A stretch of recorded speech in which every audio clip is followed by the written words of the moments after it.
aspirations come together, they can jointly deliver Ashanti region massively to their party. If it becomes the usual tyranny of majority, it is me who won, me and my people only, and all those things, they are not going to harness the full potential of their joint ability. So that is it for the chairmanship position. Right. As for the general secretary position, again, Dr. Francis Adumakun had long nurtured this dream. So you see the trend. Yeah.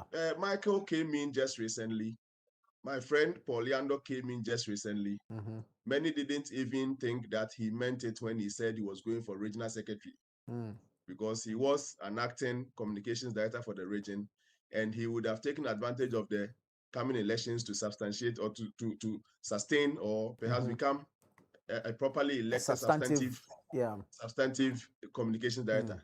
But then he switched to an arena where many were not expecting him to come. So yes, he did his best, but seriously, if you heard the sentiments at the background before the election day, people still, even as he filed his nomination, became number whatever on the ballot paper, still felt that he didn't mean to contest that position, and so he was rated the least, the underdog. So Francis Adumakun Dr. Francis Adumakun would win because as an organizer, he was able to sustain the position and even went unopposed. The love of his organizing team for him was just too much, massive. Yeah.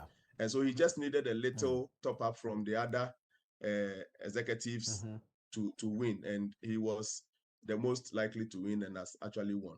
Congratulations also to Mofa Jantua, my friend, who has won the first vice, to Chairman Akins, who has won the second vice, to the others who have all won. We do not have much time. Keskin won the communications directorship position, those things. Yeah. Congratulations to all of them. In fact, they say they can do the work. So it's a trap. They should prove their critics wrong. Thank you so much, Prof. Thank you so much for joining us and bringing your perspectives to the NPP's regional elections. I'll come to Dr. Atiku so we can wrap up, but let me quickly touch base in the Western region. Akwesi JNM is joining us. Akwesi, thank you so much, and sorry for keeping you on so long. Your good friend, Kwesi Bonzo, he won, didn't he? Yes, Bozo actually won, and he actually won against a very strong contender in the person of the Oketeke Amankwa Efifa, who is actually the incumbent regional secretary. He served in many capacities and has been with the party grassroots. So the expectation was that OKT was likely to actually maintain the seat. But Bonzo, who actually came in the last minute after he was initially actually disqualified by the vetting committee and had to appeal, managed to actually pull a huge, surprise over here with 211 votes against OKT's 157 votes. And so that has been the shocker, and he's actually promised to actually use his experience as a four-term parliamentary candidate who actually lost all those attempts in Elembele to actually help in making sure that the 7 seats that they lost in the last election are recovered back to the MPP. He is of the view that the party leadership don't really understand the trouble parliamentary candidates actually go through, and he being on the receiving side as a candidate, he will better know what kind of support that must actually go in the way of parliamentary candidates. So Bonzo has promised actually work hard to make sure that the party regain most of the seats that they lost. I mean, another surprising bit thing coming from the Western region is that out of the 5 incumbent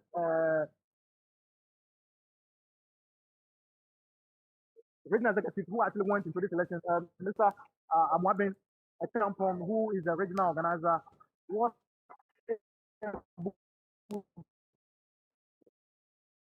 actually maintain his seat 81 votes against his close contender in the person of Frederick Franklin, who had 143. And so the surprise from the Western region is that it seems there's a push for a new face in the leadership of the region. And so currently only one of the incumbents was able to actually maintain his seat. Wow. If I'm to actually run back the other vote, if you take the chairmanship position, the chairman, incumbent chairman didn't go. That is, he didn't go. So we had the original organizer, Abdul Ghani Mohammed, actually coming in to contest with Ignacio Kwesi Afifa. Kwesi Afifa was a former parliamentary candidate in the Amenfi West district, and he was able to win the regional chairmanship slot with 265 votes. One round two, and so that is what. That's how things pan out with the chairmanship position. All right, Akwesi, thank you. Thank you so much for bringing us the updates from the Western region. Akwesi J name is Western Bureau Chief, bringing us the updates there. Let me come back to Dr. Atiku. So as we are gearing up to wrap up.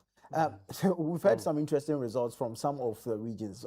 I mean, is this what you were expecting? Well, in Ashanti region, like I indicated earlier, I said that it's one of the key or the key places that I want to look at, and the delegates have spoken. I thought that maybe looking at their immediate past chairman, right? I thought that maybe the delegates were going to go for the Dr. Henry Kokofu. Yeah, so I thought that maybe. Because he has. I actually wanted to find out about the Wontumi influence in the region. Yeah, exactly. So I thought that maybe looking at the Wontumi's, trait, right? It's a combative person in terms of the communication and that kind of thing. So I thought that maybe the delegates were going to look for something that is not that kind of thing. But looking at the Kuka is someone who is also very aggressive in his communication, very combative. Right, even though this appeal to party loyalists, but as to whether neutrals and then undecided voters, I will be looking for some of these things because it's another matter. So I thought that maybe they were going to this was an opportunity for them to look at the candidates and see the type of this thing, but they still went for. And then Professor Smart rightly, but once you didn't start from the beginning, you had an eye somewhere. Others have been, and Koko has been in the trenches for a very long time. Exactly, yeah. Such Kwabre South, right? Chairman of that constituency and all. And also contested Wontumi over the years. And over the years, right? Yeah. So it means that he has made a significant mark, right? And then he started working, campaigning this. And so if you come later, it will be very difficult to turn the situation. Thank you. Unfortunately, we'll have to leave it here. But thank you so much. Dr. Abdul Jalil Atiku is a researcher, a political science lecturer at the University of Science, Political Science Department. Earlier, you heard from Professor Smart Sapong, also a researcher, political analyst with the Kumasi Technical University, who touch base with our correspondents from across the country. Stay with us here on Channel One Television because we'll bring you all the updates, all the results in our major news bulletin, the Channel One Newsroom at 8 p.m. I am Nana Tufo Boateng. Many thanks for your time.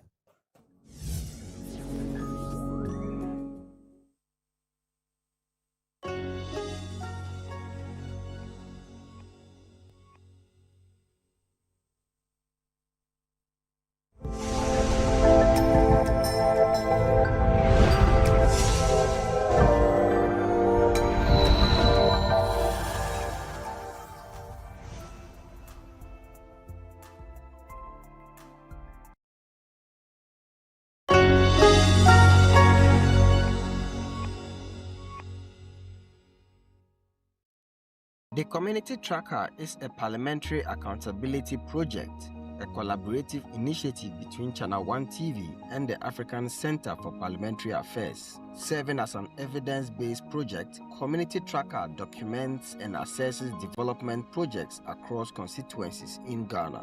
The initiative includes the development of an attractive database map that identifies and tracks infrastructure projects, making information publicly available and promoting greater accountability.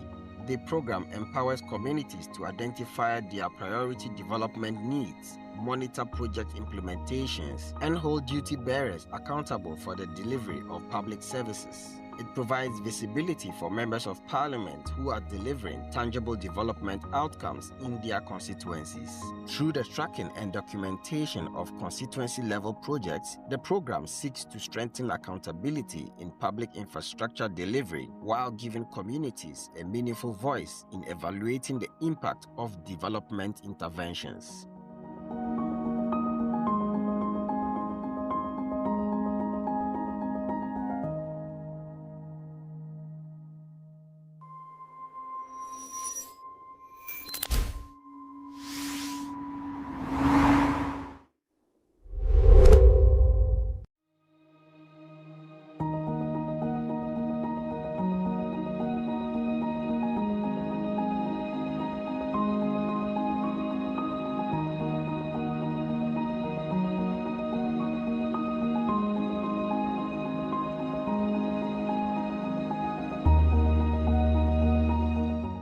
Every road tells a story. Some tell stories of opportunity, others tell stories of neglect. The Boli-Bamboi Road tells both. Stretching across one of northern Ghana's most important transport corridors, this road connects communities, supports trade, and links thousands of people to markets, schools, and healthcare. Yet for many years, traveling this route has been a daily struggle. Dust-filled roads, deep potholes, incomplete sections, long delays, and growing frustrations. From Lot 3 to Lot 7 is 145 kilometers. But we have additional town roads to do as well, which is roughly 15 kilometers of town roads. So we are looking at a total of 160 kilometers for Bamboi all the way to Sola. From Lot 3 to Lot 7, works are being executed by 3 different contractors. Lot 3 and 4 being done by Polychanda, 5 and 6 China Railway number 5, and then 7 being done by Maripoma. Currently, because we are running against time, the instructions are given such that works activities run concurrently from one contractor to the other. So from Lot 3 to Lot 7, we are looking at concrete works ongoing, fill to widen of the subgrade, and then we are also looking at demolition and site clearance. Despite ongoing construction, one question continues to echo across communities. When will this road finally be completed? For decades, this corridor has served as a vital economic lifeline. Every truck transporting food, livestock, and goods depend on it. When the road works, businesses thrive. When it doesn't, the cost is borne by everyone. As I speak, from here to Bole is about 72 miles. Imagine you going for an assembly meeting, or you want to go for health insurance card or NHIA. The road is no good. It will take you more than 4 hours. So going and to return is about, you have to reach home around 10 o'clock p.m.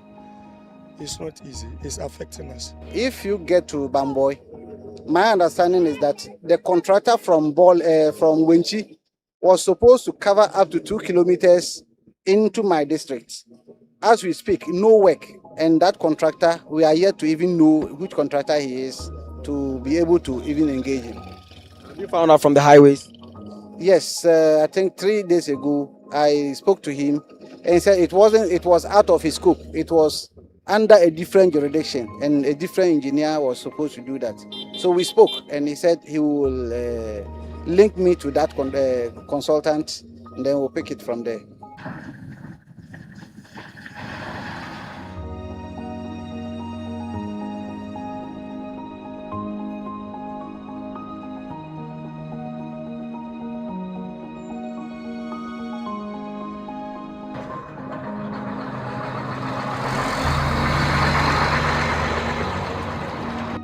Commercial drivers know these challenges all too well. Long travel times, rising vehicle maintenance costs, and increasing transport fares have become part of daily life. For farmers, the consequences are even greater. Poor roads mean delayed access to markets, increased post-harvest losses, and reduced incomes. Ejampacho na den aye okano. Kano de enum kwan aye fa so no. Oba ummia boat said then send I was a gig no ubedru hana lusu and he said oh yeah now I'm mawadri ambassador ubitimanya accident tank no so no what the tank no bar send you so no tank ni shake sa no na ama hose ba tank no ho nti hu me send ye bre ya enam kwan na ye fa so no eno problem no kwani nye kwani tutu sa ebi wo kura otimi bo amna bi na otaya pai ebi wo na spring abu ena di free bomboy hanu se e de ko e friends kintampo no eno so sa eno so de o de kura uti fa balance kura uti anye ya na kana akomuni ahwefom ti kwani de enkoye ba se se de ya wo so mu eguso amu ye yi bat enye hu ekire de beba driver ni ko bush ko fa aduane aba kwan na nye so ti ase ye ble na driver no de ka ko kwan so na se kwan na nya aduane be de aba be duru ntem ne do afford ye mostly no ye boka because kwan nya obekwa aba no obenya fault na obitima da bush kuani no ne niam wo ka ni mu so ti me de na ase e be de aba be duru fie se kwan ya ka no bia ba bia kwan ne ye no sa problem no on face ba kwan ne ye no obitima face sa problem no ba yire wo mu wa ko fam wa wo bushi ba e se ya obeda obi a 2 to 3 days honum no kuani no beta ake o so driver ni no ka na say de untimi nso a niam na mba fie if is a problems no ya boka pa so niam no untimi nkodu on time dia boka because say bia customer say open niam no anwumre e de na aduane ana so de na adwuma na za nkodu ntem na so na adwene ne say bia wantimi anye de amba ena na nsin so ye ha no ye face network challenges ofre wa wonyaw ena se fo ko to bi oba bi obedru no obeji but obechiro say amante munti no wakoto bi until next time na wo dey wasend you sika na be how if you na also pay sika dey ayade obechiro say ebia niam na wo dey ba no ebia na ponche ba ku bia ebia na ebia 1000 example na mema wo na wa bedru won so ko ba bi ni koto e no wo dey aba be ye ama why engage nti wontimi nya sika na ma wo to ka to say wo pese wo chi niam no gu ho no use no later o pay sika na ma wo dey and the price no chese wo teso. The contractor from the Winchi to Bamboy, he is doing nothing. I don't know whether he's a party activist. He's doing nothing. But from Carpenter to Tinga, that contractor is actually working. He's actually working because he's almost done with the gutters. But the contractor from Bamboy, New Lungru, Ayoya up to Winchi, there is nothing. Eno kwa me fa niam be 3 days pe eno on be cancer nti esa matuto niam no matu ni nyina akogu dem ma mi ama unu se de esiko no enko ni yie ma nhwe ameboka ampani aba me ko frɛ mi nua bi a wono ya ode blog gugu so kwa achima me ko bie ya metu bi amana ni nyina expire say ametu e drink ya me fridge kura ni nyina asai. For now we have seen that the road is on progress. By looking at it, in fact, what we have seen in the community here, especially the community itself now, how we are seeing the road, we are not happy with it. Because initially they expanded the road clear side and side, but later on we see that they are now closing it. We, the community, approached the workers on floor, but they told us that they are dealing with their measurements.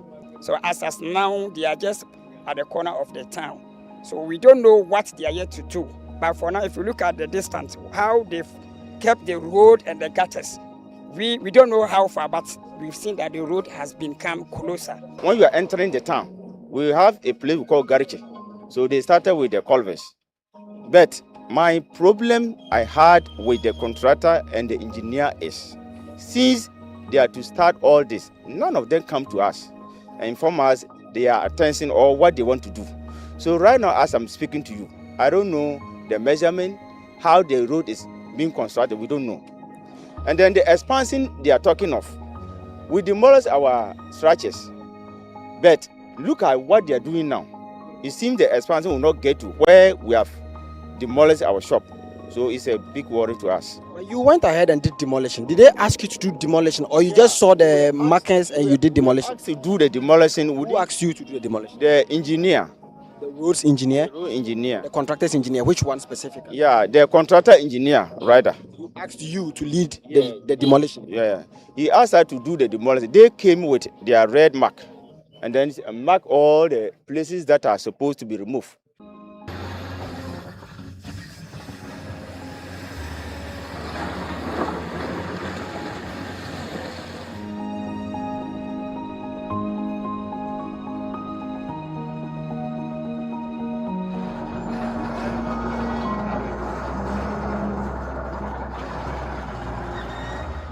Heavy machinery is at work. Drainage systems are taking shape. Earth-moving equipment signal visible progress. But that progress is not consistent.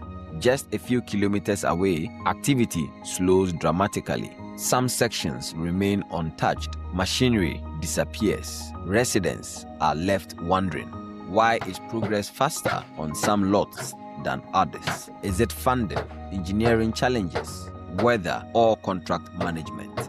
These are legitimate questions that deserve answers. We are currently at Bandang Kwanta, and as you can see behind me, we can see some construction works ongoing. We'll go speak to the contractor, that is Polichanda, and also try to engage some community members as we go on. Right now, as you can see, all the long here, and you can see we've done most of the refilling, and right now we are doing the U-joints like we are doing here. For lot 3, it's 15%, and for lot 4, it's 11%. And right now, the demolition is going to start.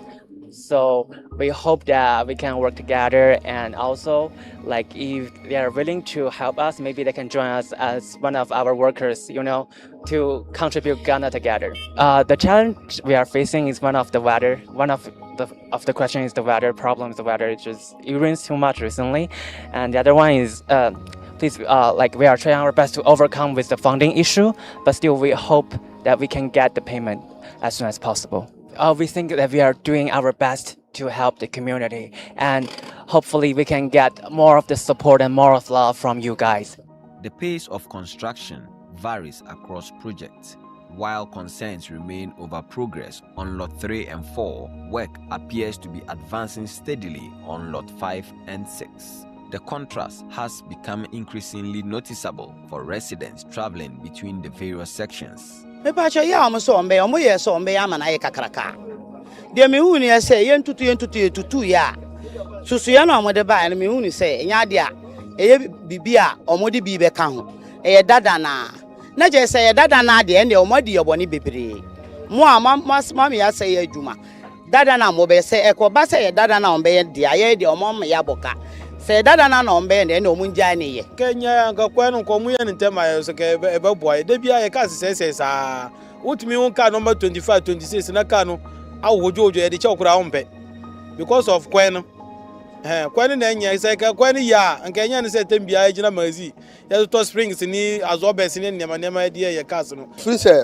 kwame nkroma ba be sinde ye ni kwan bia e pai kwa afuom a oma feeder roads na highways akura na akwa afuom da the areas nyina left and right ni nyina nti ohwa ene wo valleys bebre wo kwan no so nti nsuo to say na omo kofa aduane aba cut ni nsuo mu by 3 days na omo ntumi move western corridor no ye kurom ha na beba befa akopie halita kurade nso say the omo di be say ansore anye nguruguru mu ankama na nsia western corridor kwan no kura baba ye nim say the beba be so because an international road I be free Mali aba be sinako takrade e chese kasa kase fa ha kokumase ni nyina e bedru ha e be branch akofa enti kwanu de nyamse enka no kure e kwanu de e swamaye. Large infrastructure projects require more than heavy equipment. They demand proper planning, reliable funding, technical supervision, quality control, and constant monitoring. Every contractor operates within agreed timelines. Payments are tied to completed work. Delays carry consequences, not only for contractors, but for the communities waiting for development. Won't they acquire now? Cano was also conning yet. Who goes to the ma was also I could do now yari. Who work on now yari.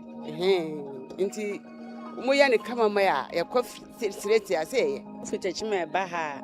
Over bedroom na de asa. No ma say, a normal aton say a normal proe. Quaning ye. A bayo I well to well at the sasa, over bedroom na de asa. And boy, you the phone. To me, I ever boy. Nyama ye go so mo ye kwan na e be affect you na still obetime nya baby agina aton we no anya hwe same de ba no mbeton kwa na metime so ma de achi na kwa na ye yi amaye kwa na kora de no maton de bibi sai na bibi ye yi We find ourselves now in Tinga, and this particular stretch of the road project is awarded to China Railway Number 5 Engineering. And in Tinga, we would speak with stakeholders to find out the state of work as far as this contract is concerned, and I will engage them to also know whether the community members are involved in this whole process. With this particular contractor, we will say as a community we are impressed with so far the work he has been doing. We like his pace of work because looking at the time he came and the work he's doing so far, I think as a community we are impressed. What is the percentage of work he has done that makes you impressed? Yeah, that's what I earlier on said. The time he came somewhere around, that is October, November. And looking at the clearing and the gutters from Tinga here to Bole, if you look at the number of gutters he has been able to put in place and the number of clearance he has been able to make, you realize that he's on top of his work.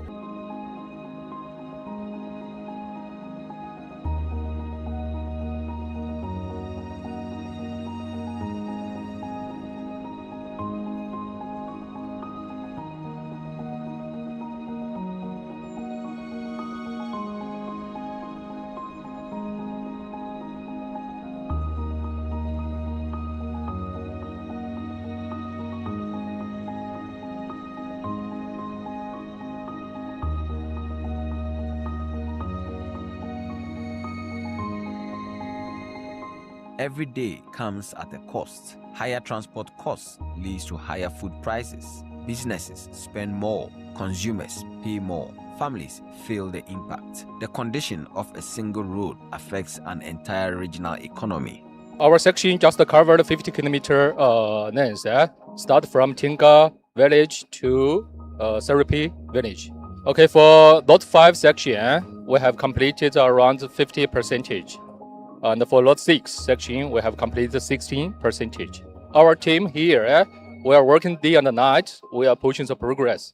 Definitely, there are some sections we may not start the construction.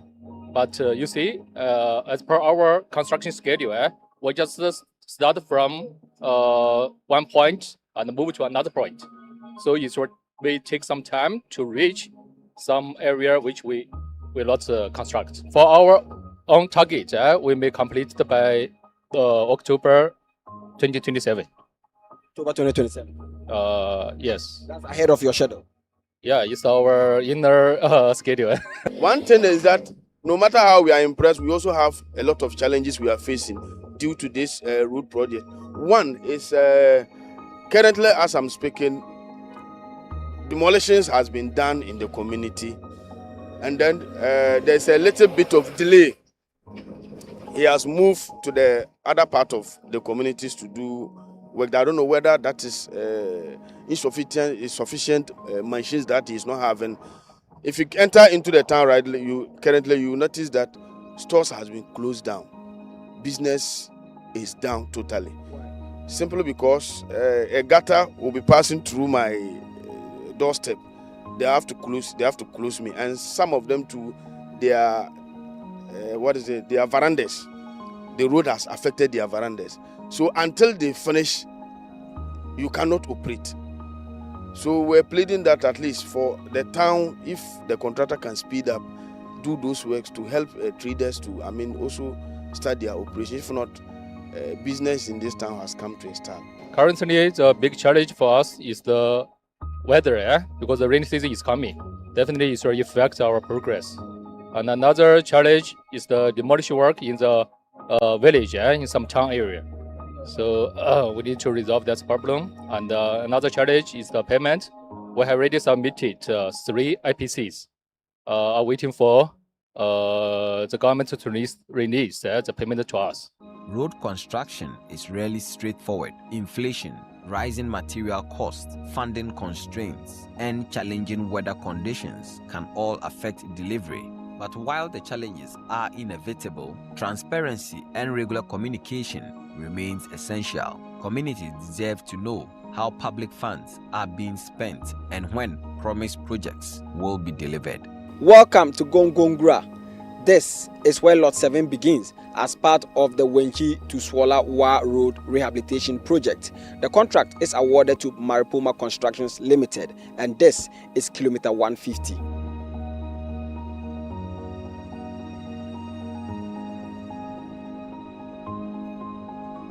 As construction approaches the district capital of Bawley, expectations remain high. Is progress any different on the final lot? What explanations do contractors, engineers, and local authorities offer? Welcome to Bawley. The municipality is approximately 4,800 square kilometers and borders to the west with Ivory Coast and to the north with Swola Tuna Kalba constituency. Before the minister came, every stretch of this route was working. However, after he left, you go and see them at a spot working, and that has been it. In fact, I am benefiting from two routes: the main highway and then that of Bole Chache route. In fact, as we speak, if you go to the Bole Chache route, it's the same applies there. Honestly speaking, I would say slow pace of work. Since the minister came and left, we can realize that only Bole town that the work continues 24/7. Rather than when you move out of the community, there's no any contractor on the side, especially going to the solar route. From Bole to solar, no contractor is on the route. But from Bole to the Waka Waka area, that you can find contractors, but there's a slow pace of work. What we do as assembly mostly is to engage the engineers who are on site to know the span of work, the sort of specification that has been given to the road. Because it's at a point you see that the indigenes will have issues that has to do with the size of the road, how it is open, how it is affecting their buildings and all those things. So we need the first-hand information to be able to talk to our people when such issues arises. Government insists the project remains a priority. Contractors cite operational challenges. Engineers point to technical realities. Local authorities acknowledge public frustration. Each stakeholder has a responsibility.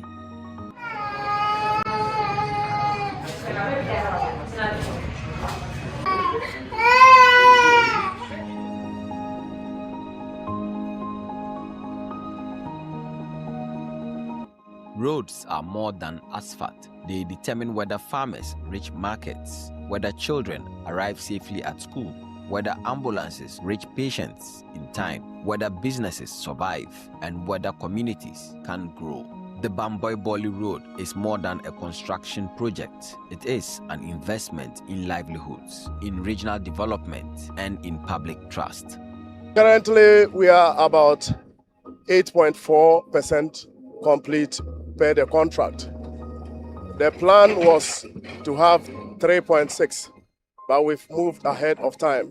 What they see as abandoned site might be things that we work on documents to get onto ground, but Maripoma has not abandoned any portion of our project. We are ready to execute as expected of us. We are done with the 45-kilometer clearing. And what we are actually doing now is the earthworks, which we also started at lot 150, where our project begins. But currently, our major focus is just on the dual carriage. That is the double road within the Bole town, which is about 7 kilometers. So that's where. What then happens to the outer? In fact, we will deal with that as well. We've divided our work resources, and going forward, all other sections are busy going on. Realistically, when do you think this project can be finished? Per the contract is supposed to end on the 30th of November 2027, and I'm assuring you that we will definitely meet the project timelines. If not finishing before the timelines, but we will meet the timelines as expected of us. Sometimes you understand the people because they are not technical people. What is happening is per their activity model, at any location, once the work for that period is done, especially with the field to widen, After we fail to the expected elevations, we try as much as possible to open it to traffic. So once we open it to traffic, just to ensure maximum additional compaction. That is what normally we do. So sometimes when they see that the activity at that particular moment is completed, that is when they think we have suspended, but we've not abandoned any site. For their physical progress, we are looking at Lot 3 has a percentage around 15.03. Lot 4 is around 11.4. Lot 5 is around 15. Lot 6 is also around 16, and then Lot 7 around 8.4. I can assure you all the 3 contractors are actually ahead of schedule. They are all ahead of their schedule as per their program. Sometimes they use their technicality to explain to us this is what they intend to do and this is what is being designed for them to do. But what the community is demanding now as a status, they should project the construction site. Then we know how the project is going to look like after the completion. That is one of the main worry about the community, because you can't be doing a project like this, then we don't get to see the first side of it, how it's going to look like after completion. I think you can't come and complete it, then you come and put the picture of the whatever they are doing on the road for us to see. What do you want from this contractor? Actually, one, we need quality work. We need the road to be open much more, because this road is an international road, and when it falls in a community like Bole, this Bole will become one of the fastest growing community in Savannah region. Then if you are to open the road, we are looking at somewhere 10, 30, 40 years to come, maybe if any expansion will be done. So we are looking of opening up the road. There should be a quality of work. Then it will make the community happy. Rather than when you come and narrow the road, then you are gone. We shouldn't be looking at 10, 15 years now. We should be expecting 20, 30 years that the contractor, maybe government will come back to fix the road again. So we are expecting a lot. Roads connect places, but more importantly, they connect people, communities, dreams, and opportunity. For many residents along the Bamboy-Boli corridor, this journey has never simply been about traveling from one town to another. It has been about waiting for promises to become reality, waiting for development to arrive, waiting for a road worthy of the people it serves. Progress is visible, but expectations remain even greater, because the true measure of infrastructure is not simply the number of kilometers completed. It is whether lives are improved, whether businesses flourish, whether economies grow, and whether public investment delivers lasting value. The Bamboy-Boli Road is still under construction, and so too is the journey towards accountability.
What's cooking?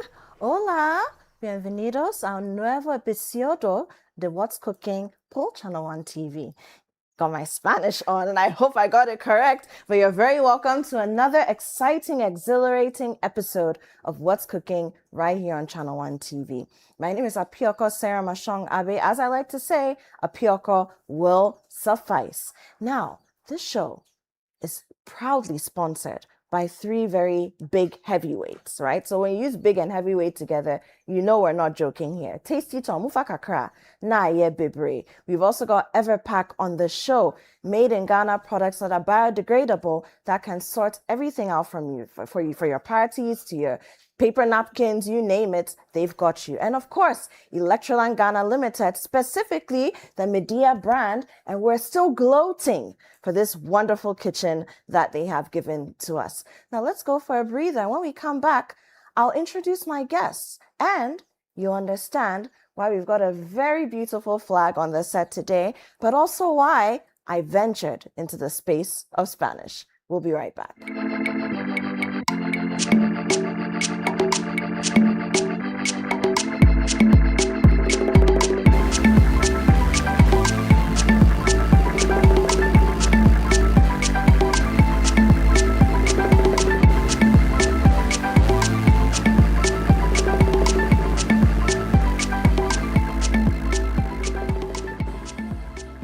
This is still What's Cooking, and you're very welcome back. And of course, you're still watching Channel One TV. My name is Apioko. Now it's time for us to get cooking, but I can't do it by myself. So it's time, first of all, to introduce my guests for today. And there are two of them, and I'm going to introduce them one by one.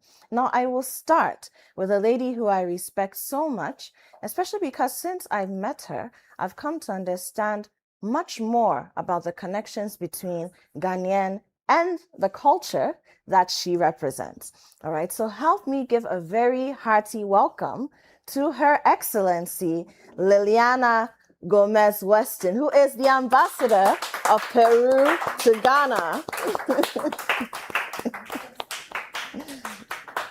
Hello. Hello, welcome. How are you? I'm well, how are you? You look Thank you. lovely. I wore red for you. Thank you. You're welcome. And I'm wearing a Ghanaian Yes, tie. yes, and it's beautiful. Thank Always you. beautiful. The beads, I love them. But you're welcome. But we finally get to do this.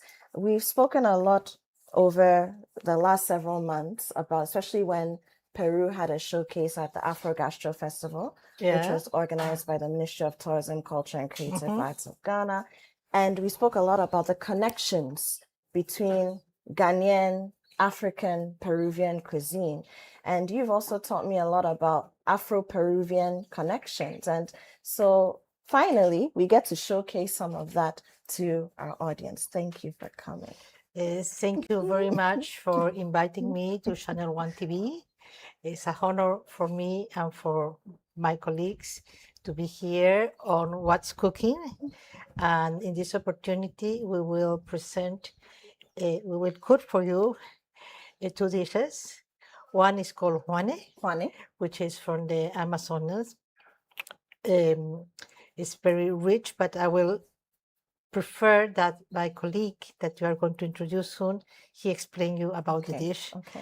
And I'm going to make a dessert that is called Suspiro a la Limeña. Suspiro a la Limeña.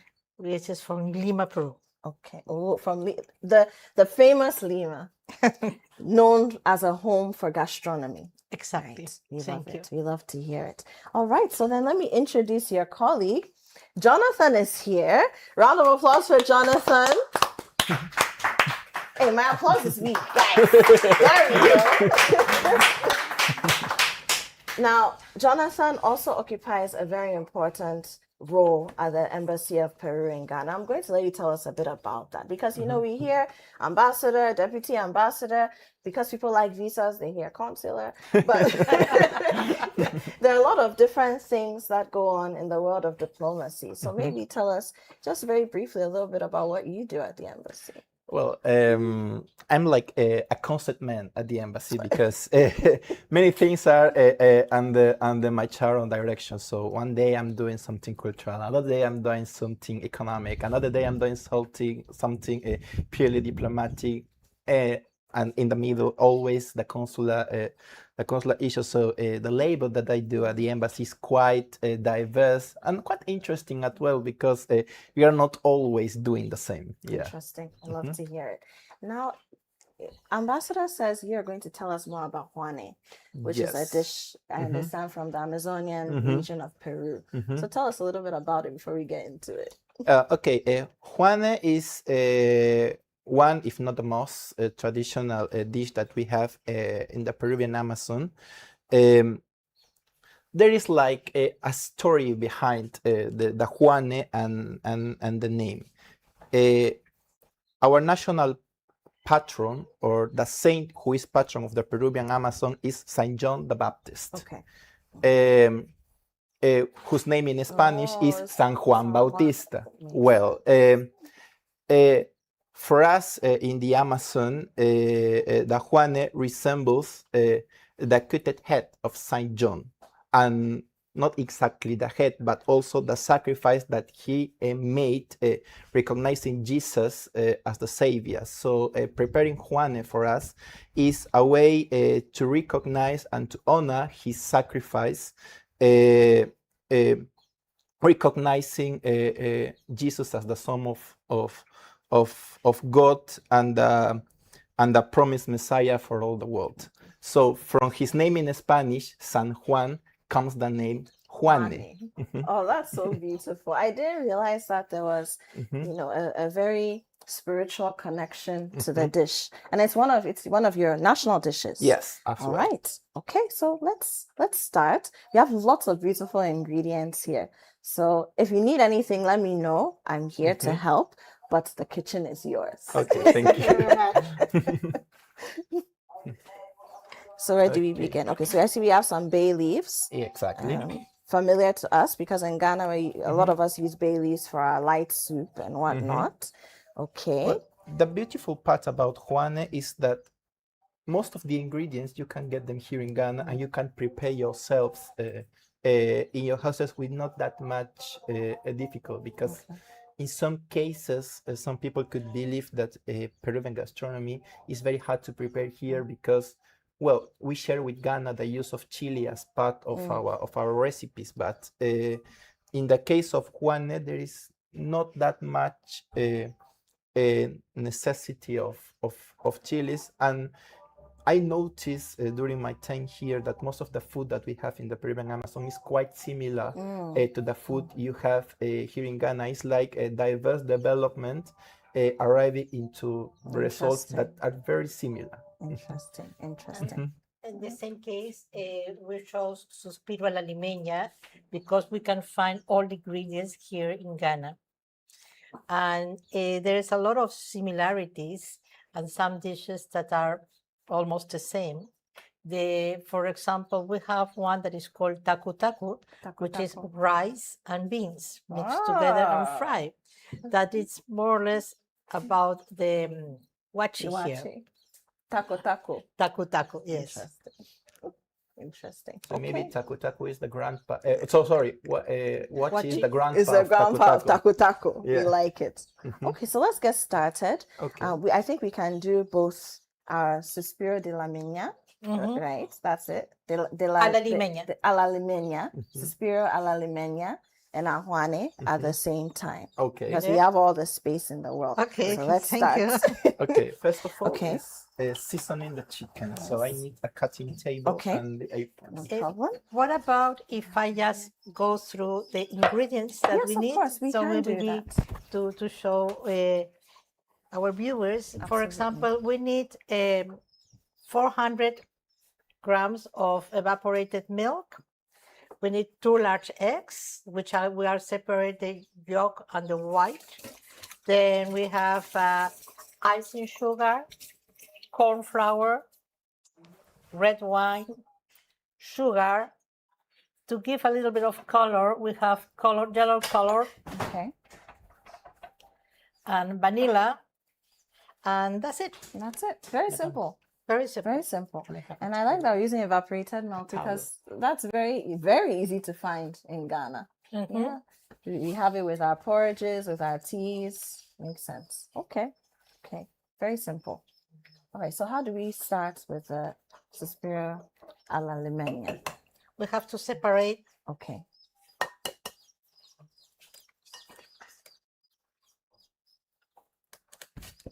Okay. Try to do it This is how you carefully. do the separation. Let me get a bowl. Okay. So how are we cutting? These are chicken breasts. Yes, that's chicken breast, but you can use also whole chicken if you want it. The idea is to have chicken into it. Okay. We are using chicken breast because it's quite easy to use. These are the ingredients that we need. We have oil, oregano, black olives, glutamate monosodic. We call it Ajinomoto in Peru because Ajinomoto. this Ajinomoto is mainly obtained through the Chinese store. So for us, it's like a Chinese species. Of course, we need rice, we need onions as well. And I want eggs, as you see here, but I want to go focus into the turmeric because the turmeric is like the key ingredient, which gives the chicken the juane its particular color and flavor. So for this, we begin piecing the chicken. Okay. So does it need to be very small pieces? I see you're just cutting the breast into half. It depends on the size of pieces you want, because remember, since it's a chicken breast, it will reduce the size when it's cooked. So if you have the full chicken, of course, every piece of the chicken, the drumsticks, the encounter, the wings, it's a piece itself. So at the end, it depends on what you want, on the size of the juane you want to do, and also the size is determined by one of the ingredients that I didn't mention yet, which is the wachi leaves.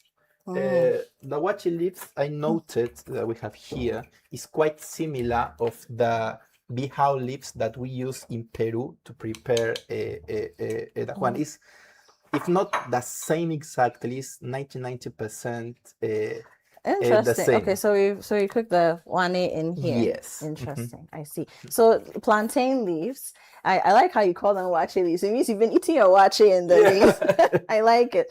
But we use our plantain leaves for wache. We have something that we call abolo from the Volta parts.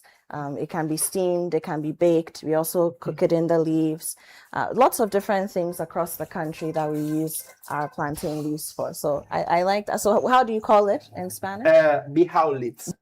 I have placed here the 2 yolks with the evaporated milk and the condensed milk. Okay. Now I will continue with a spoon of vanilla essence. Okay. 1 teaspoon or 1 tablespoon? One teaspoon. Okay. It smells good already. A few drops of color, yellow color. Yellow color. Okay. Why yellow?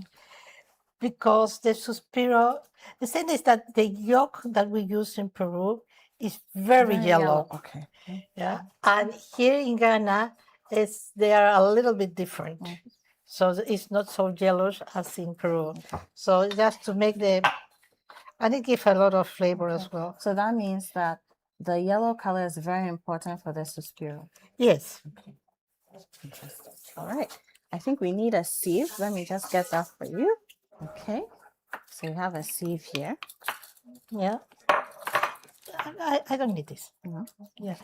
No, I need to put this on a pan. Okay. What kind of pan do you need? One of these. So we're cooking it. We're cooking it, yes. Okay.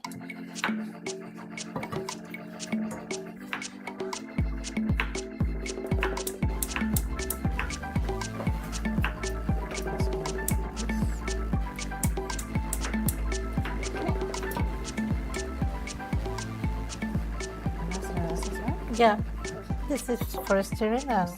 But you need a fork for this. I will like if it's possible, because I can do it with this spoon. How are we doing, John? Yeah. First, I'm seasoning the chicken with 3 very basic ingredients. A bit of oregano, a bit of glutamate monosodic, and this is like the Peruvian touch using yellow chili pepper sauce. Okay. But here you can, it's not quite necessary to have one. It's just to give it any particular flavor to the chicken. So this sauce is a bit hot. Can I taste it?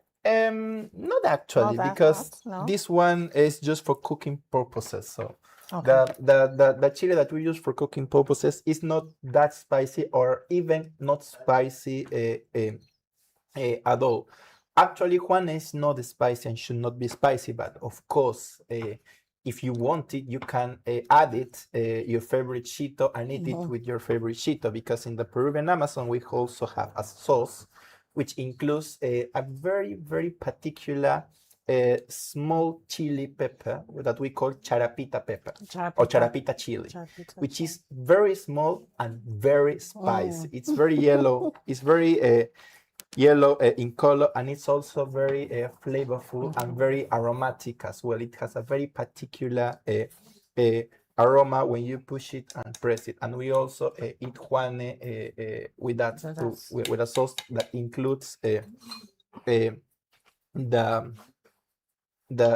charapita chili sauce. So the chicken is seasoning. We leave it for a while and then go.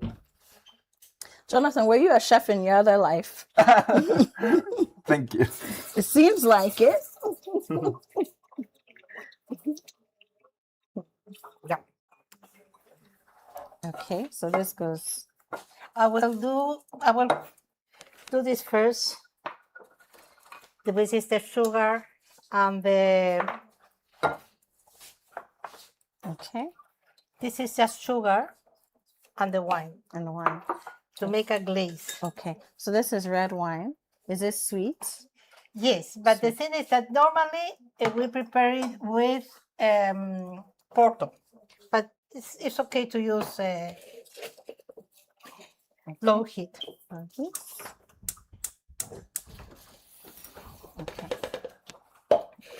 We just leave that to by itself. Shake it a little. Yes. Okay, so we are not salt. stirring it yet. No, not this. Okay. Well, let's see. I have everything. I think I have this already. I have this. I have put all this. Okay. And this. Then I will need this to mix it. We need to use, well, as a normal rice, we put a bit of oil. It's like we are doing what we call anwamo. Yeah. Oil rice. So next. Have you tried anwamo? With Not the oil rice? Or maybe yes. Or maybe yes. And I The can oil do that. rice depends on what you want in it.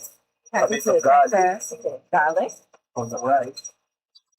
So we cook the rice with the garlic. Yes.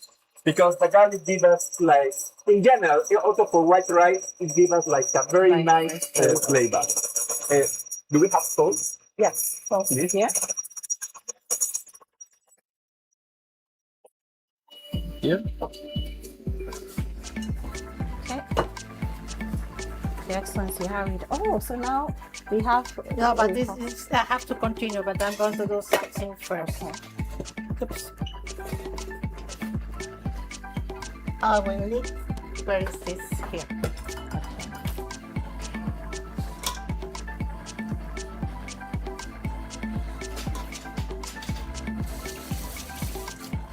Okay. So is there a reason why we are sieving it? Yes, because sometimes there's a little, let's say the corn gets a little bit with the balls, bolitas. So the lumps. So I think it's better. Bolitas, is that? Well, we say but it's really lumps. Maybe you think this is fine, right? Okay, so we don't want the lumps inside the No, mixture. no. You see? Yes. So everything becomes smooth.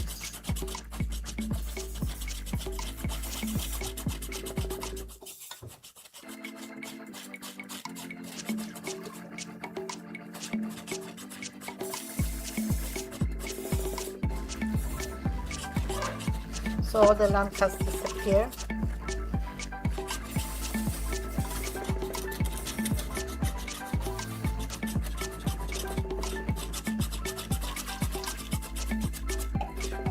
I think that's enough.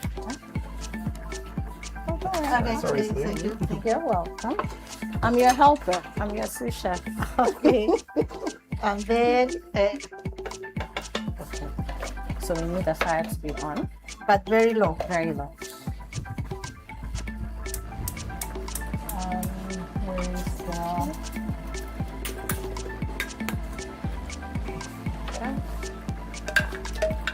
how is Anisha doing? We can put it a little bit low. And it has to... That's the lowest. Yeah. Okay. It's on the lowest. So it just has to Yeah. cook very low heat. We don't mix it. No. No. And then I have to move here for half an hour.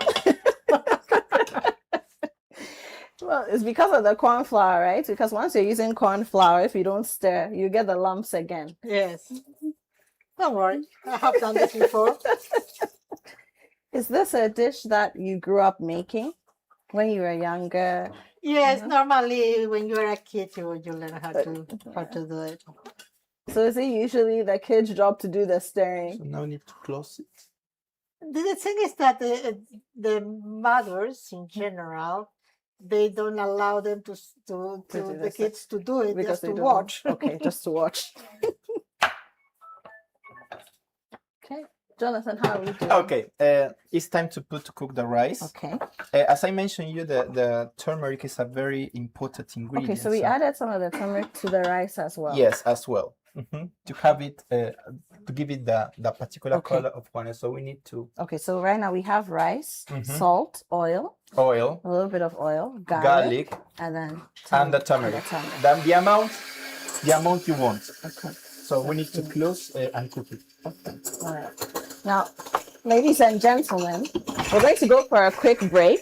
And when we come back, we'll see how far we'd have gone with our rice as we prepare our huane. And then also the progress that Her Excellency is making over there with the Suspiro a la Limenia. We'll be right back.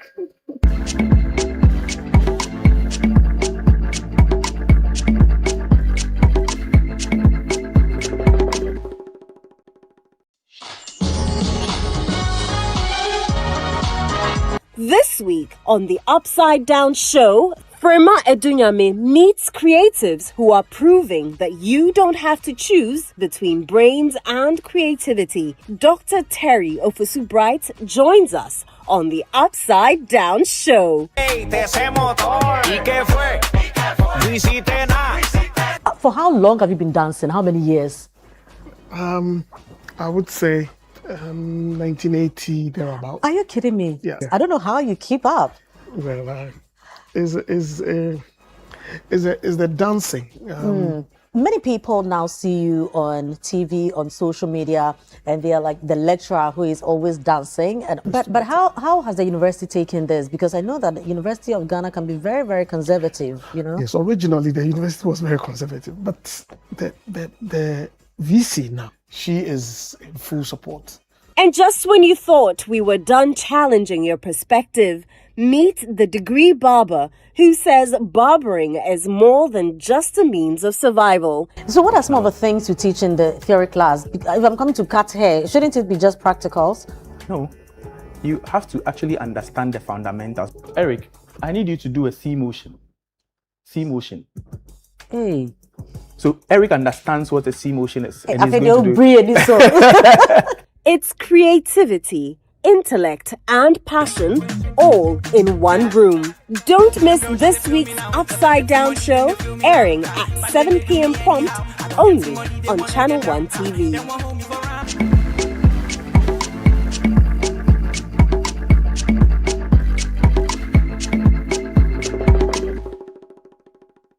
Welcome back. This is Still What's Cooking right here on ChannelOne TV. My name is Apioko, and my guests today have brought the Peruvian heart and soul right into the What's Cooking kitchen here.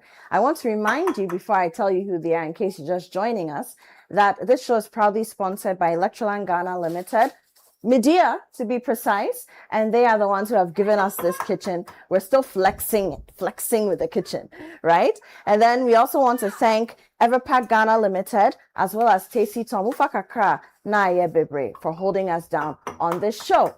Now, my two guests are from the Peruvian Embassy. I've got the ambassador herself, Her Excellency Liliana Gomez de Weston, and of course Jonathan is here. Jonathan, he wears so many hats. he himself has said sometimes he doesn't know what to call himself. So let's just call him, what name should we give you? The man with many hats. The man with many hats. The man with many hats. Yes, of course. And clearly he's a great chef too. Ambassador made a good choice in bringing him along. So we're making guane, which Jonathan is handling. And then we're doing a suspiro a la limeña, which, Ambassador, your egg whites are so beautiful. What's the trick? The thing is that you put the white of the eggs, icing sugar, then a glaze that is made of port with sugar. But if you don't have port, it's easily to make it with a red wine. Okay, a sweet red wine. See, and you continue stirring, and you know that it's ready when it don't fall. So stiff. It's not moving. Stiff. It's not moving. So then you know that it's ready. Love it. Okay, so this, what we are making, the suspiro is it kind of like a custard? It's like a custard, yes, and it's made of corn flour, 2 yolk eggs, then it's condensed milk, evaporated milk, and well, it's very sweet. Then like we add to color it, we add yellow color, food yellow color, yes, and vanilla.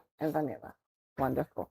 Okay, Jonathan, how are we doing over here? Okay. So our rice is boiling. I just want to say that while we're on a break, we did it the Ghana style. We added our eggs to the rice so that they can boil together. So do you do that too? No, never. It's the first time. So it's a Ghana thing. New techniques learning. Yes, so we're boiling yam, boiling plantain, boiling kuntumre, one pot dish. Let's put everything in so that it moves quickly. Yeah. So now we are boiling up the chicken. Okay. As you see previously, we seasoned it with some things, and then on the fried pan, we put together the oil, the rest of the garlic that we had, and a bit of the onions, and the rest of our tamarind. So now we see it boiling. If you see, it's getting yellow. It looks almost like a curry. Yeah, but at the end, this is not the final stage of it. Okay. So. Okay. So once our chicken is ready, so we put the bay leaf in. You didn't cut the bay leaf, just the whole leaf. Yeah, just the whole leaf. Yeah. Okay. Then I will pass to avoid all the lumps. Okay. So it means the spear has to be very smooth. Yes, but the thing is that if there is no lumps, there is no need to do this. Okay. Yeah. And now we need, please, 2 small containers to place the dessert and decorate it. Okay. Desserts. How do you want them to look? It could be transparent, could be anything. Okay. It could be a small cup. A small cup. Okay. So I'll get them for you.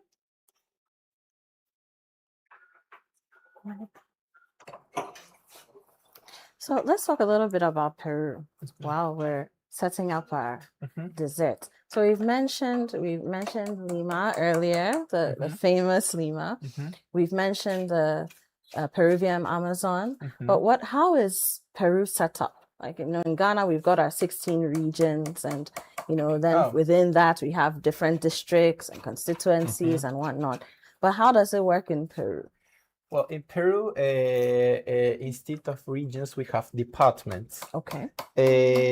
We have around 24 departments dividing the country in such ways. We also have Lima Metropolitana, or Metropolitan Lima, which is just the urban part of Lima, just to administrate the capital. And also we have the constitutional province of Callao, which is considered as a separated constituency by the constitution. So in total we have 26 different divisions. And of course Callao is the same considered as a department. Okay. As a department. I come from from Loreto department or Loreto region because we use indistinctively the names. And well, what about to to Peru? Peru is very diverse into climate, into biodiversity, into views, into well, many things. We have desert at the in the coast. We have the high mountains in the Andes, and of course we have the Amazon. Something in particular that I noticed through social media is most people relate Lima with a desert. I'm pronouncing it well now. Yes. Yeah, because I always have this misconfused between desert and desert. And desert. Yeah. So desert is our superior, and then desert is, you know, the climate area. Yeah, there is like a misconfused because most of the main Peruvian cities are located in the coastline, which is a desert. But actually, Peru is 60%. So your coastline is a desert. Yeah. That's very interesting. Yeah, so our territory is mostly jungle because 60% of our territory is covered by the Peruvian Amazon. Indeed, I come from the Peruvian Amazon. Loreto is the biggest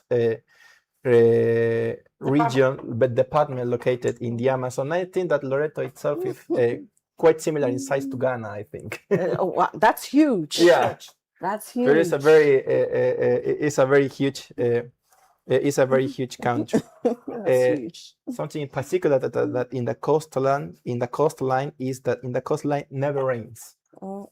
Never rains, and the weather tends to be never, because you have two ocean currents colliding there. The El Nino current from the north with warm water, and a Humboldt current coming from the south, which is cold water. So this kind of combination gives our coastline. And people live there. Yeah. So okay. So I mean, I'm going to ask a very ignorant question, but you know, you think of rain, you're thinking, oh, rain helps for food to grow and all these. So if it never rains there, how do you make it work? Irrigation system. Irrigation system. You know, one of the most important crops that are in Peru, leading exporting products like the grapes and the arándanos are on the coast. The coast where it doesn't rain. Yes. And you continue. Yeah, actually, it's quite interesting because Peru is recognized as an agricultural country, but indeed, our natural agricultural land, or the land which is suitable for agriculture, is quite small.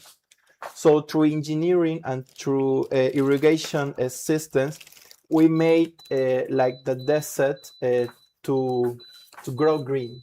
So most of our products that are exported linked to agriculture comes from the continent, and these big projects which irrigates this land. Of course, time to time we have El Nino phenomena, which brings rains, which is very rare in the coastline. But this water is well used. Is well used. No, this is not.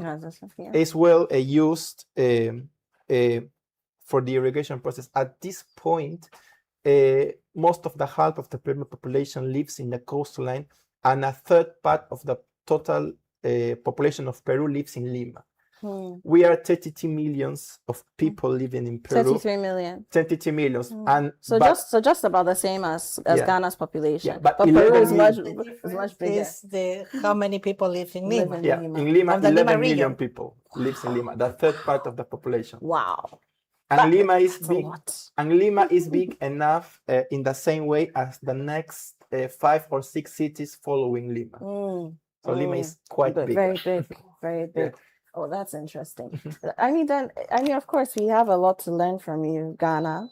Agric is one of our big things, but clearly Peru has figured out a lot of engineering to make it work. Yeah. I think you're a perfect example of working with what you have, you know? Yeah. Using lemons to make lemonade, because that's what you've been given. And I think there's a lot to learn there. Yeah. But Ambassador, I'll come to you. Sometime earlier this year, the embassy here launched a book, which talks a lot about the relations between Ghana and Peru. And I've been reading this book, and a lot of the things that I'm finding there are very intriguing for me because I didn't realize how rich our relations have been over these past several decades. So let's talk a little bit about that project first, because we did launch it at the Ghana's Ministry of Foreign Affairs, and our foreign minister launched it himself. He was there with you. Yes. And I thought that was very beautiful. Well, it's more than a commemorative book, which it is our history for the last 4 decades of diplomatic relations that we have with Ghana. In fact, next year we are commemorating the 40th anniversary. And the embassy has been here for 10 years, a little bit more than a decade. And in this book, we make the history in different areas since it was established, then what have been doing in cultural diplomacy, in economic diplomacy, in political diplomacy. So it's very comprehensive of our work, and it shows also all the similarities that we have with Ghana. When we talk about culinary issues, we highlighted our similarities. Also, with the festivals that we have done on dance and music, we have one dance that is called Festejo, that it was performed on that day, on the launch of the book. And if you listen to the rhythm and the way that it's danced, you say, this is Ghanaian. Yes, it's true. You see, and the students that help us in performing, they watch one video and they immediately catch the way to dance. So these the are proper students from the movement. University of Ghana. Yes, that's right. Yes, and I mean, many of them are studying Spanish, modern languages, and it was as if they come from Peru. They were so comfortable. It didn't look like they were trying too hard. And you're right, the rhythms, all the Ghanaians in the room, we were just nodding and dancing because it felt like we're listening to maybe a Palogo beat or a Bobobo beat. A combination was very beautiful, very interesting. Yes, and that's what we wanted to show, this special friendship relationship that we have with Ghana. I love it. Let's talk a little bit about our culinary similarities. We've already spoken about the grandson or the granddaughter of Wachi, right? But what are some of the others? I know, let's start from maybe potatoes. I know you have every variety of potato. Yes, we have 4,000. 4,000 varieties of potatoes. And the thing is that it's grown from almost the sea level to the very high mountains. Yeah. Wow. It's amazing. It's purple, red, yellow, any color of potato, any taste, you have it. Yes, that's and right. we have our own varieties, of course. We use sweet potato for different things. Some may be roasted, fried. And when you go to the in-law areas, we have something that we call poto. So the in-laws have a version where they use the sweet potato. And so it's a little bit sweet. So it's like a potato pottage with the pepper, the fish, bit of the palm oil, the onions, all of that. The potatoes, we use it in 2 ways. Could be sweet, and you could make desserts of potatoes. Okay, potato desserts. Or could be accompany savory meals. We use it in both. No? And one thing that it's, when I just arrived 3 years ago, brought me, says, I am in the north of Peru. The plantain, the chips that you have are exactly the same as the ones that we have in northern Peru. Interesting. We call it chifles. Yeah. Chifles. Chifles, yes, yeah. And it's the same fruit, the same cooking, and even the same look. So My wife and I were very happy when we found chifles here. We felt like home. It felt like home. It felt like home, really. It's amazing. It's amazing. Okay, so our dessert. I have put the the suspiro really in these beautiful containers, and then I will make the decoration, which is with the meringue. So our rice is ready? Yeah, rice is ready. Okay. So you see the color. Okay, yes. This is the Juane rice. And indeed, you can eat it like this. So you can eat it like this. It's called ajuanado rice. Ajuanado. Rice with the flavor of Juane. But it's not ready yet, because for the Juane you need an extra step. Yeah. Okay, all right. So let's go for a break. Now, when we come back, you'll see the rest of our process in getting our Juane done. By then, our dessert will also be ready to come out, and we will sit and we'll have more conversations, but you would also have learned the Peruvian way to make these two beautiful dishes. We'll be right back.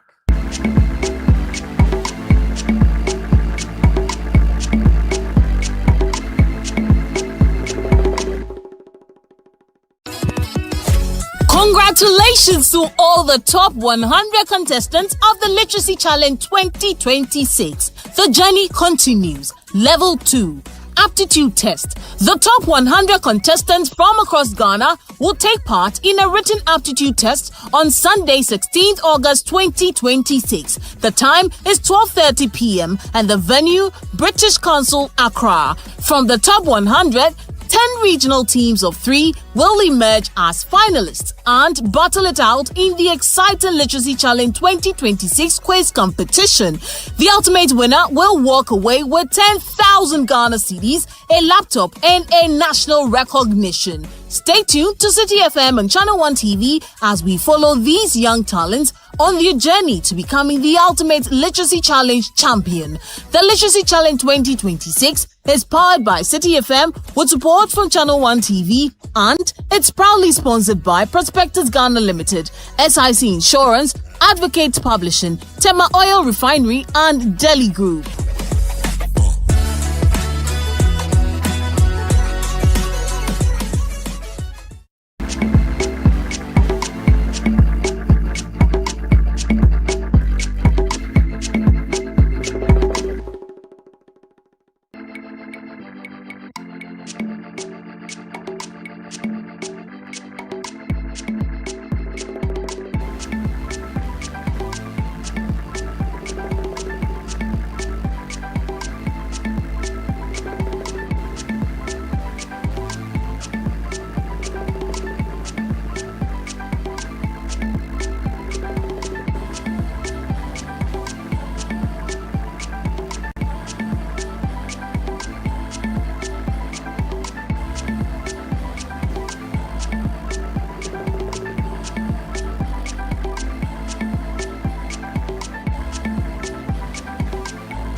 Welcome back. Now it's time to eat, wine, and dine the way we do it here on What's Cooking. Once again, my name is Apioko, and we've been making some very special Peruvian dishes. I mean, the Embassy of Peru has brought heart, soul, and spirits right into the kitchen today, and we love it so much. So our Juane is ready, and I'm going to let Jonathan just walk us through the process of how we got here, because now our leaves, they're ready, they've been cut open, and the Juane is sitting right in the middle, and it doesn't look like rice. It almost looks like fufu or banku or, one of our swallows. Exactly. So how did we get here?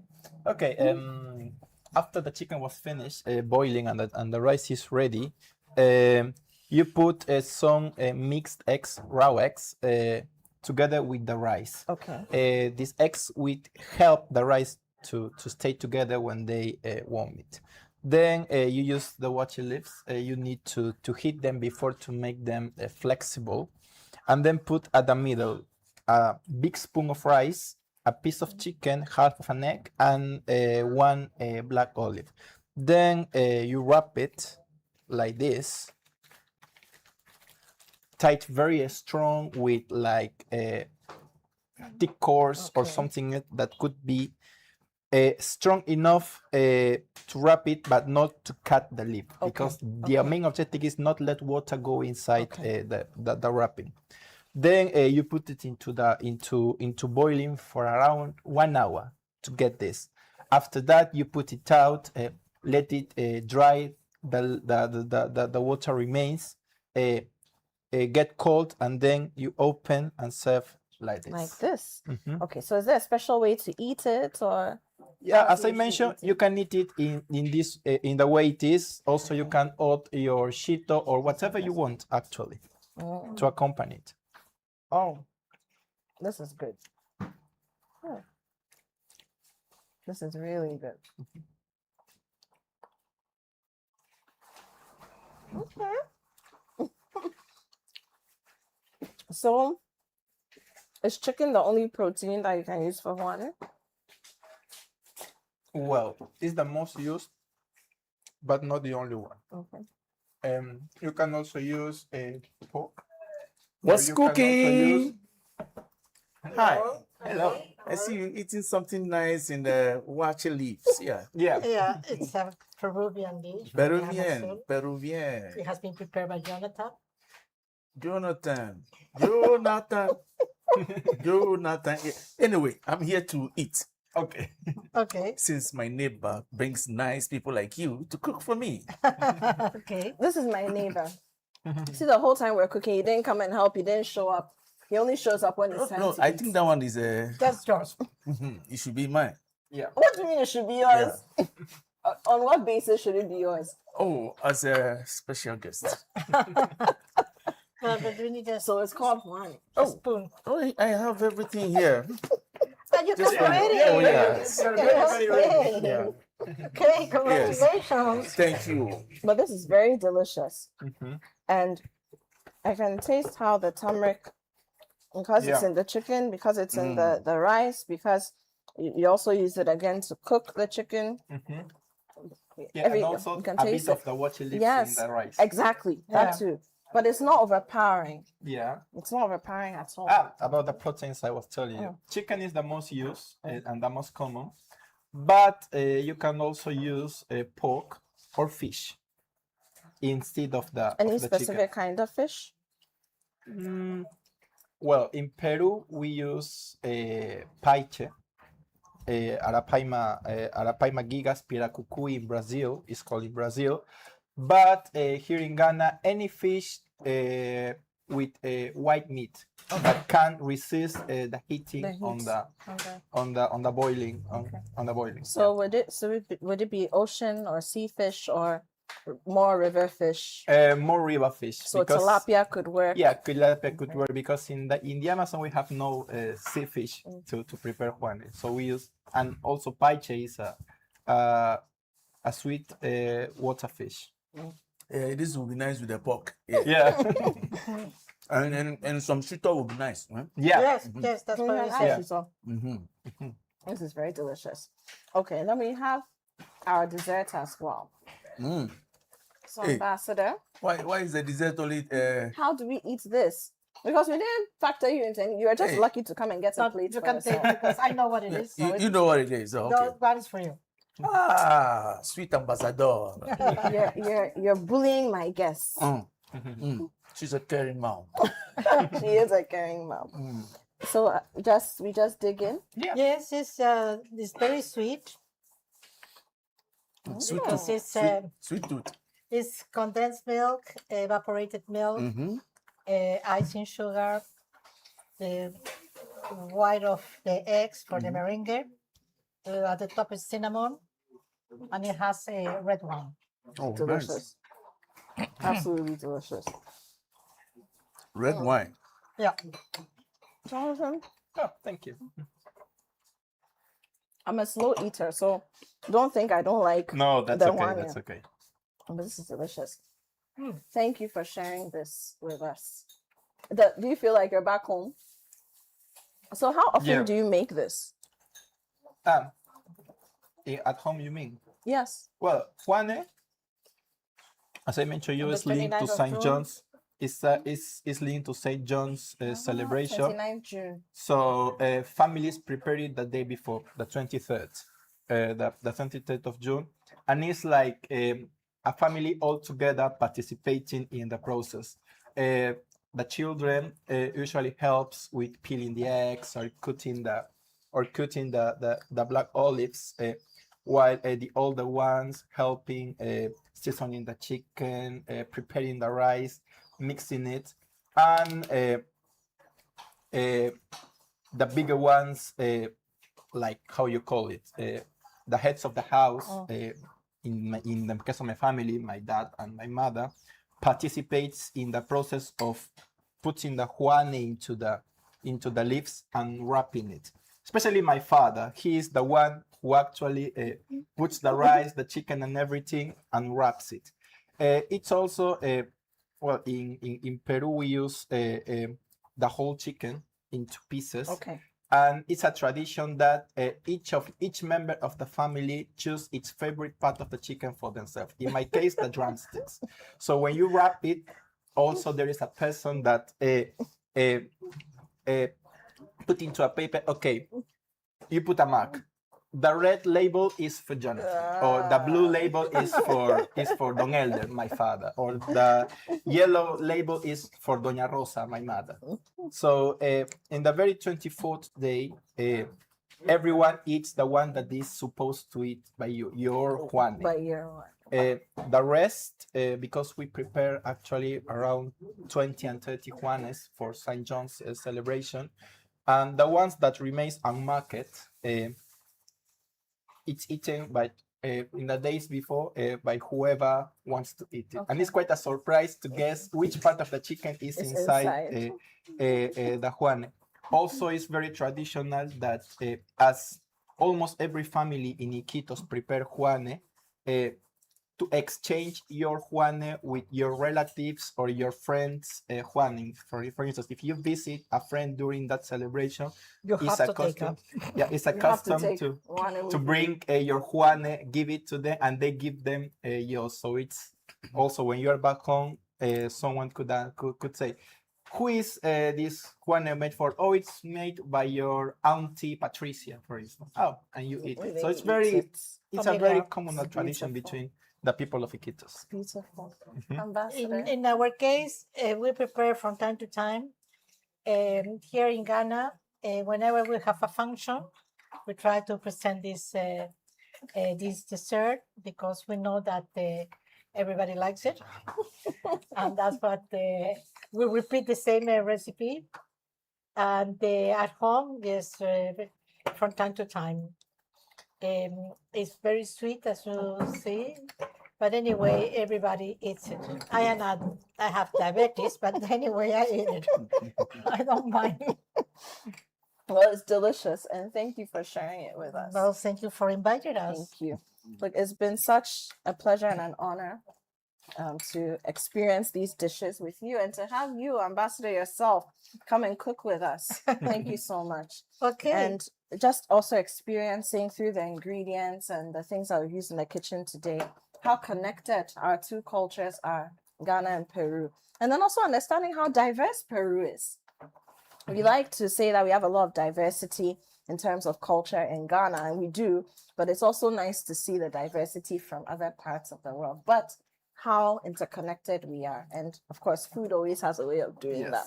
Mm-hmm. They also experience illegal mining, so maybe they can help us. And you know, so we were talking earlier about how, as I was asking, it's an agricultural country, and they have deserts along their coast. Yeah. But somehow through their engineering, irrigation systems, they're exporting so much, feeding themselves and also feeding the world. So we have a lot to learn from Peru.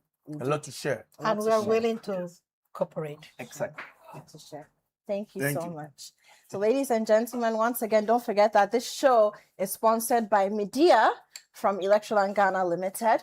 Also, Tasty Tomufa Kakra na ye bebre and Everpack, the straws, the tissue, the hairnets, anything you need that's disposable but biodegradable, you get it from Everpack. And I want to thank, of course, Your Excellency, Liliana Gomez de Weston, and Jonathan, you're here. Jonathan's wife is behind the camera. You can't see her, but she came to give him moral support, and she's been smiling because I'm sure he's done her very proud.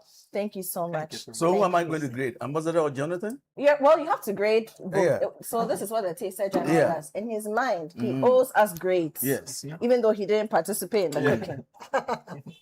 So from the Peruvian Peninsula, yes, to the world. Numero uno. Thank you so much. This has been What's Cooking. My name is Apioko. We'll see you again.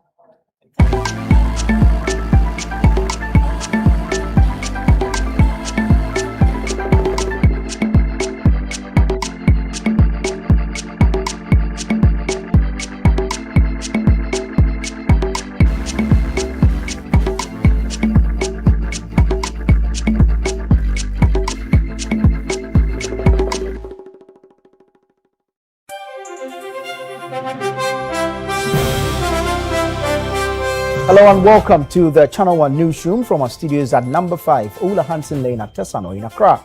I am Nanatifu Obwati. I'm Prema Edunyame. I am Umaru Sanda Amado. I am Enosafo.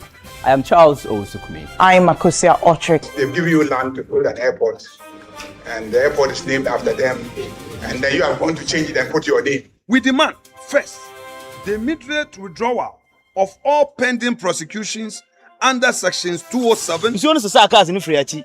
We nyina. Omo page wachi. Nti nsuo na abede omo abe blog ya. Enye yise kra masa. Dey na sese mpanimfo ye na dey. Ada so mbebubu no. Na yenso ya ye free na nsuo na nya kwan atwem. Wo so wo dey ase ebubu. Wo bedwin host. It's already released 150 million to help with flood mitigation. That is the dredging of the streams and all that.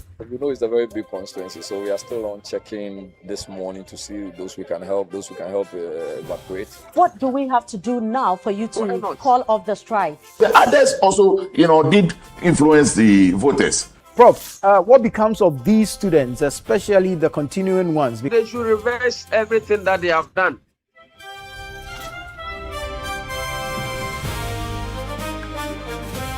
ChannelOne Newsroom airs Monday to Sunday at 8 p.m. only on ChannelOne TV.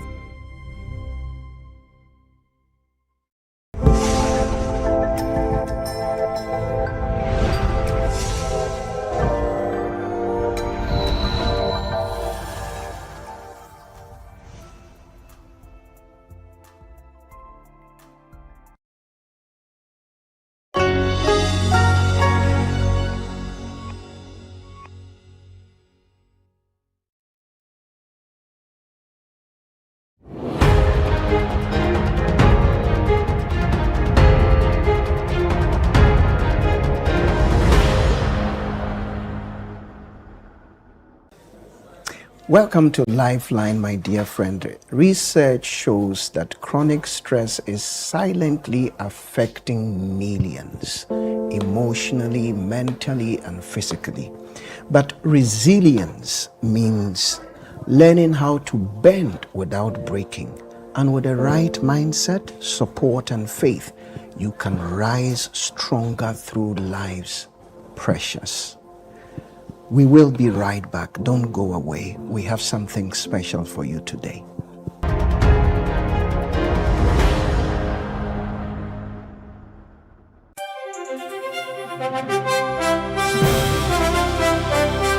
Hello and welcome to the ChannelOne Newsroom from our studios at number 5, Ola Hansen Lane at Tesano in Accra. I am Nanatifu Obwati. I'm Prema Edunyame. I am Umaru Sanda Amado. I am Enosafo. I am Charles Osukumi. I am Makosia Otrick. They've given you land to build an airport, and the airport is named after them, and then you are going to change it and put your name. We demand, first, the immediate withdrawal of all pending prosecutions under sections 207. Nsuo no sesa cars ni friachi. We nyina. Omo page wachi nti nso na abede omo abe block ya. Enye yize kra masa. Then na sese mpanimfo ye na de. Ada so mbebubu no na yenso ya ye free na nso na nya kwan atwa. Wo so wo de ase ebubu. Wo bedwe ho so. It's already released 150 million to help with flood mitigation. That is the dredging of the streams and all that. We know it's a very big constituency, so we are still on checking this morning to see those we can help evacuate. What do we have to do now for you to call off the strike? The others also, did influence the voters. Prof, what becomes of these students, especially the continuing ones? They should reverse everything that they have done.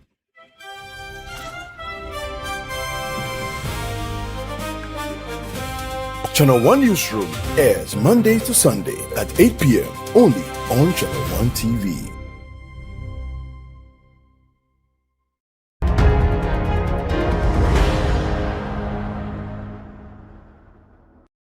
Welcome back. In our last episode, we had a very good time with our guest talking about stress and how to manage it instantly when it spikes up.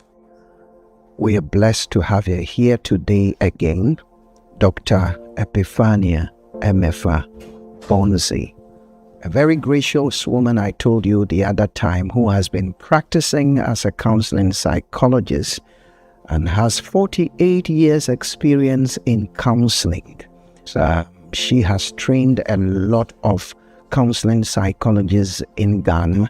In fact, we refer to her as the mother of counseling psychology in Ghana. Every seasoned counseling psychologist or even a counselor you will find, some way, somehow may have been influenced by Madam Bonzi. Ma'am, you are welcome. Thank you. Thank you very much for making time again to come and let us continue our conversation on this very important subject. Thank you for having me. Pleasure, ma'am. Doc, can you start by giving us a recap of the things we talked about in the last episode? Okay. So we sort of defined stress, and we said that it was a physical, mental, and emotional strain or tension that we experience as human beings when our perception of a particular thing is beyond our control. Okay, we also said that it was the body and mind's response to any demand.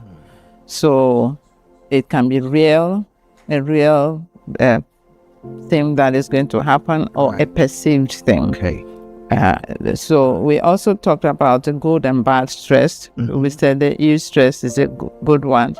And then there was the bad stress.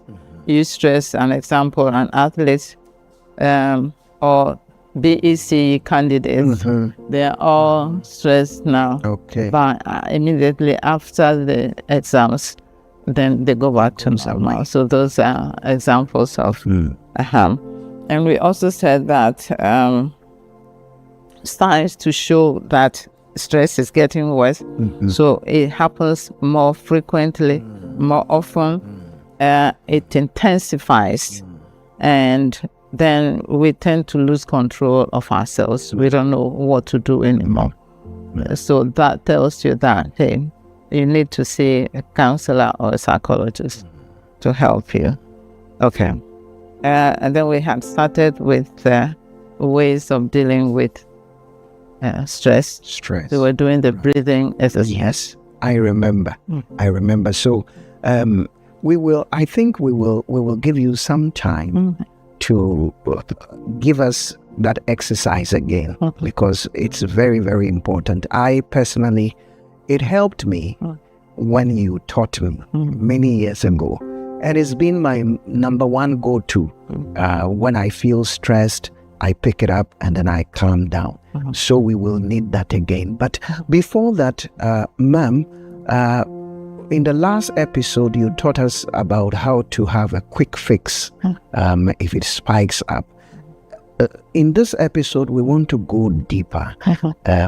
What daily habits can we cultivate that will help us to manage stress well? something we can do daily. Daily. Okay. So self-care is one big thing. A lot of us don't think about ourselves, especially when there's so much for us to do. So I make sure every afternoon I take a nap. Okay. If I don't fall asleep, I'm lying in my bed for at least an hour. I'm not doing anything. I'm not playing with my phone. I'm not listening to the radio. I am not on the computer. I'm not doing anything. So self-care. But Ma'am, not to interrupt, taking a nap in the afternoon, well, you can afford it because you're on retirement. A young man like me, if I'm in the office, how can I take that nap? So an alternative for those in my class who can't afford taking a nap in the afternoon. That's when the exercises we talked about help you. Okay. For example, the breathing in, I said you could sit in the office and do it. You could also play some music. Okay. You can read Bible verses that encourage you or strengthen your faith. You can think about great things that happened in the past. Okay. So, for example, when you had your first child, how did you feel like that day?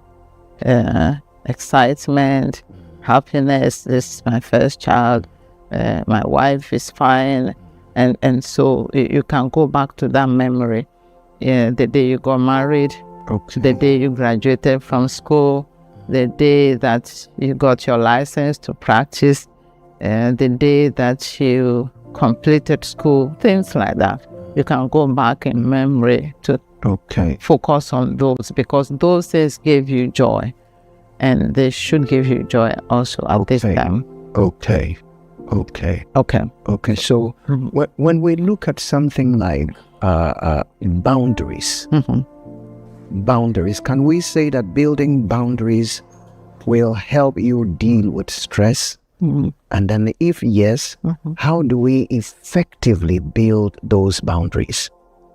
Okay, so when you talk about boundaries, for me, I understand it as what I can do and what I can't do. Okay. So that is the simplest I have heard in my life. What I can do and what I can't do. Yes. Please take note of that. Boundaries simply means the things I can do and the things I can't do. Please go ahead.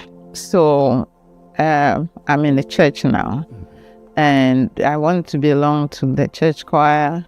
I want to belong to the ladies group. I have 3 small children, and I have a stall in the market. So at this time right here, I don't think you can belong to both the church choir and the women's group. You can do just one of them. So you set a boundary until the children can take care of themselves. If I cook, they can eat and clean the plates and or tidy up. Then I can have more time to go to church and get involved with church activities. But a lot of us just jump into things. We are selling used clothes. We are selling Indomie in the night. We are doing all kinds of things at the same time. And that is one big source of stress for us. So we need to set boundaries. A house is leaking badly. What do? You can't remove the whole roofing and repair it. So the boundary you are setting is that we will call the company that roofed the house for us. They will come and inspect and see where they can fix for now, because the monies that we have can only fix so much, and that's what we do. Right. But if you say, well, my neighbors have repainted their house, my neighbors are doing this, my colleagues have cars, and I don't have a car, that's when we get stressed.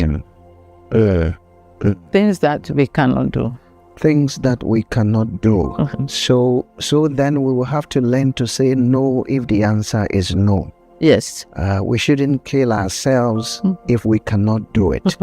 But Doc, what if the people we deal with, because obviously we have relationships, your spouse is making a demand on you. If the answer is no, won't it look like you being insensitive, not caring about the needs of other people? That's where communication comes in. Okay. So we have to communicate this to the other person. Right now, I don't think I can go with you to the funeral. Okay, there's a funeral in the village. I don't think I can go with you because the two children, the two girls who have to do their hair, and it's going to take half of the day. So if we don't fix this hair now, it's going to be next week that we'll have. And next week, there is a wedding in the church. So you have to communicate this to your spouse so he understands that I can't follow you, accompany you too. A lot of us don't communicate our needs. We don't communicate our feelings. We don't communicate our misgivings. And so other people just put pressure on us. So then we have to learn to communicate everything. Yes. How you feel, you communicate it. What you need, you communicate it. Everything you must communicate. Yeah. I see, Doc, that this is a challenge, especially in our culture. Communication seems to be a big challenge. Today, I'm making you do a lot of psychoeducation. Please teach us, how do you communicate effectively? So you have to have the message. What is the message that you want to communicate to the other person? Once you have the message, then you have to have time for it. Okay. Some people will wait until the husband is out in the car, and then they'll send one of the children, go tell daddy we don't have any more milk, or we don't have gas, or we don't have this. We should have communicated this early in the morning when we woke up. A husband and wife should be able to do that communication. When we wake up with the children, I recommend that at least one meal a day, we should all sit down and talk. Children will talk about what happened in school. Okay. Parents will hear their needs. Parents can also say, oh, today I did this and I did that. I am going on transfer, or I got promotion. So we will have time to communicate with each other. Now, so when you are communicating, make sure the person is listening and that you get a feedback. The feedback is also a problem for many of us. Daddy, food is ready. Daddy doesn't say anything. Wifey waits a few more minutes. Daddy, food is ready. He doesn't say anything. He's still watching ball, and all you hear is go. So then the wifey is getting desperate now. Then she comes with her hands on the waist. Okay. Did you hear me call you? And at times, maybe even with that, he will not respond. So you need a response. When you communicate your idea, you need a response. And then you can also give feedback to the response that you are receiving. If you can find time for communication, as I said, every day, there must be communication both morning and evening. During the day, we all have phones now. Hey, honey, how is your day going? How are you doing? Or if you want to call, you can call and talk to the person. Just 1 minute, I think, will help us a lot. And then in the evening, we all come back and we talk about how our day went. I'm also recommending that we have a weekly meeting. I call it family meeting. Okay.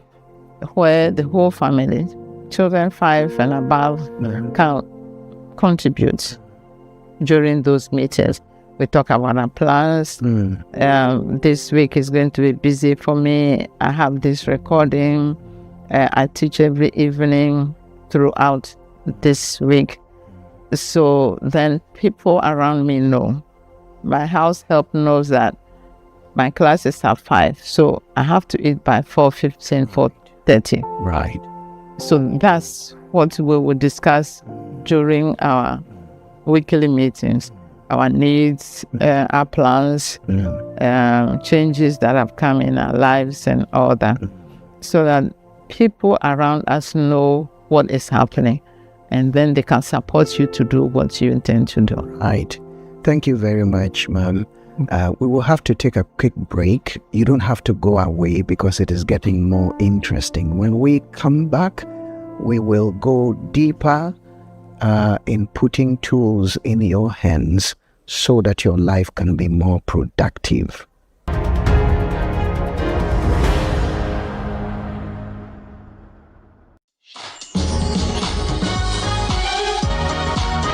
This week on the Upside Down Show, Firma Edunyame meets creatives who are proving that you don't have to choose between brains and creativity. Dr. Terry Ofosu-Bright joins us on the Upside Down Show. For how long have you been dancing? How many years?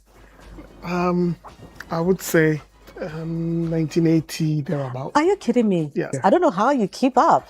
Well, is the dancing. Many people now see you on TV, on social media, and they are like the lecturer who is always dancing. And but how has the university taken this? Because I know that the University of Ghana can be very, very conservative, you know? Yes, originally the university was very conservative, but the VC now, she is in full support. And just when you thought we were done challenging your perspective, meet the degree barber who says barbering is more than just a means of survival. So what are some of the things you teach in the theory class? If I'm coming to cut hair, shouldn't it be just practicals? No, you have to actually understand the fundamentals. Eric, I need you to do a C motion. C motion. Hey. So Eric understands what a C motion is. Hey, and he's going to do it. It's creativity, intellect, and passion all in one room. Don't miss this week's Upside Down Show, airing at 7 p.m. prompt, only on ChannelOne TV.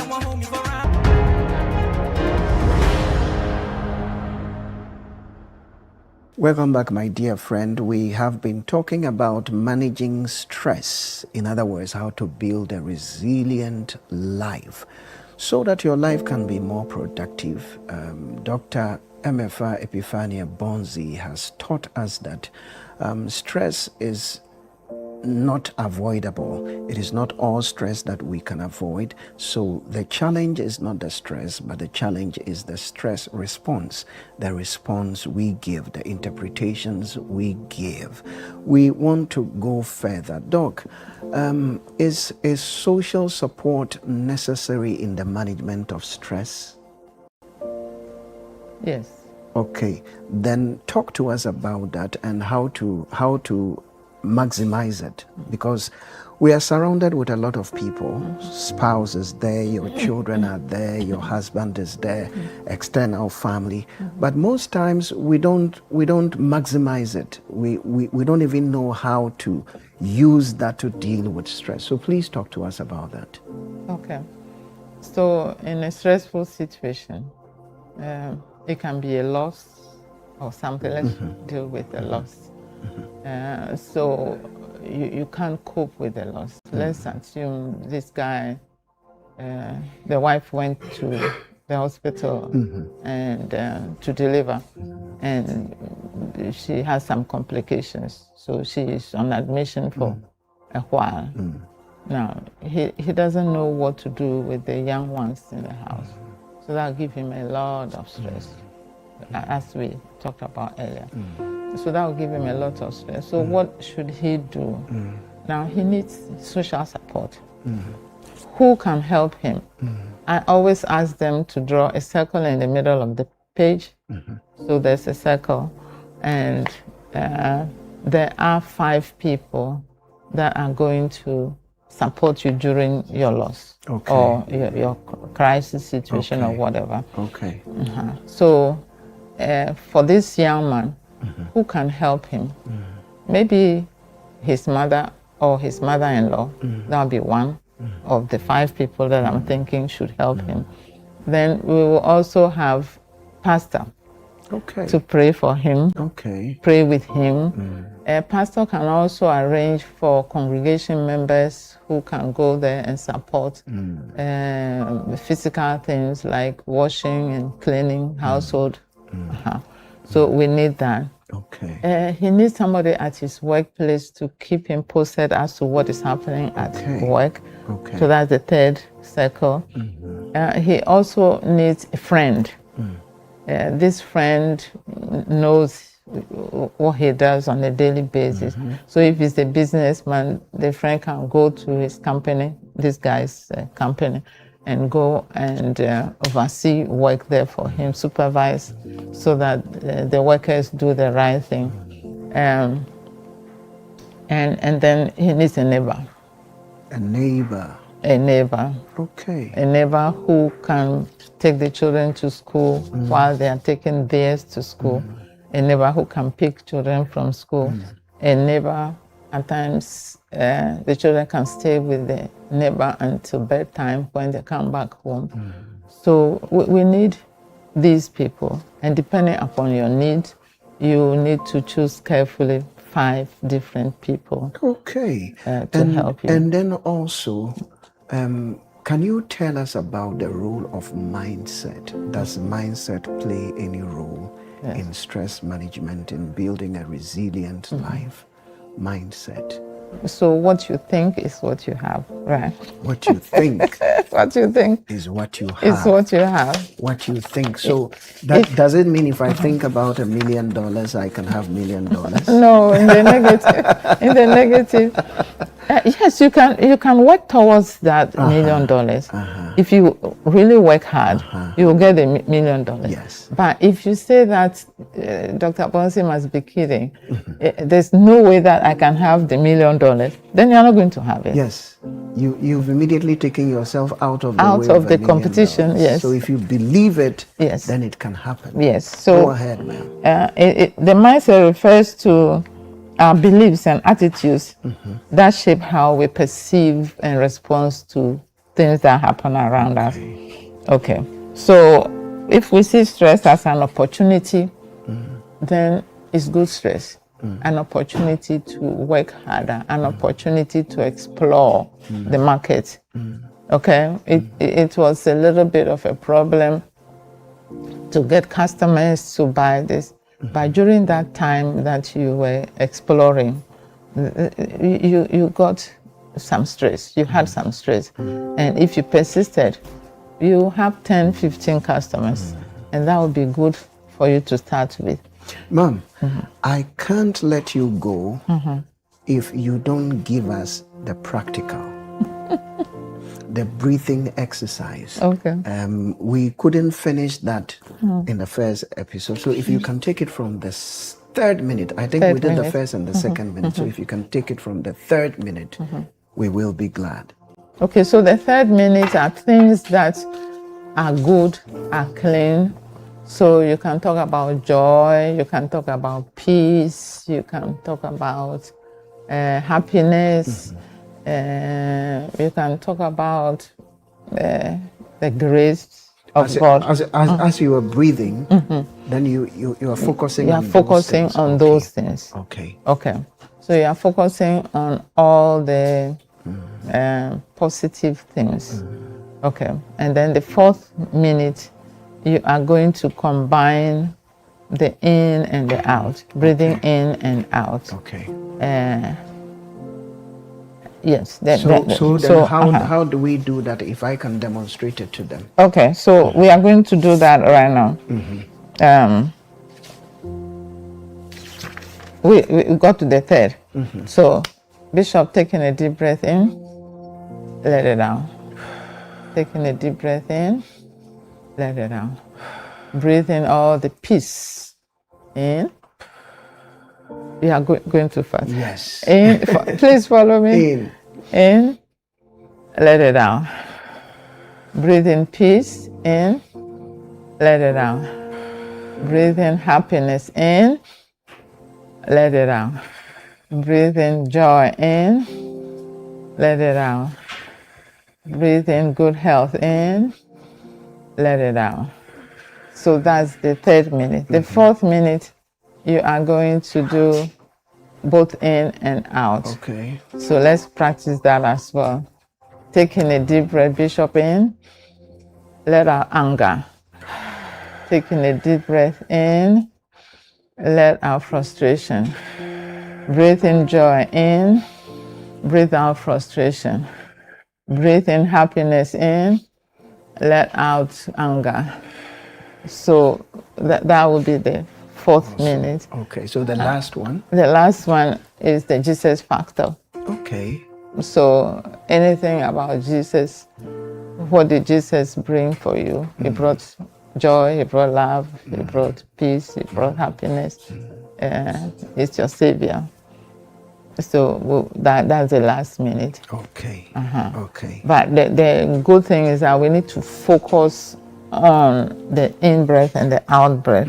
So you're actually breathing out pain, and it goes, and then the pain comes out. So then when you're doing, you imagine that's what you are letting out. Yes. And this is what you are bringing in. Yes. And it works perfectly. Wow. Yes. All too soon our time is up. And Dr. Bonzi, we are so grateful that you made time to come and help us understand what stress is and also how to manage it and manage it well.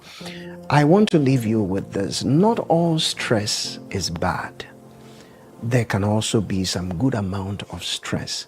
But when it is getting beyond the threshold, when it is becoming repeated, when it is becoming more, then you realize that it's time to give attention or pay attention to it. I know that if you are able to practice these things, you will be on top. Stress can be dangerous, but with these skills, you can deal with it. Dr. Bonzi, thank you. I want to talk to you about something here. There is a book in my hand by Dr. Mrs. Epiphania E. Bonzi. This is the manual for counseling. I call it the Counselor's Holy Bible. If you are a serious counselor, you should have this and your work will be effective and easy. So please, a guide to practice. A guide to practice. Every counseling psychologist, every counselor, you should make sure you have one of these. I have one and I've been using it for over 10 years in my practice.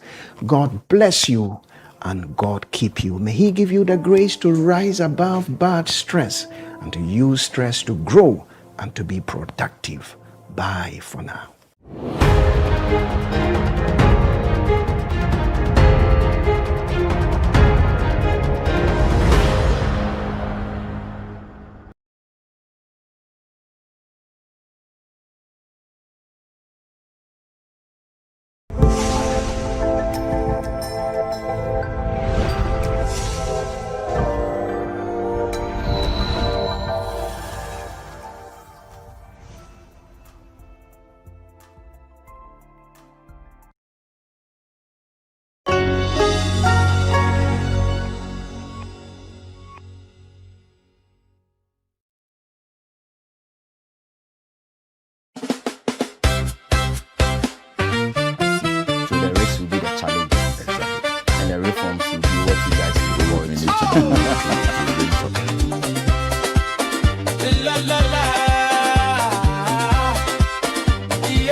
They live for the trouble, but the love inside, that one is double.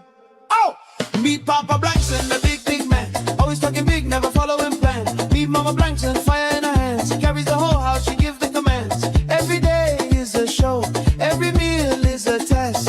Welcome to the family that never rests. Hey, Blankson, the vibe is too much.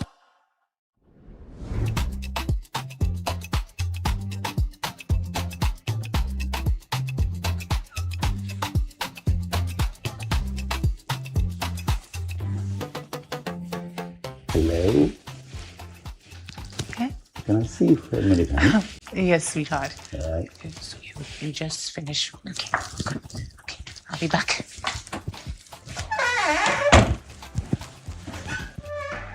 Hey. Hi, honey. Hello.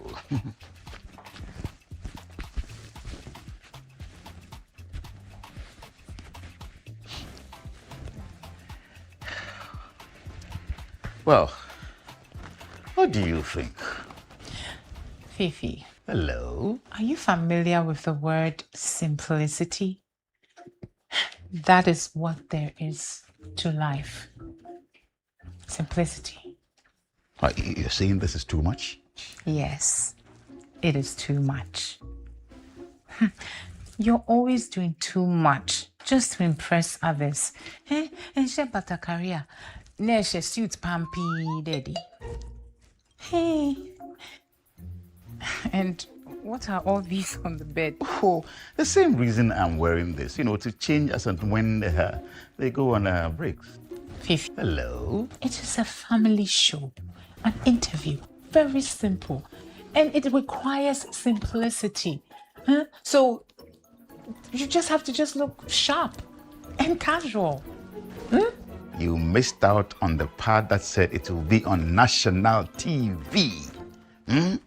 It means all my colleagues, family members, business associates will see me, and it's an opportunity for me to prove to them that I, Mr. Fifi Blankson, I'm an important man. Fifi. Hello? You're already important. I know. Well, yes. You see, when you're free and you're yourself, it spells out confidence. But when you're uptight and so serious, it spells low self-esteem.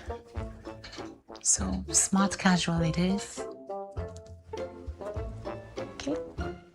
All right. Smart casual it is. Thank you, honey. I know, my dear husband. So I'll help you out, okay? I've got you. Okay, let's see. That it's not working. None of this is working. Look, I've got something great for you. Okay, wait.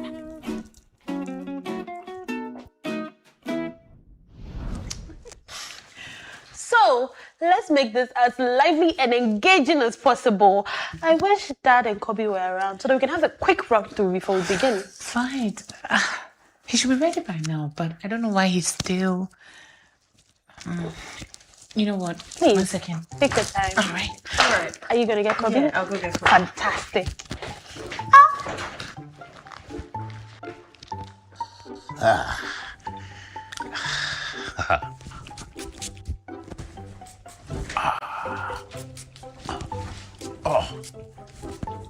Goodness, Fifi! Oh, don't worry. I'll buy us new ones. Even a dead body is not as embalmed with perfume like this. Look, the team, okay? They have to finish with us quickly. They have other families to interview. All right, you get the kids. Let's have a family rendezvous so that we decide on the important things to say when they ask the questions. Fifi, they've already given us notice already, and we've had meeting upon meeting on how to conduct ourselves. Okay, we're not going to wash our dirty linen in public, as if we have any, and we're only going to talk about the exciting sides of our family. I hope so. Yes, we will. Now, please put the perfume down. You've had enough. All right, let's go. Thank you. Baby, come, let's go. Oh, Fifi. Hello, Mommy. Yes, darling. Hello, Mr. Hello. Such a lovely family. Yes. So please don't worry. We are going to share all the fun and the exciting moments as family. Yes, and the embarrassing one as well. Love it. One time, a thief broke into the house, and then Daddy Daddy was wearing mommy's nightgown.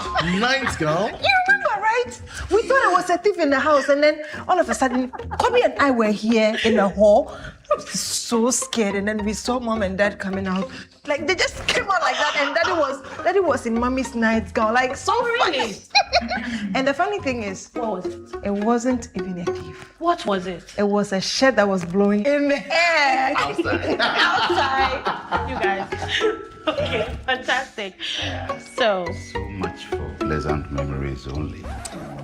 Honey, this is the exciting and fun part of family shows, okay? So let's get started. Are we ready with the blanks in? Yes!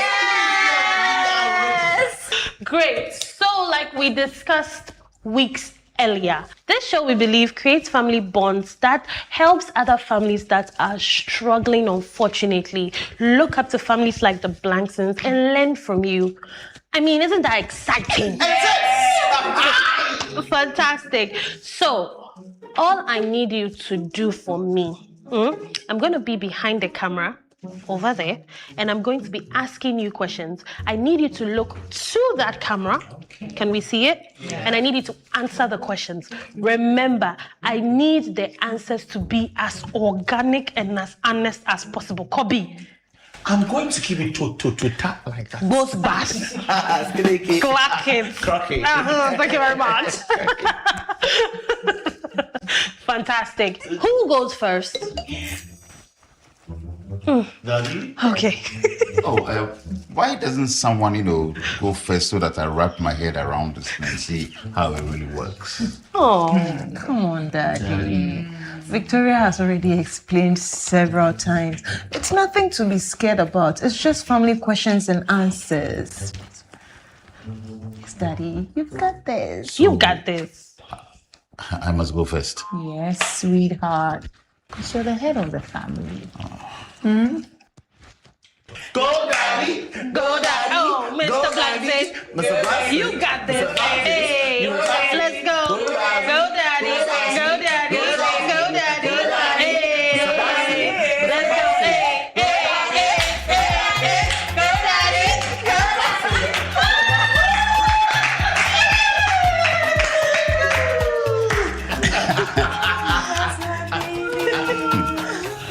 Yes, there you go. Wow, technology. Very soon, when we feel hungry, all we need to do is think about food and we're satisfied. We don't even need to eat. Daddy, we have to start rolling. Yes, rolling. Kobe, Yes, I should roll on the floor. You have any idea how much this cost? I didn't mean you have to roll on the floor. But how can you even tell your daddy to roll on the floor? If you feel like rolling, roll. I didn't say that. Mr. Blanton, I apologize. I'm sincerely sorry. It's my fault. I should have explained certain keywords we use when filming. Rolling means we are about to start shooting. Shooting in my house? Is this a firing squad or what? Mr. Yeah, Mr. Blanton, sorry, I apologize. The vibe is too much. The best part of going home is family. Sit up! Hey, mommy, my wife is cooking something delicious. Well, Lizzie Shito, hot pepper sauce, spicy. Bona yete, Lizzie, oh Lizzie. Lizzie Shito, Lizzie Shito, the Shito is Shito. Lizzie Shito, over Lizzie Shito, please, can I take some to school tomorrow? Yes, my son, you can. Lizzie Shito, dear. Ebesu obiasu. Lizzie Shito hot pepper sauce is spicy and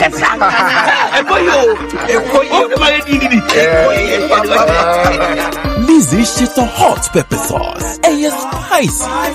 For bulk purchase, kindly contact 050-168-3344 or 050-155-0998. This advert is FDA approved. The vibe is too much. So, Mr. Blankson, what will you say is your secret recipe for keeping your lovely family intact? Oh, that is very easy. All I need to be is the best husband and dad anyone would wish for. You know, my family, to keep them happy, I give them everything that they need, you know. And then they're happy. What? I need some. Yes, you need water. Go to the kitchen. Daddy, I'm not thirsty. It's the PS5. You promised me the latest one. Can I order it on? Excuse me, cut as you put in your. Oh, please, I did when Kobe interrupted, please. Good, because it's about to go down. You said you need what? PS. Yeah, you will stammer. You need to prove to me that all the money I'm pumping into your education is not a waste. Mr. PS5. Learn hard. Yes. So, I mean, my family comes first before anything. They're very important to me. The happiest moment of my life. That's gonna be very hard to say because this house is always fun and I hardly get bored. But I would mention two of the happiest moments of my life. The first was when I conceived Kobe. And then the second was when I held my dear baby Opebia in my arms. The joy was simply indescribable.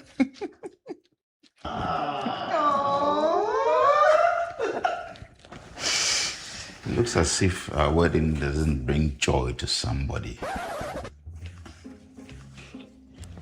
Chairman, you want us to go down memory lane on that one?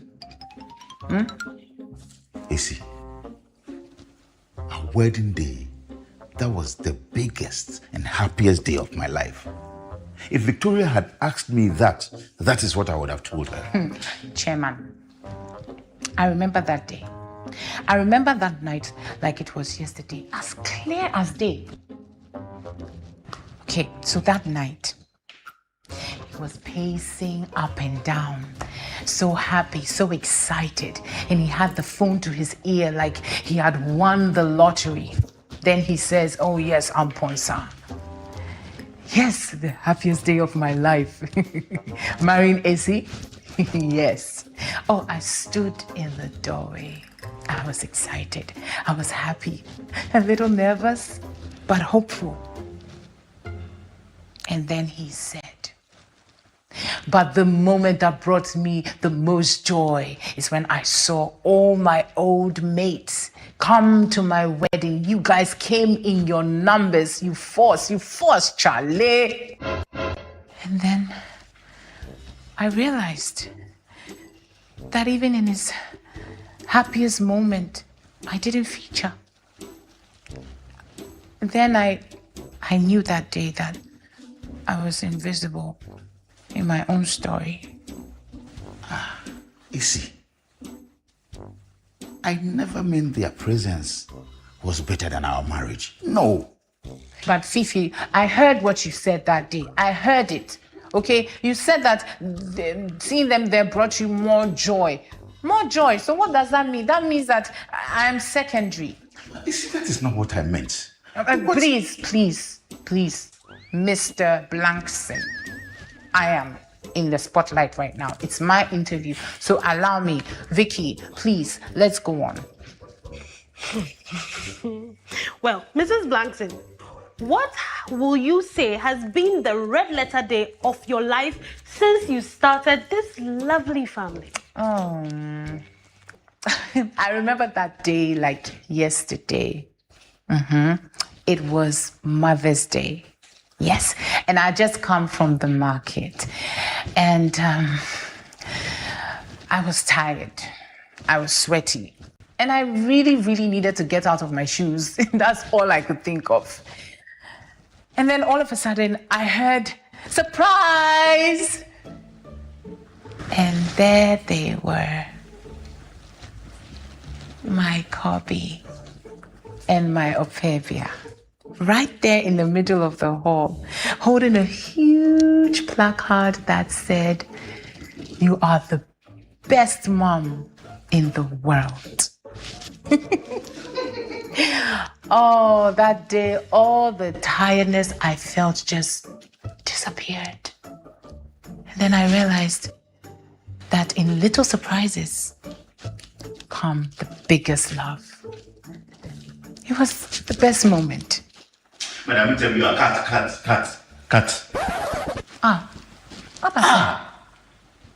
It's a suffocation.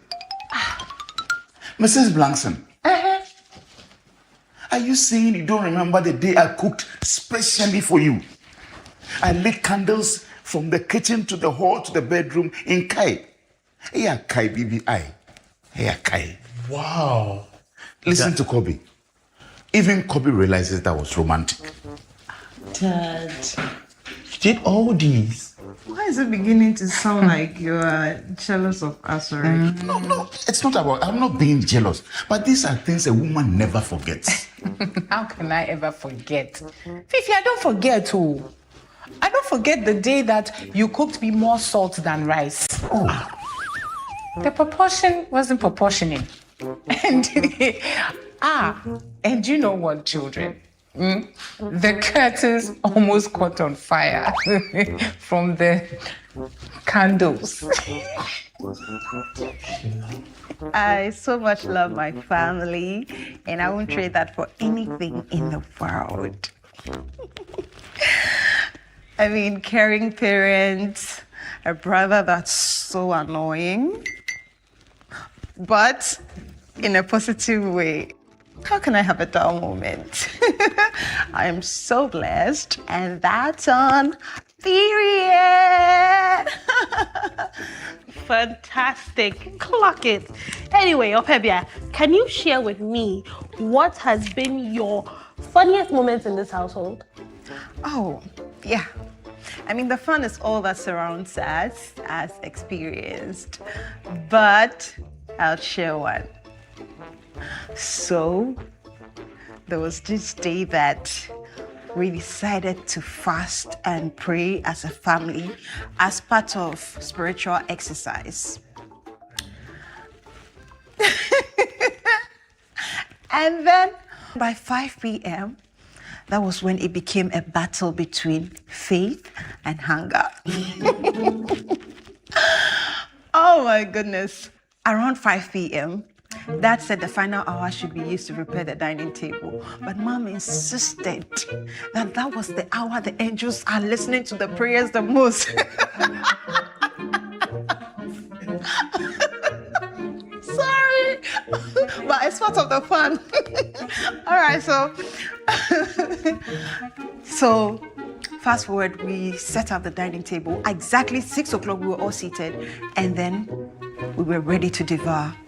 Then a call came. The pastor called Mommy and said he has seen a very dark cloud covering the house, and so we had to pray an extra 1 hour. Daddy was staring at the food like, I'm so disappointed at you. Daddy was so disappointed at the food. And that was when I realized the real test of faith is not just about prayer, but praying on an empty stomach. Wait. Why are all the stories centered on me? Why? It's not as if we are writing Fifi Blankson's biography. Oh, what is this? honey, it's because you are the head. And you are the drama king. And he is emeritus Tikesier. The vibe is too much. Once upon a time, in the heart of Accra, a man in his fancy car sought directions. But oh, the Ghanaian way. Hello, bro. Good afternoon. Good afternoon. Can you please show me where the Presby Church is? Oh, sure. Go straight. 10 left at the big mango tree with the broken branches with most of the mangoes falling. Right after that tree, there is a water cellar. If you reach, ask there. Anybody will show you. Hey, player into one young one, when the Black Stars take to the field, every Ghanaian becomes a coach. Why Fatika on to be dribble? The coach must go. The sacred cue for our beloved Gobe. As you wait patiently, rehearsing the perfect vibe. Have you acted? Mami Gobe Nubi, the coco. One Garino. Let us say that we want. These, my dear ones, are some few moments that makes our Ghana truly special. And as we share these stories, let us also remember a plate of lele rice, connecting our hearts through the flavors of our culture. Lele rice, ye nimno free tete. This advert is FDA approved. The vibe is too much. Kobe, are you ready? I am ready. Fantastic. So, Kobe, we know you love every member of your family, but can you tell me who is your most favorite of them all? My dad is my favorite. Well, that's interesting. Can you tell us what makes your favorite person your favorite? My dad gives me every reason to be happy. Yes, my dad promised me that he'll buy me a PS5 and to stop borrowing from my friends. And I love my dad because he's very caring and loving. Why does it feel like he's acting under pressure? Of course he is. Your father is definitely behind all of this. All right, so Kobe, any lovely memories about your dad you want to share with me or with us today? Memories?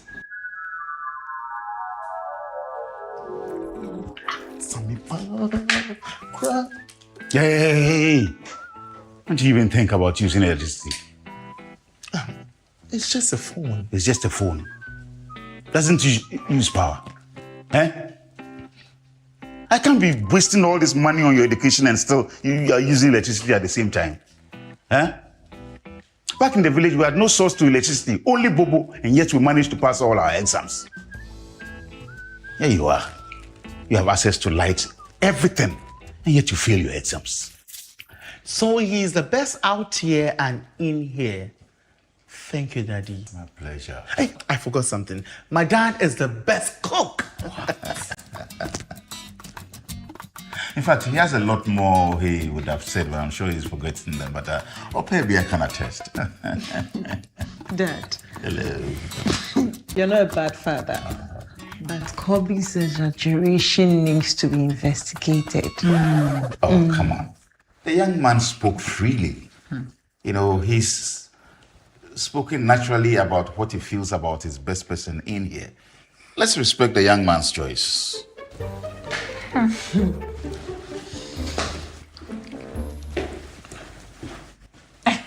And what is Mensa doing here dressed like a parrot about to eat assorted food? Oh, honey, Mensa is part of the family. And you know, he has a delightful way of bringing a shine to the family. Exactly, madam. So he's listed for an interview. Delightful, huh? Yes. Well, let's see what he brings to the table. Mensa, Kobe. I guess you be as honest as you are known to be. Absolutely. Kobe. Kobe, you will explain that later. As for food, I really love it. And so far, I have never been disappointed. Sometimes I ask myself how lucky I got working for the Blanksons. He's doing well so far. I told you it could be delightful. But the only thing is that, considering the current economy and how things are shooting up, at least Mr. Blankson could increase my salary. For almost a year, the value is the same. So I'm pleading with him that he adds up what the government will call no kofio. No increment for 1 year? Yes, sir. Do you pay rent? No. Do you eat for free? Yes, sir. I am going to increase your salary and you start paying utilities. Sir, that's not fair, sir. Oh, Fifi. What? Free the young Don't fee me. Please. You see, the interview was all about honesty. And besides, I have told you to increase your salary. Oh, really? Thank you, madam. All right, no problem. I'm going to reduce your expenditure to take care of things like this. Oh, Fifi, don't say that. Oh. Hey!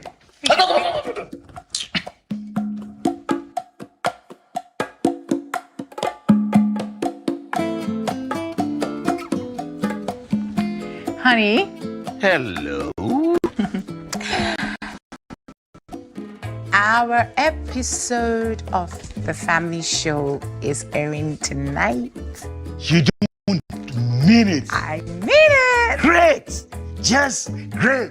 I can't wait to see myself on the large screens all across the country. And all the numerous people who will be watching me will realize that, oh yeah, I, Mr. Fifi Blankson, is the best family manager.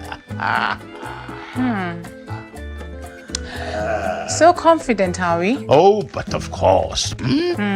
Because you told them to edit out parts of the interview that you found unpleasant, didn't you?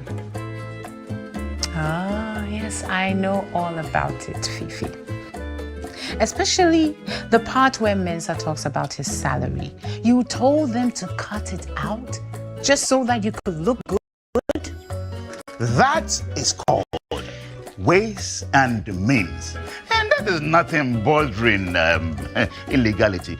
It's okay to tweak here and there once in a while. Oh, nothing wrong. Talking about tweaking here and there. Well, be prepared for a little surprise because your son Kobe did an exclusive recording explaining how you emotionally blackmailed him into saying only nice things about you only moments before his interview. That boy is sneaky. He and I had a deal. I will so deal with him. Hey, Kobe! No. No, you don't. Yes, I will. No, you don't. Yes, I No, you will. don't. Yes, I will. Fifi Blackson!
regional chairman position. He defeated Dr. Henry Kwabena Kukufu in the contest to lead the party in one of its key electoral strongholds. Chairman, enipa mienu na gina ye. Yenua odeno ho kwaku apia. Onya emanimu 658. Yenua Henry Kwabena Kukufu onya 269. With 658. Yenua odeno ho kwaku apia has been elected as the chairman of the new People's Party. Koka called on members of the party to work together to strengthen the NPP ahead of the 2028 elections. Now that the election is over, we need to work together. We need to decide together so that we can win the election in 2028. Well, let's stay with the NPP elections and bring you results from across the northern, western, Bono, and central regions. Speaking after the exercise, Chairman of the Northern Regional NPP Elections Committee, Evans Nimako, expressed satisfaction with the high level of participation and commitment of delegates to the party. Once again, it's grateful to all of you. We met here this day, Saturday, 15th August of 2026, for conference to go through an exercise of electing for us regional executive to take the first of the party in this region. The newly elected chairman, Mohammed Bantama Adam Samba, thanked delegates for the confidence reposed in them and pledged that the new executive would work together to strengthen party unity and serve members with commitment and respect. I also want to use this opportunity to thank the election committee and also thank all the delegates who elected the regional executive. And I also thank all the party members, the regional executive, all the polling station executive, all the party members in the region. Today, we have elected the new executive in the region. Our duty to form majority seat in northern region. Inshallah, Almighty Allah, we shall do so. In the northern region, elections at the Aliu Mahama Sports Stadium ended successfully with only the incumbent chairman who was re-elected. All other faces that came for election actually lost their bid, and it had new faces coming on board this time. For ChannelOne News, I am Shawana Yusuf reporting from the northern region here in Tamale.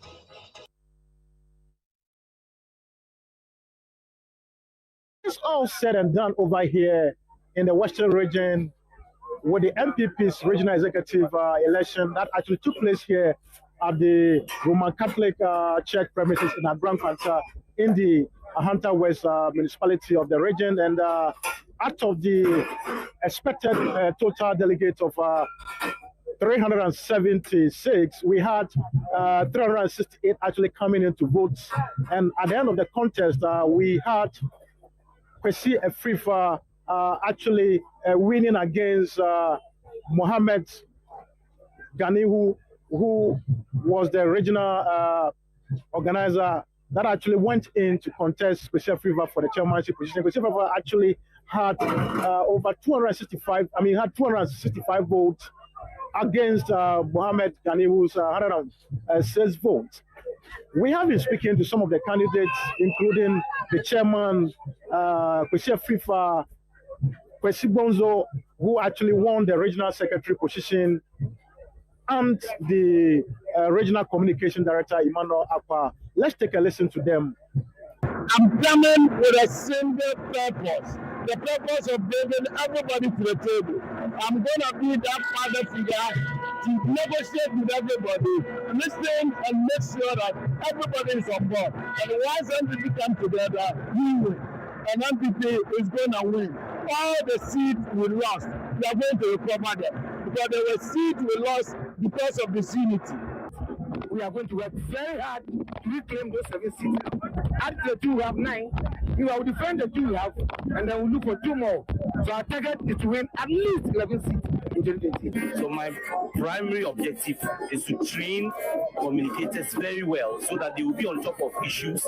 If they are trained and they are well informed, they get the tools, the arsenal to deliver.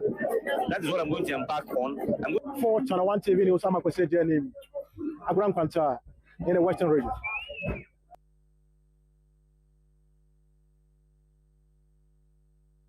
The new Patriotic Party's regional elections in the Bono region have ended, with incumbent chairman Kwame Bafo retaining his position.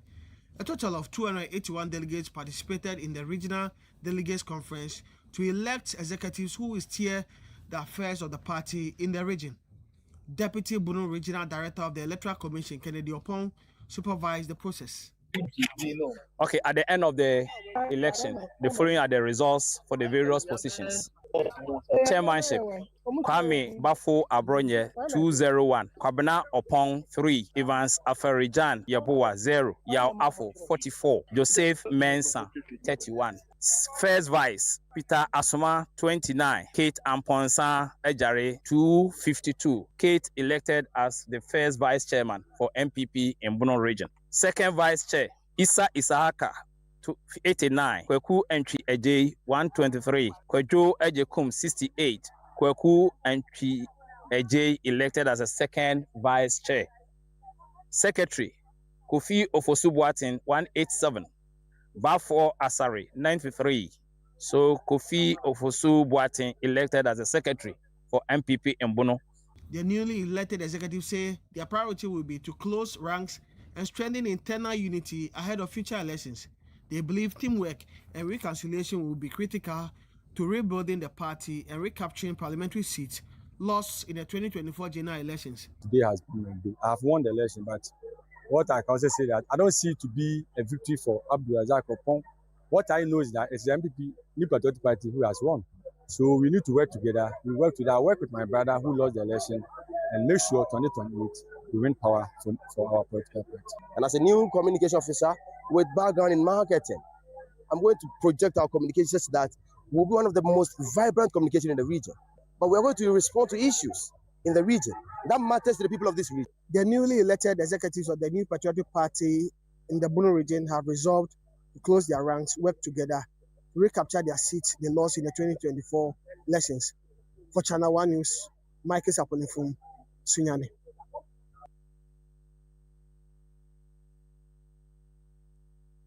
One of the major surprises of the election was the victory of Ajimana Siedu, who defeated incumbent Communications Director Isaac Mensah. The newly elected Communications Director says he will deploy a stronger social media strategy to improve communication of the party's policies and programs. We are going to have a complete setup of social media at the party regional office so that we can have postings of NPP works on the social media as well. In another closely watched contest for chairman, former regional treasurer Dr. Kwabena Yesibu, who was contesting for the second time, secured 278 votes to defeat acting chairman Percy Dennis, who polled 161 votes. The newly elected executives have pledged to work harder to rebuild the party and position it for victory in the next general election. That's a new executive, and we are going to work very hard with fresh ideas. And we are very sure, come 2028, we shall win to the glory of God. To make sure that the Women's Bank is being established to help market women and petty traders. National Council member Isaac Ofori Asiama has meanwhile urged the winners to prioritize unity and work with all factions of the party following the internal contest. Whatever it is that we need to win more seats than the NDC, we need to do it. It means that we need to bring everybody on board. We need to win it. Prosecute the agenda. If NDC has 19 and we have 4 and we want to beat them, we know the clear time that we have. Politics is about numbers. Hard work and dedication remain the commitment of these newly elected executives. For the ChannelOne Newsroom, I am Abasiado, Marketing Central Region. Well, at the close of polls, my colleague Christopher Kevin Asima engaged political analyst Dr. Jalil Atiku. Here are excerpts of that engagement. We just witnessed a peaceful election so far, no violence.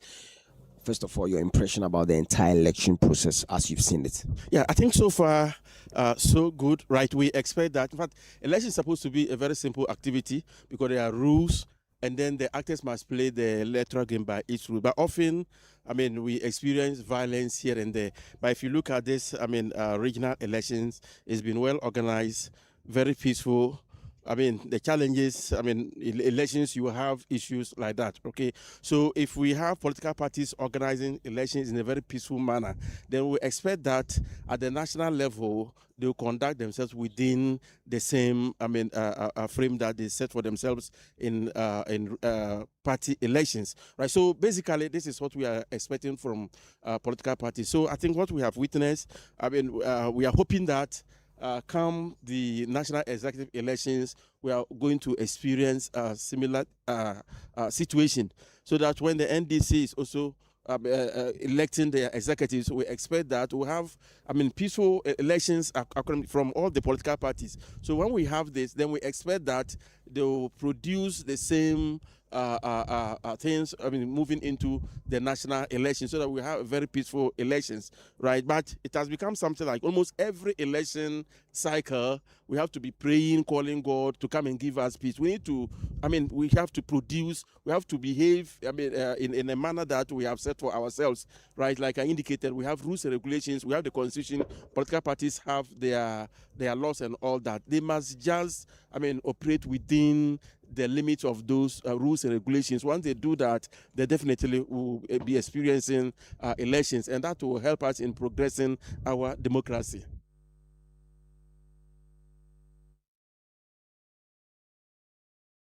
Well, away from the NPP's regional elections, let's head to Tema, where weeks after a joint crackdown on unsafe fish processing and illegal structures at the Tema Newtown Beach, concerns remain over persistent unsanitary conditions. The operation led to the seizure of fish and demolition of structures, but residents and fish processors say stronger regulation and improved waste management systems are needed to ensure lasting change. My colleague Melody Fafa-Potife reports. We cannot say we don't care, because whether you care or not, you buy KK in East Legon and the fish will come from here. It's very, very sad.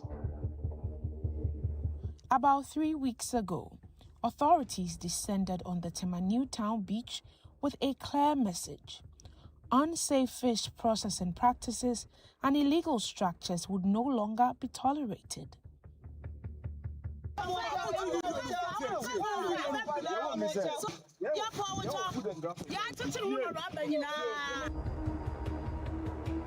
The joint operation involving the Food and Drugs Authority, the Tema Metropolitan Assembly, and the Environmental Protection Authority saw large quantities of smoked and dried fish seized while illegal structures were demolished. The crackdown followed public outrage over conditions at the beach where fish was being processed and dried dangerously close to open refuse dumps and other unsanitary surroundings. But weeks on, one question remains: has the crackdown brought any lasting change? So the team has returned to the Tema Beach area to assess compliance and if the structures which were demolished by authorities have stayed down, if the traders and the fishmongers are operating in more hygienic conditions, and also if the plans by the assembly to redevelop the shoreline is in progress. So this is the area directly by the shore where structures put up by fishmongers and traders were put up. Now, authorities demolished these structures about 3 weeks ago, and fortunately, the structures have stayed down, and a greater part of the debris on the site have been cleared by authorities. Fishmongers and traders are no longer drying fish here as we speak, but when you move further onto the grounds, you see fishmongers, you see traders drying fish in very unhygienic conditions. For residents and fish processors, fish drying is an age-old traditional practice, but over the years, the process has been marred by persistent unsanitary conditions at the beach. maybe when loja kwanza kochi no lue yin suesi na agbani ni je enyo nwe mi ka waterman onupa e ma je kafra nje ami si e shafi aka bola jo kotes na ba ti asu obi e komu no ba ye wo ma fi bijiro ko ni mbi ne bola ma si aka bola je communities kan bi aba ti asu e wo man wo yo me ne che wo ifa bola ti si je se wo aba lu aka ka su esipon ni mene kwemo ba ya fi jiro komu wo ma bola no wo pa fai na to wo chimes kan ni ka bola jo kotes si ala me ka su wo ni ko wie o me ni wo yin obi egbe kan je na ni wo yu ba jewo ba me hoze bi na me kan kwa me bi can what's the future aka education is the key wo ba government e fai ni je wo John Mama President John Mama fai ni ebakwe wo fishe album problem ni G5 problem awo. Meanwhile, traders and tricycle operators who collect refuse from various residential areas in Tema are calling on authorities to regulate their operations and provide better systems for waste disposal. Since generation, about 200 years, we can't meet it. Even not here alone, if you go Apam, Joma, and Kafuzi, all they are drying on ground. Since generation, there's no sickness on it. Because after the sun dry on it, there's no sickness. Since about 200 years, it be the same process out to now. They cannot do anything about it. So they should allow the woman to dry on land, or they should educate them about the dirtiness or the garbage is entering inside. But to sack them, say, because of their drying land, that's not fair. Well, the visit to the Tema Beach has established that the refuse by the shoreline has been taken away. The structures which were demolished have stayed down. But for the fishmongers and the traders, it is business as usual. For them, it is a norm for the fishes to be dried on the ground. Reporting for the ChannelOne Newsroom, I am Melody Fafa Kotife. We are watching the ChannelOne Newsroom here on ChannelOne TV. Still ahead. Ashanti region records highest maternal deaths in 2025 as Health Ministry moves to address the situation.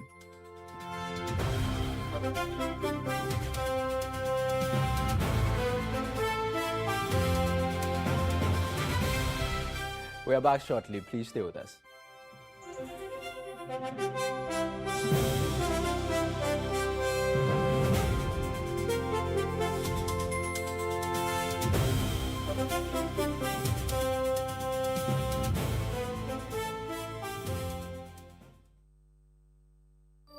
The best part of going home is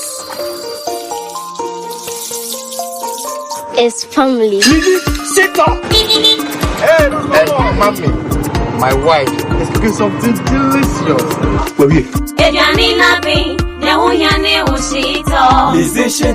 Hot pepper sauce, spicy.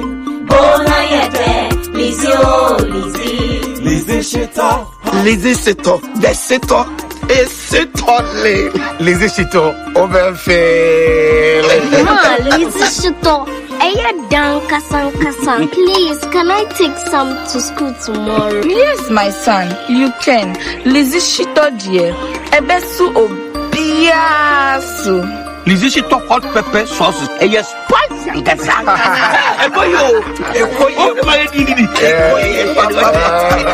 Lizzie Shito hot pepper sauce. Spicy. For bulk purchase, kindly contact 050-168-3344 or 050-155-0998. This advert is FDA approved. From the grandest stage, the badges change, but the passion remains. It's a special goal. Cometh the hour, cometh the man. This football is from the heavens. What a story this is. 10 months of drama lie ahead. The stage is set. The biggest stars from the world's biggest leagues on Supersport. It's on DSTV.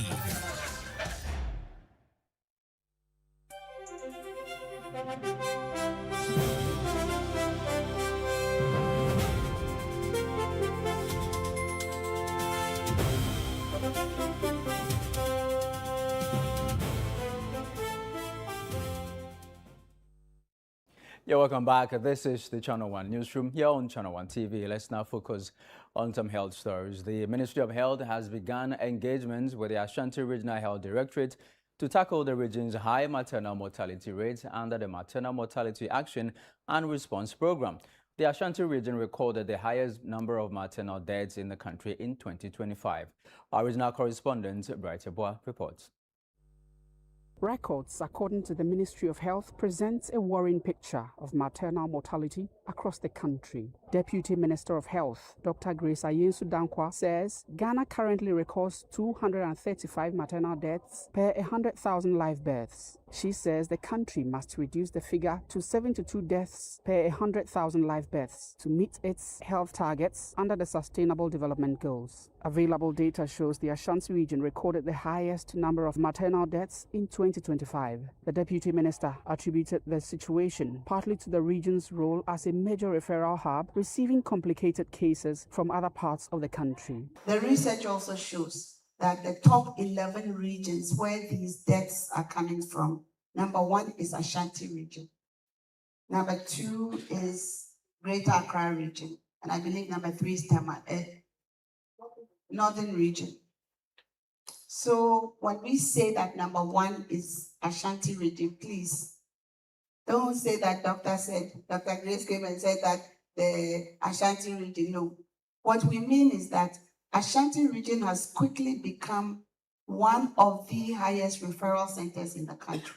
Ashanti Regional Health Director, Dr. Fred Adomako-Boateng, identified inadequate staffing, shortages of essential medical equipment, and limited health infrastructure as some of the challenges affecting maternal health care delivery in the region. Key challenges for the region, and now we decided to just come from 2023, 2024, 2025, just to list them. One, highest on the agenda, high maternal and perinatal mortality. We also been battling with high teenage pregnancy, low family planning coverage. The other one that we also are challenged with is inadequate staff miss.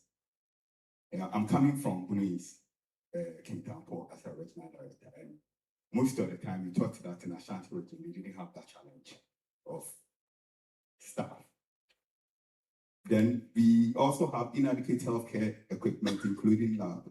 Dr. Adomako-Boateng said the Regional Health Directorate is taking steps to strengthen healthcare delivery at facilities across the region to reduce referrals to the Komfo-Anokye Teaching Hospital. He says improving the capacity of these facilities will ease pressure on the teaching hospital, ensure patients receive timely care closer to their communities, and contribute to reducing maternal deaths in the region. Based on all these gaps that we identified, we decided that let's strengthen these, but let's add 1, clinical mentorship. 2, let's add quarterly reviews. We will highlight them. 3, let's think about virtual labor room where people can support others in the periphery to address them without coming. Or if they have to even come, what they have to do before they come. Then lastly, the need for us to strengthen coordination and the feedback mechanisms. Well, now to agric. Stakeholders in the seed value chain are raising concerns over the influx of substandard and uncertified crop seeds on the market, warning that the trend could undermine agricultural productivity and food security. They are also concerned that limited markets for farm produce is affecting demand for certified and foundation seeds. Our Northern Bureau Chief, Shawana Yusuf, has more. Stakeholders in the seed industry say the increasing use of uncertified and substandard seeds poses a major threat to agricultural productivity and future food production. Industry players say the situation is having a ripple effect on demand for certified and foundation seeds produced by the Council for Scientific and Industrial Research, Savannah Agricultural Research Institute, CSIR SARI, and other seed producers. The kind of certification you have to go through to produce good quality seed comes at a cost. And if you are not able to sell the seeds, we are not able to recoup that cost.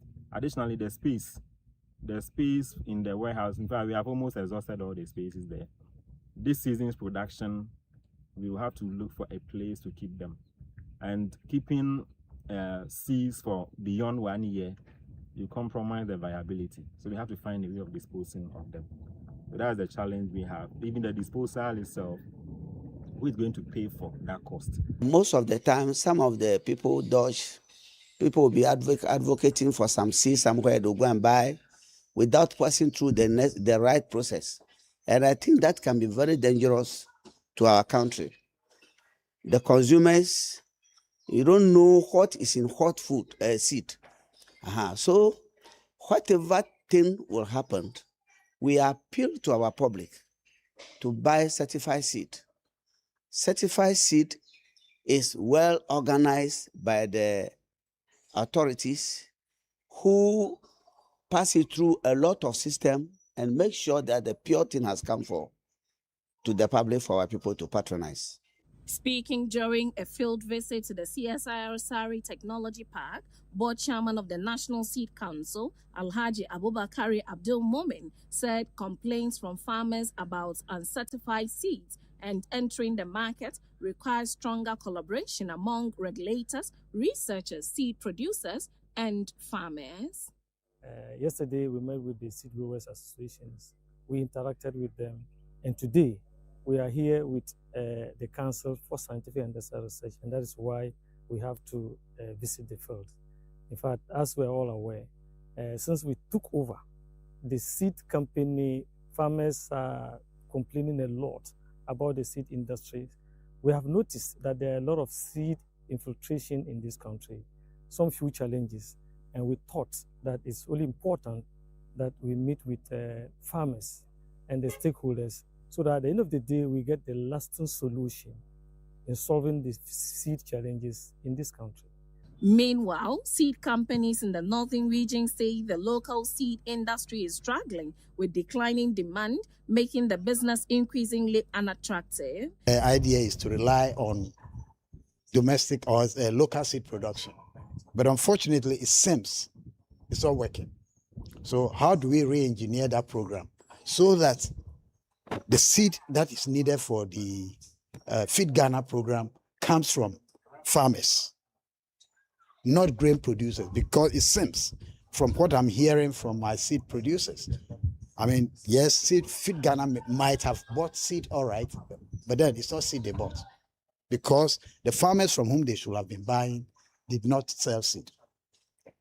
So if we are able to re-engineer the Feed Ghana program to get their seed from the seed producers, yeah, we have seed producers associations. Let's link directly with them, buy seed from them, and I'm sure productivity will increase.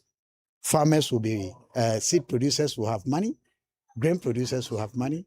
We will be able to feed our farmers. Now to education. Severe infrastructure deficit at Ziope Senior High School in the Volta region is hampering effective teaching and learning. Now, with enrollment increasing, students and school authorities are appealing for more classrooms, dormitories, furniture, and laboratory facilities. Our Volta regional correspondent, Desmond Selasiago, has more. A growing student population at Ziope Senior High School is putting increasing pressure on the school's limited infrastructure. The relatively new second cycle institution is grappling with shortages of classrooms, furniture, dormitory space, and other essential learning facilities. One of the major challenges is the absence of a laboratory for practical lessons. Students pursuing programs that require practical work are therefore forced to rely largely on theoretical instruction. In the classrooms, inadequate furniture has also become a challenge, with some students sharing desks because the school does not have enough for its growing population. We are not having enough space, so we are even thinking when the process changes how we are going to live. So I would like to plead with the government or even ministers in Ghana to help us, to support us. In our classroom here, we don't have enough furniture, which is affecting our learning.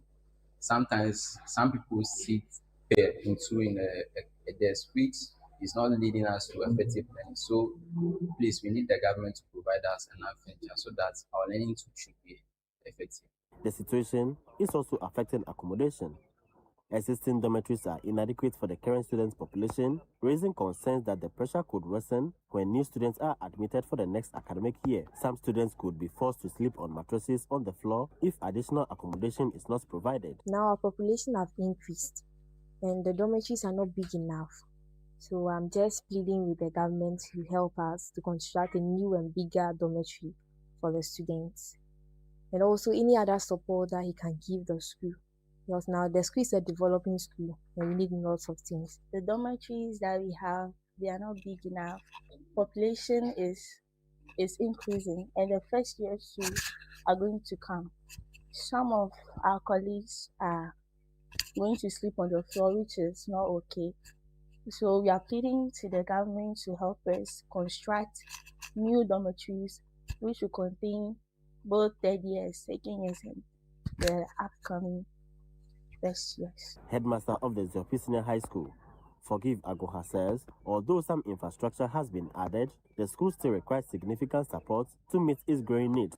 Even in spite of this beautiful facility and other ones provided by the government, as Oliver Twist, we still need more facilities. What we need urgently is dormitory for the boys, even dormitory for the girls.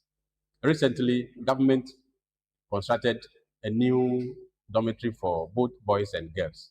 But because of the increased number of students, we still need more dormitories for both boys and girls.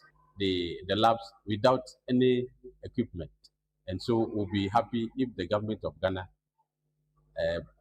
can come on board to provide us with the equipment and then materials to be used in the various labs. He is appealing to the government and other stakeholders to provide additional classrooms, dormitories, furniture, laboratory facilities, and other essential resources to improve teaching and learning. The furniture that we have now can only suffice as far as first year and then second years are concerned. If the new students are admitted, it will be very difficult for us.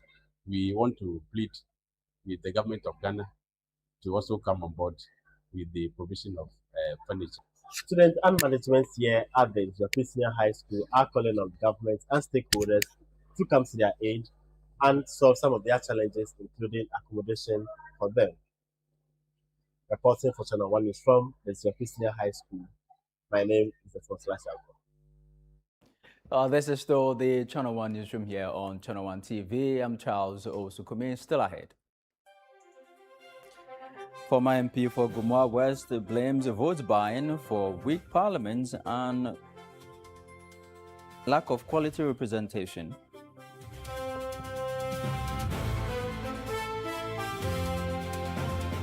We have details in a bit. Please stay with us.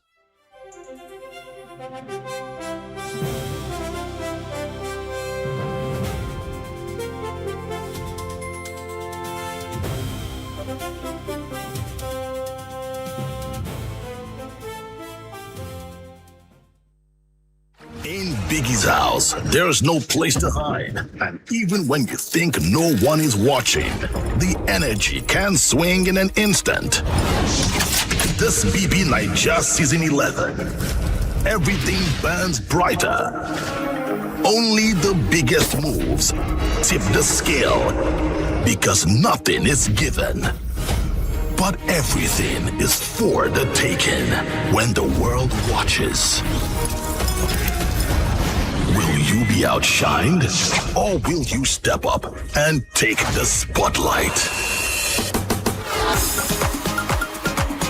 Big Brother Nigeria Season 11. Showing 24/7 on DSTV Channel 198 and GoTV Channel 49. Headline sponsor, Bet Power. Yeah.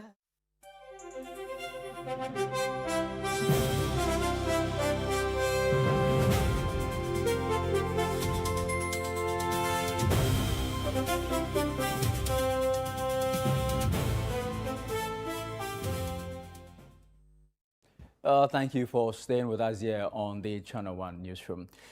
In more stories, former Member of Parliament for Gumua West, Alexander Aban, says efforts to strengthen Parliament must begin with a change in the attitude of voters, particularly towards vote buying. He argues that a practice undermines the quality of representation and weakens Parliament's ability to effectively hold the executive accountable.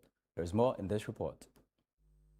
The comments by former NPP Member of Parliament for Gumua West, Alexander Aban, followed renewed calls for stronger parliamentary oversight after the conviction of former Tema Oil Refinery Managing Director Asante Kweku Bekon in the U.S. bribery case linked to the development of a power plant in Ghana. Evidence presented at trial showed that Bekun conspired to pay more than $1 million in bribes to Ghanaian government officials in connection with the development and financing of the project. 5 Ghanaian officials were also allegedly giving $5,000 each during an all-expenses-paid trip to Turkey to inspect equipment for the power project. The case has renewed calls for investigations and accountability for Ghanaian officials who may have been implicated in the bribery scheme. Speaking on ChannelOne TV and City FM's weekend current affairs program, The Big Issue, Alexander Aban argued that strengthening Parliament must go beyond institutional reforms.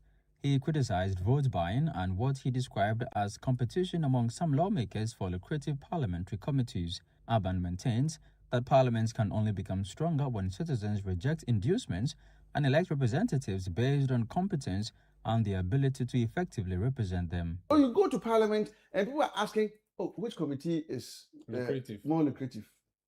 People want to be on the Finance Committee. People want to be on energy. Those areas that deal with big money. Okay. Those monies, where do you think they're coming from? It's part of the, either it's the kick front or the kickback. It's part of the Beku scheme. Let's face it as a country. True. Let's face it as a country. And when you go in there and you cannot devise some of these schemes, by the time you go back for a re-election, you have nothing. Meanwhile, those down there are also asking for money. Waiting. And so it's a cycle. A very vicious one. Go there, nice gentlemen. Go and tell them that all you have is your integrity. PC appear for it. They should give you their mandate. And you, in turn, will give them unalloyed loyalty, and you're not going to steal their money. They will kick you out. They won't wait for you. That's not what they want. That's not what they want. So the typical Ghanaian is intrinsically corrupt. Executive Secretary for the Chamber of Petroleum Consumers, Duncan Amwa, also called for stronger parliamentary oversight. He proposed consideration of a second chamber comprising technical experts to strengthen scrutiny and provide additional expertise in the legislative process. If you go through the AXA issue properly, you would realize that a contract thing that went to the floor of Parliament, referred to the Mines and Energy Committee, was assessed in a day, brought back to plenary and passed under a certificate of it. You wonder what kind of work really would go into this. And so the workings of Parliament, as the arm that is supposed to superintend over the executive, you know, by way of expenditure, what kind of monies we are throwing out there. Parliament will need to be strengthened entirely. And for that reason, Sanda, if I would even propose, I would ask that we have a second house made up of purely technical people. And you can trust those ones? The academics, you know, you can hold them at least for some of their views. Senior fellow at Africa Policy Lens, Dr. Joshua Zato, called for swift investigations into the bribery allegations and sanctions against any persons found culpable. They have listed their names of senior government officials and their names of senior public servants who were directly involved in this. The names are out there, involved. Why do they still have their jobs? The panel also discussed the controversies surrounding the legal vacation. Associate Professor of Accounting and Finance and Economic Advisor to the Vice President, Professor Sharif Mahmood Khalid, argued that the legal vacation has existed for years and questioned why the practice has only now become a subject of controversy. Would speedy trial not be in the interest of the accused, right? Would that not help in the human rights and also in the speedy freedom or otherwise of the accused? I wouldn't want to say guilt because the court of competent jurisdiction had to determine that. So why do we want to stampede this by saying that it shouldn't happen? But also, absolutely, does it mean that a lawyer doesn't gag I don't know if gag is the word again. Does it stop a lawyer? Let's use that much more of a softer word. Does it stop a lawyer or a judge from going to court? I don't think so. So, and in all of these cases that we are looking at, could they be classified as special cases? I think that this is where the questions should be asked. So rather than saying that we should bring it all, or there is politics to this, we're going to court to seek an interpretation. But in any case, has this thing not been existing for a while now? Why is it an issue now? I'll allow you to. Well, now to the literacy challenge. The top 100 contestants for this year's edition will sit for an aptitude test on Sunday here in Accra as the competition enters its second stage. Organized by ChannelOne TV and City FM, the annual contest seeks to identify outstanding students aged between 11 and 15. There's more in this report. The top 100 contestants who qualified from the initial stage of the 2026 Literacy Challenge are expected to sit for the written aptitude test on Sunday, August 16 at the British Council in Accra. The annual competition, organized by ChannelOne TV and City FM, seeks to identify brilliant students aged between 11 and 15 and ultimately select the all-round pre-secondary student. Speaking about the aptitude test, Head of Programs Production at ChannelOne TV, Apiako Seira Mashong Abbey, said preparations are complete for the second stage. Extremely big day. We have less than 24 hours to the big aptitude test of the Literacy Challenge 2026. Now we're doing this at the British Council here in Accra. The test itself will start at 12:30 p.m., but we've asked our top 100, yes you heard, top 100 contestants to come through the center from about 9 a.m. just so that we can engage them. Don't forget, we'll be meeting many of them for the very first time, engage them, get them to settle as well, and then the test itself kicks off at 12:30. She explained that the test is designed to assess the contestants' general and applied knowledge, including verbal and quantitative aptitude. Now, we've had calls from, of course, informing the top 100 that they've reached level 2 of the competition and whatnot.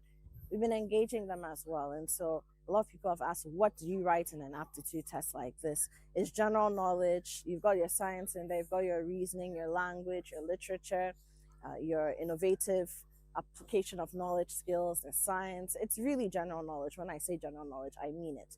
It spreads across, it spans so many different disciplines, so many different areas of knowledge. Current affairs is in there as well. So the young people, what we've said to them is just try to tap into the knowledge base that you have already. Now, post the test, we're looking for our top 30 contestants. Now, these top 30 will be broken into regional teams. So I have 10 regional teams of 3. Okay, so we'll break them up, 10 regional teams, and then in the finale, which is in early September, they'll do a weekend of competition. And this will be a live quiz, still general knowledge, and it has to be within your team. The 2026 Literacy Challenge is powered by ChannelOne TV and City FM and sponsored by Prospectus Ghana Limited, SIC Insurance PLC, Advocate Publishing, Tema Oil Refinery, and the Delhi Group.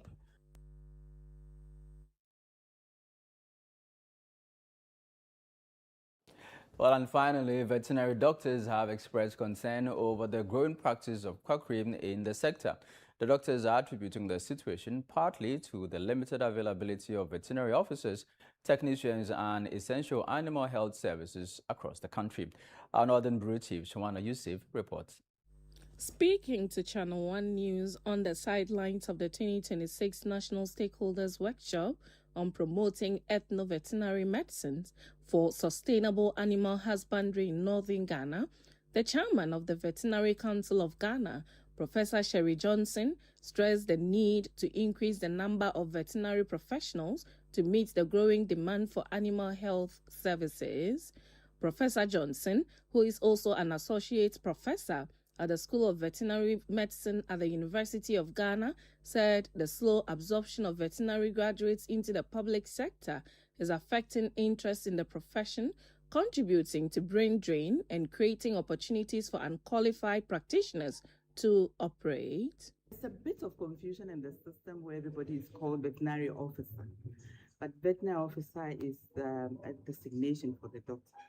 And so a lot of times they say they have employed 200, 300 veterinary officers, but the doctors are not being employed. The universities keep churning them out year by year. Since 2015, we've had many vet doctors trained, and some of them are at home. In fact, a number of them are outside the country because when they wait and they are not getting employed. So there's a huge gap. Doctors are needed in the field. They are not there. Meanwhile, persistent shortages of veterinary medicines and limited access to animal health services, particularly in rural communities, have prompted the Association of Church Development Project, ACDEP, to advocate the use of ethno-veterinary medicine to complement conventional veterinary services. The executive director of ACDEP, Malex Alepkia, said the approach could help address the challenges faced by livestock farmers in communities where access to vaccines and veterinary professionals remains limited. We don't have enough veterinarians in the system. And if we do have veterinarians, there will still even be challenges of funding. Ethno-veterinary medicine is something that is already being practiced among farmers. The knowledge is there, the technology is there, the input for that technology is there, and I think that we need to invest in developing that technology. And when we do have a full complement of veterinary services, ethno-veterinary medicine can complement that. Dr. George Owusu, chairman of Prolinova Ghana, also called for the scaling up of ethno-veterinary practices in underserved communities, stressing that livestock farming remains a major source of livelihood and wealth creation for many households. So you go to the rural areas, you go to villages, and they will tell you some of their assets are embodied in the livestock that they are rearing, the cattle or the goats or the sheep, or even the poultry animals that they have. And so it is very important that we do everything to enable them safeguard the livestock business that they are engaged in. And that is why we need to do everything to enhance the practice of ethno-veterinary medicine in these rural communities.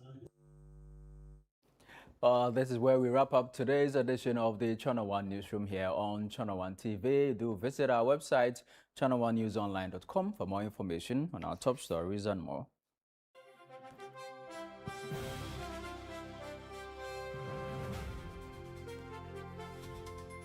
Subscribe to Channel One TV on YouTube for more exclusive video content from Channel One TV. Download the Channel One News app on the Google Play Store.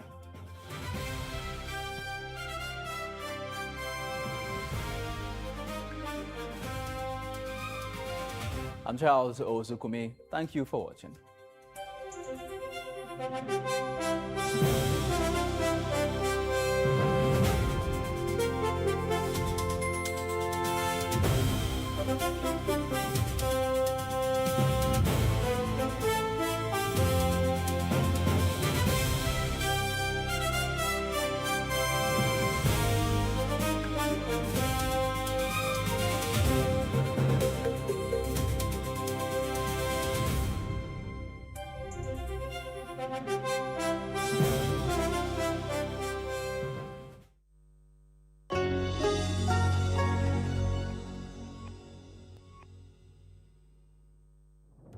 This July, get ready for stories that will make your heart race. From love and passion to secrets and lies that can ruin everything.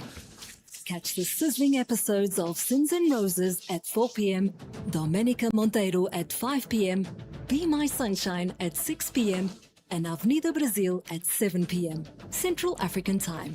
Only on Novelas Plus, Channel 134 on GoTV.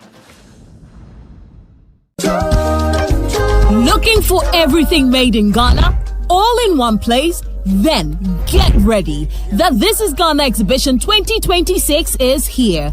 A bold celebration of Ghanaian creativity, innovation, and excellence. From rich traditional crafts to modern cutting-edge solutions, experience the very best of Ghanaian products and services.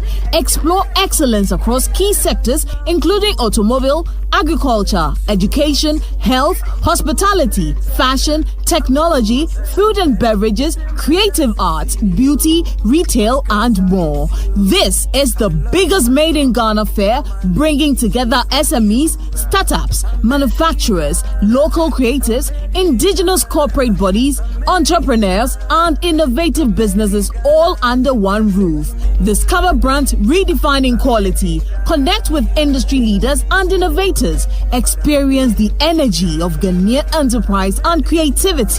The date is 29th and 30th of August 2026. The time is 10 a.m. to 5 p.m. daily. Venue, the A4 Sutherland's Children's Park. Call 0205-973-973 or 0558-973-973 to register.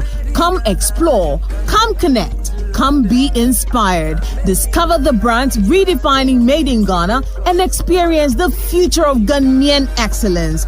The This is Ghana Exhibition 2026 is powered by ChannelOne TV with support from City FM. And it's proudly sponsored by EcoBank and MTN. This is Ghana Exhibition 2026, celebrating Ghana, showcasing excellence.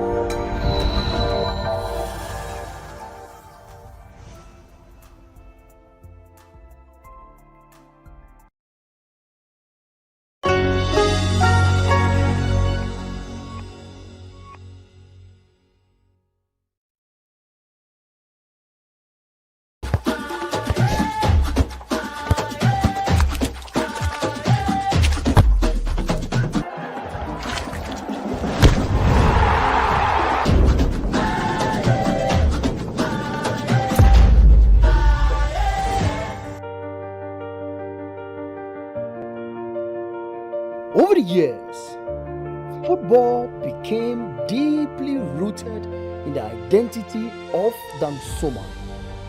The community produced cult clubs, juvenile football centers, and social teams that helped shape the careers of many Ghanaian footballers. In almost every corner of the suburb, football was more than just recreation. It became a pathway to success and national pride.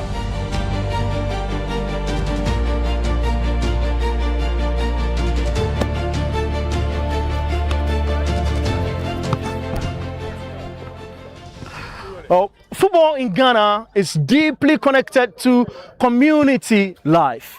And very few places represent that passion better than Dansoma. From the dusty park and school compounds to the rise of cult football, this suburb has contributed immensely to the rise of Ghana's football talents and also contributed to the Black Stars. Hi there and welcome to Community Kickoff.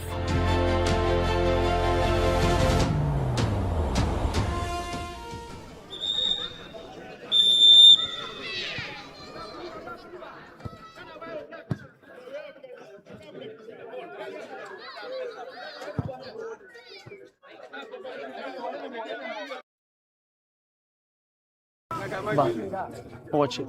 The referee drops the ball. They'll have to start again.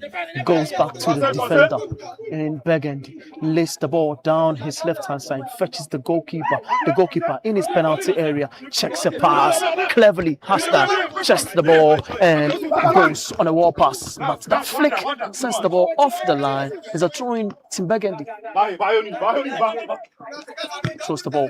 Chests that one down beautifully. Flicks it up. Finds a man in the middle. He flicks it up again and gets in behind. And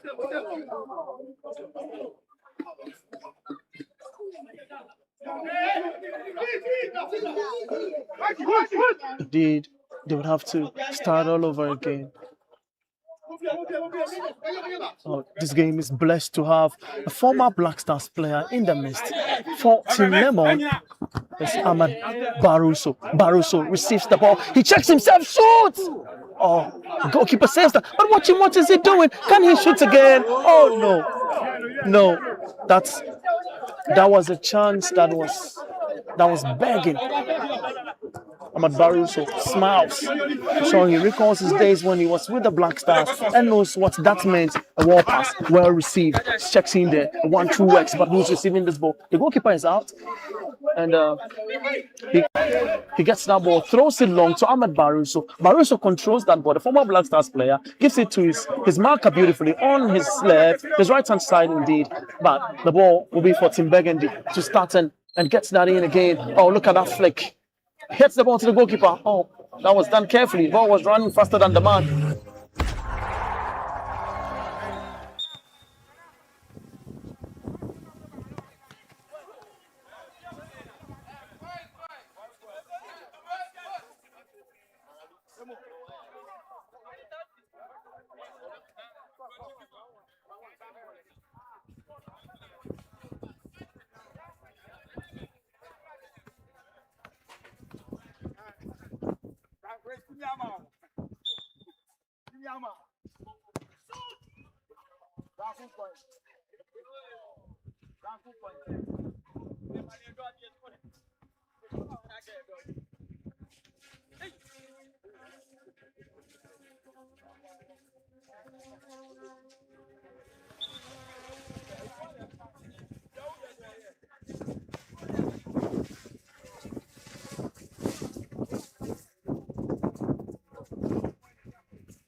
Interestingly, here, former Black Stars players play as well. Beside me now is Ahmad Baruso, fantastic footballer in the past, a fantastic footballer now as well, playing here in this community. It's great to have you. Thank you.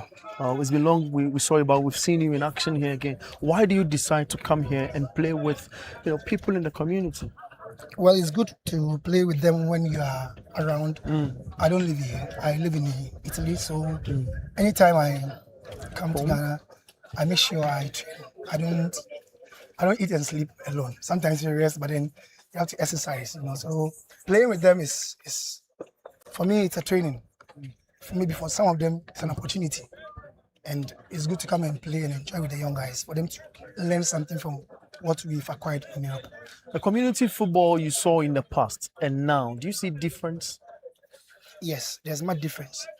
In the past, most players are very skillful and talented. Now it's all about what they teach, and it's more of academic thing. In the past, you have the guy people will tell you, "I know here with you. I trust something. You go take play football. Obi insist you.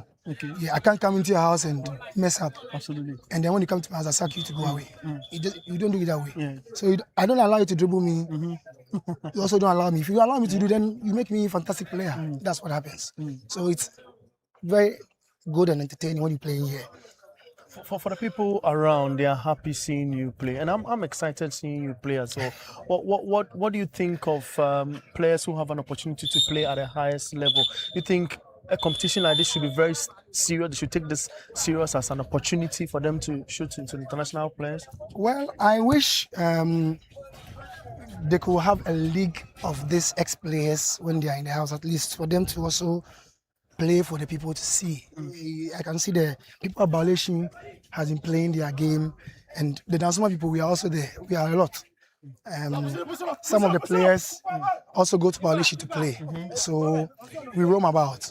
Sometimes I go to Mamprobi to play with the other players there, and then I come here to play because I stay in Dansuman. So I live with them and then mingle with them. When there's a league like this, you see all the ex-players coming up to play, for the other guys to see them. Some didn't have opportunity to see them play. So if it's me, I'll be excited and I'll be glad to play with certain players. But some of them, when they are playing, it's like a World Cup final. So you see, you come and enjoy and you go home, making sure you don't get hit. Finally, before I let you go, do you feel this is also an avenue for young guys who watched you guys on TV, to play with you to get the national team opportunity? Do you think that can work? Yeah, more of the players that plays here, some of them plays in the Premier League.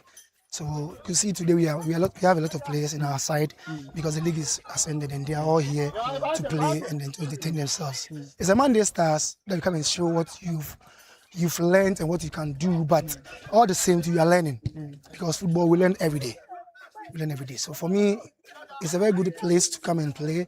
Even though the pitch has messed up now, it's not like before, but we have to maintain. It's better than the gravels. Bariso, it's great talking to you. Thank you very much. Great. That's Bariso, a former Black Stars player. He knows this game, the football knows him. He's home and decides to mingle with this community.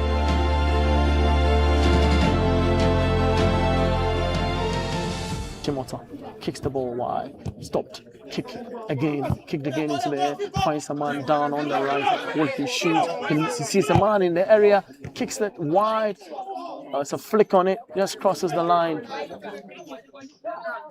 We'll have to start again and again and again. 0-0 between Team Achimota and Team Dansuman. Dansuman are in lemon green, Team Achimota in burgundy. But I don't envy Team Lemon at all. They've got talents on bench. They've got former stars on bench, former Black Stars players. One is currently playing. He needs to score. Tipped in for that. Can he do that? But the ball is with the Achimota side. A beautiful flick in. He chests the ball and he scores off his chest back to where the ball was returning from, into the back of the net. 1-0. Team Achimota 1. Team Dansuman 0. And look at Ahmad Baruso, he's complaining. He's not happy with that. He needs to score. He's not getting the balls. He's complaining to the goalkeeper. Who is he complaining to? Maybe the defenders, but they would have to regroup. Ahmad Baruso would have to show why he once played for the Black Stars. He's now bringing his experience to bear, trying to organize it like a player coach on field and playing together and all of that as well. He received that ball and watch it. He didn't get it. The ball didn't get to him. But Team Lemon, based here in Dansuman, would have to start again from behind. From Achimota recovers. Controls. I tell you what, Team Dansuman has gotten stars in their mix. Here is the hub of Ghanaian football. It's wide. How did you see that? The keeper got the attention. He got the angle. He got the direction. But unfortunately, the power behind the ball, the drive was just accurate. 2-0. Team Achimota. Well, we've also gotten a player who played in two of the greatest Ghanaian football clubs here in the country. He's a former Accra Hearts of Oak, former Great Olympics player, Joseph Tego, with me here. Joseph, you're welcome. Thank you. It's been a minute. I mean, it's great to see you here, but what have you been? Oh, I'm still in the town. I'm still in town. For people who play here, do you think there's that direct chance? If you play here, you get that chance to play at professional level like you could go? Because you people have come back here and the young guys are happy playing with you. Depending on how you focus or maybe your self-discipline, that will push you very, very higher. Because most of them, for me to tell you the truth, most of them, they don't have self-discipline. So that's why we used to mingle with them, so that if we see something you are not doing well, we can encourage you, we can advise you. But it doesn't mean if you play here, you have even 90% of traveling to outside. Depending on how you will focus, how you will train, how you will relate with your senior players, even your colleagues, that will make you go far. I've been to communities where they play on Sakura pitches. This community has gotten an AstroTurf. You played on the Sakura pitch, you've played on the AstroTurf. What's the difference? Do you think this generation of young footballers are favored? They have the opportunity, but they're not taking advantage. You said they are lazy. Yeah, most of them, they have the advantage, but it doesn't mean the advantage you have or maybe the facilities. Everything depends on your self-discipline, like I said before. And most of the times, if you are playing on Sakura Park, you learn more than this AstroTurf. You know, when we start, we have something we call Mucheni. You will see crowd. They understand football. When you play what is not good, they will tell you. They will insult you. That also motivates you, push you. So I think this generation, even though they have the facilities, but they are also facing some problems, which they have to be focused and learn from those with the senior players. Before I let you go, do you think coach football is the way to go? Because you said something nice about your days when you used to play, the advantage you took. And even though it was Sakura Park, you talk about Munchendi, for example, which motivated you. Do you think coach football is the way to go? Yeah, coach football is the way to go. My son, Barnabas Tego, is playing Mamo.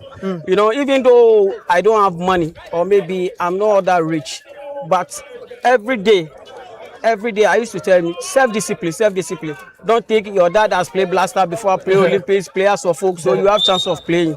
You know, and that motivates him. And I believe right now the problem we have with coaches, all these GFA people, they have not seen the problem. Seriously, I have not seen anyone tackling the problem. They have not seen the problem. But the FA says there's codes under 15, under 13, those things. Most people are not brave to tell them the truth. And what is the truth? And I don't think coach can revive himself, because you see all these coaches under 15, under 14, under 17, under 12. As soon as you see the boys from under 12, you will see academy. Feyenoord Academy, this academy, they will come. Then they allow the coach people to play like tournaments. So they selected players from the under 12. So they will come and take all the talent from the under 12. Okay. So most of them, when they reach under 40 or under 17, when you are watching them, you don't see the talent inside. So the problem is these academy people. It's like mining. Instead of them to leave these people to play under 14, play under 17, so that if you said you are going to watch coach football, you go and see talent. But as soon as they come to under 12, you see they will come and pick. One club can give them more than 5 players. So where they are the one picking the talent, not coach football as well. Joseph Tego is a former Black Stars, former Great Olympics, former Accra House of Folk footballer. He's a man who lived the moment and seen it all in European football as well. It's important he hammers on key issues that is transformative enough for our football. This is Community Kickoff.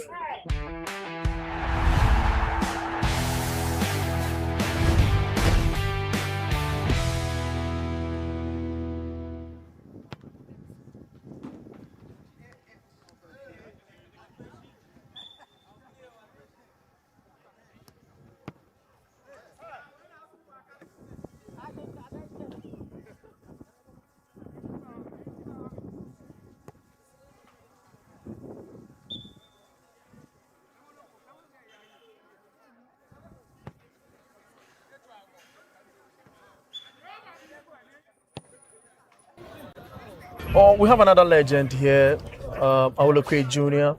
Interestingly, this is a name that you would be very familiar with. When we talk about football, these are the guys who have really given us what it takes to have passion for the game. Great to see you here. Yes, nice meeting. Fantastic. I mean, in your days, I know it was Sakura pitches that most of you played on.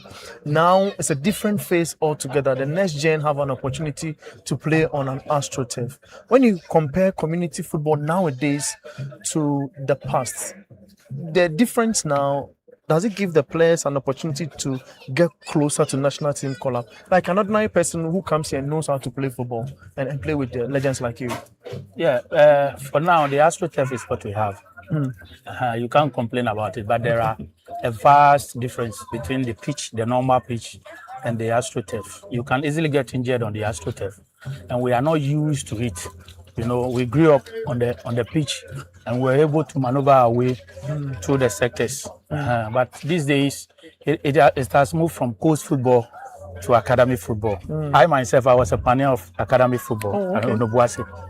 But yesterday, we were playing on the green grass and all that. But people are helping with the AstroTurf so that the young ones will now get places to play football, which is better. But the disadvantage is that you can't stop on the AstroTurf, and you get your knees and then your ankles sore each and every time you play. When you are at an older age also, then it is difficult for you because by now when I get home, I can't climb the stairs. But it's okay for now because of the academy that is going on in Ghana. It is okay for us. But there is a vast difference playing on the pitch. Do you miss court football, community football? Is that the reason why you come here to still play with the younger generation, even though your knees are getting a bit jerky on the stairs?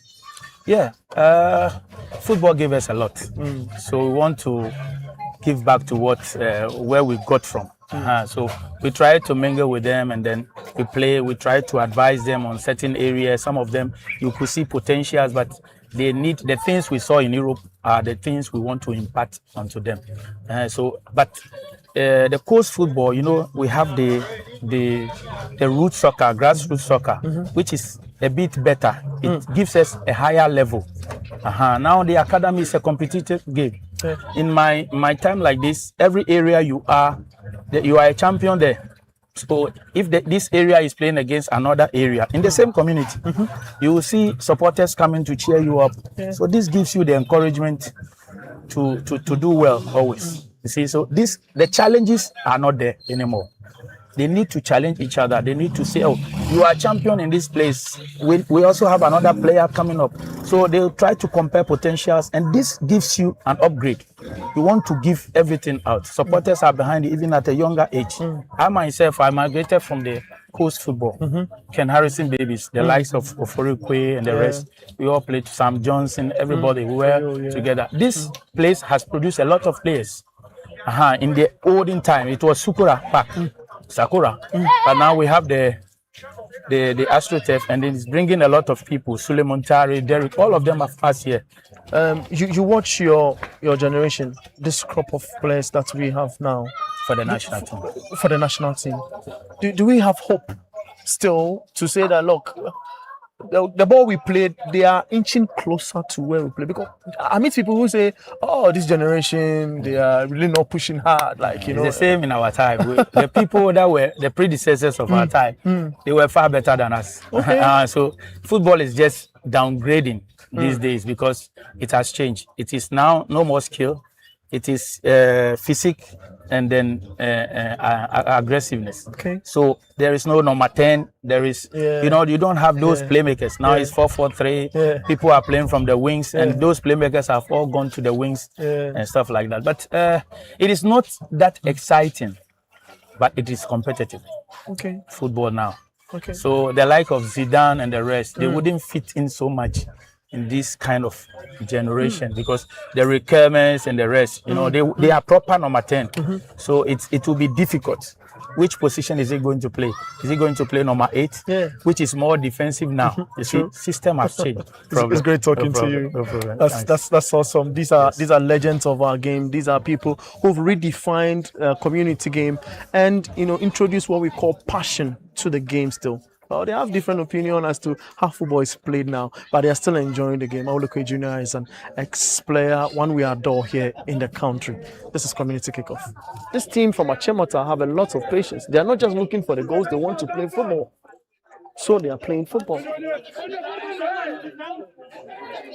He has the control, lays the pass right on the center line, hits it wide. Nobody in particular was looking for that man who was going to run on the line to receive that pass.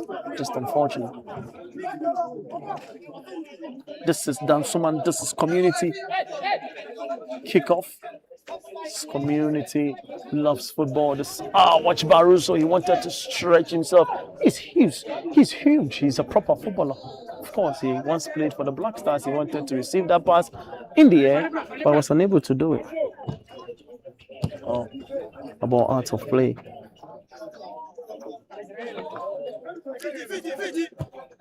Kick the ball fast in space, trying to look for a goal, and it didn't work. He just touches that for the goalkeeper. Goalkeeper leaves it for his man on his left, hits it wide, lovely control. Can he do it? He's unable to do it. Watch it. He wants to go past the man. The man is just cutting. He wants to allow the ball run out of touch, and that's that. The referee says it's a goal kick. Yes, he says it's a goal kick. An amazing control in space. Canteen Lemon find the unimportant Joe.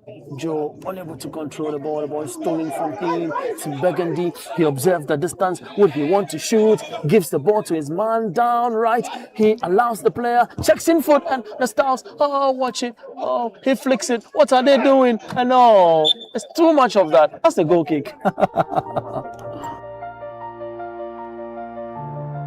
Now, where you started from gives you an experience of an ex-player and a coach who played on the Sakura pitch and trains players on AstroTurf.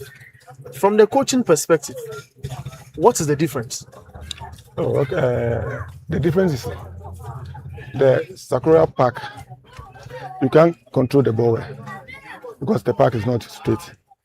But the turf, you get the smooth pack. Right now the football is going forward.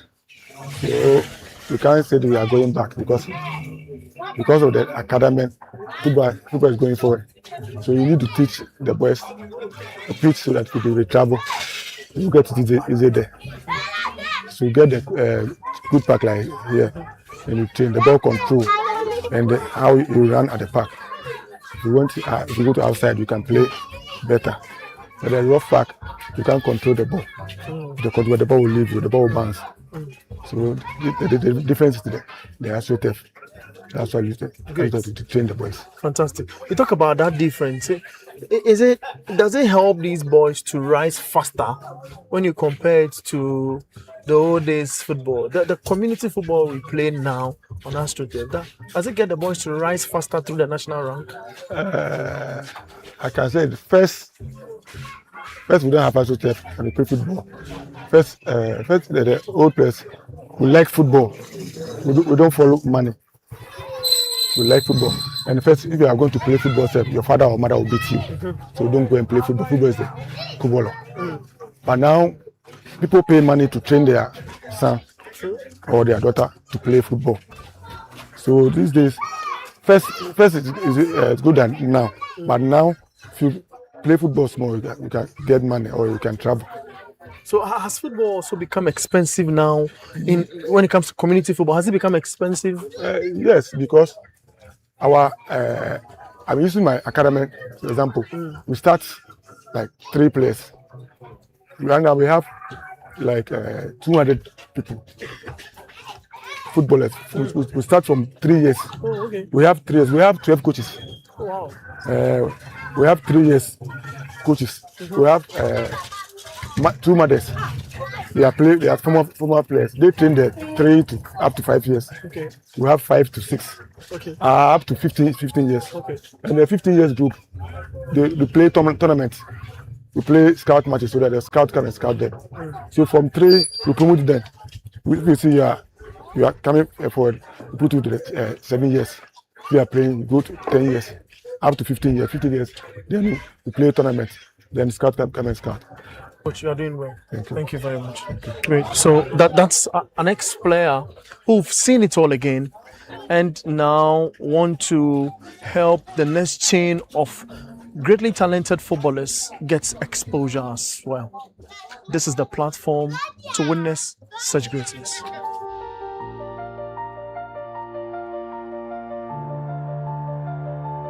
Today, Dansoman and football continues to grow with every young boy chasing the ball on the community park and every dream inspired by the legend who plied the same streets. Next week, we head into another community where football lives and breathes. Community kickoff. This is where Ghana's football lives from our streets to the world stage.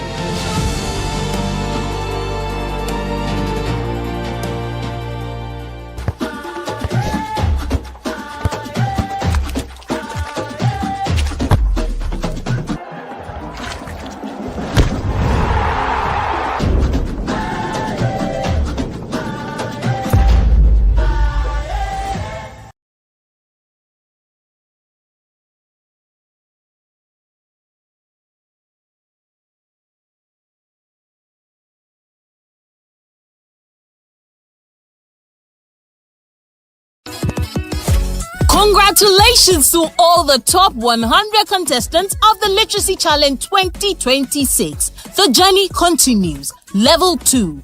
Aptitude test. The top 100 contestants from across Ghana will take part in a written aptitude test on Sunday, 16th August 2026. The time is 12:30 p.m. and the venue, British Council, Accra. From the top 100, 10 regional teams of 3 will emerge as finalists and battle it out in the exciting Literacy Challenge 2026 quiz competition.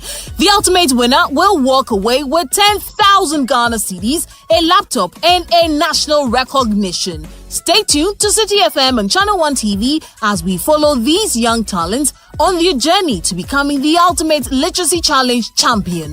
The Literacy Challenge 2026 is powered by City FM with support from Channel One TV, and it's proudly sponsored by Prospectus Ghana Limited, SIC Insurance, Advocates Publishing, Tema Oil Refinery, and Delhi Group.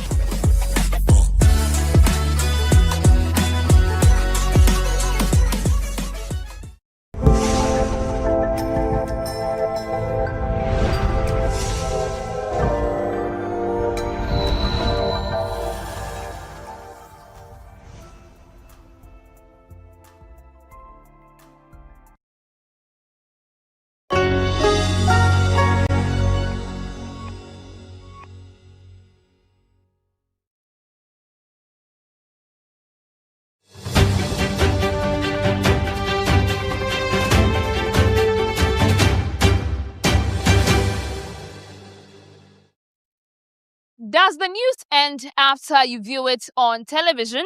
Certainly not. This is Street News on Channel One TV, and on the show we bring you the week's biggest headlines, and we get to pick your thoughts, your views, and your reactions to these matters. I am Ejubi Biafe Akente. Coming up in today's show, President Mahama directs 2 cedis diesel price reduction to cushion consumers. Also coming up, private schools demand urgent audit of 2026 BEC results. And later, 6 students in custody following brutal assault and rioting at Obuasi Senior High Technical School. Stay with us here on the Channel One Stream News. We have the details and the conversations coming up shortly. Do stay with us.